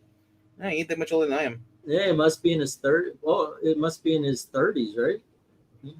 No, I'm 39. He's Hey, older look, than I am. I want a picture with Frodo. Exactly. Yeah. Yeah, and then the guy shanks him. That can get awkward. We went to up in Tallahassee, down in Tallahassee now. The natural museum that they had there with Tallahassee history and the animals. They had a zoo with natural Florida animals and such, and we loved going. It was never expensive. But next to the zoo, and it was free, you could just walk over and check it out. They actually had a plant. It was the house that's been there for hundreds and hundreds of years, and they preserved it. And they actually had it preserved with slave quarters, the whole 9 yards. And my point being is awkward situations when you meet someone there. Imagine you're going through one of these plantation houses and it's like, oh, that's nice. I like this and this and this. And then there's a black family and they're staring at the slave quarters. And it's like, okay. Yeah. Nobody ever believes my age. 5 years back, I was 26 at the time. I was in my mid to late 30s. Dude got triggered. I look younger than him. Yep, 14 years old. Elizabeth is exactly like MK. You seeing anybody? I'm trying to hook you up with my daughter. Treat her bad, I'll kill you. That is, I mean, there's no getting out of it. I've now got a basement, so he's got that voice. So they'd be like, I can't. That's just a unique, deep voice. I cannot eliminate it from the world. My daughter has a taste for Latin food, so yeah. Just don't yet let who let you in the house. That would be reason. Yeah. And with that, I'm gonna bounce. So have a good one, LK. See you tomorrow. Bye, everybody. See you, okay. I tend to fool people to say I look young, but sound like I'm 10,000, so people have no idea how to gauge my age. Normally, I don't feel bad about situations like that. It's like I didn't do anything to anybody, but. Yeah, that was really, really strange. All righty. So tomorrow we have the Blade over at Extreme Movie Show. Tomorrow night we're ranking Silver Age Batman covers. So that should be fun. By the way, what I did for this one is I went to 1950. I count Flash Showcase number 4, right? 4. 8. 4? 8. Which one's first appearance of the Flash? 4. 4. and that's October 1956. So I went to Batman, and I failed October of 1956, and I started with Detective Comics, Batman, and got the first 12. There are some fun freaking covers in this, so by all means, please join us for that tomorrow. Don't forget to go on over to Geeky Puppet Show before that. And for now, hey, click like, share, subscribe, ring the notification bell, set it on all, and thank you to everybody who's already done that. To everyone, all of the true believers, thank you very, very much for watching. Have a good night.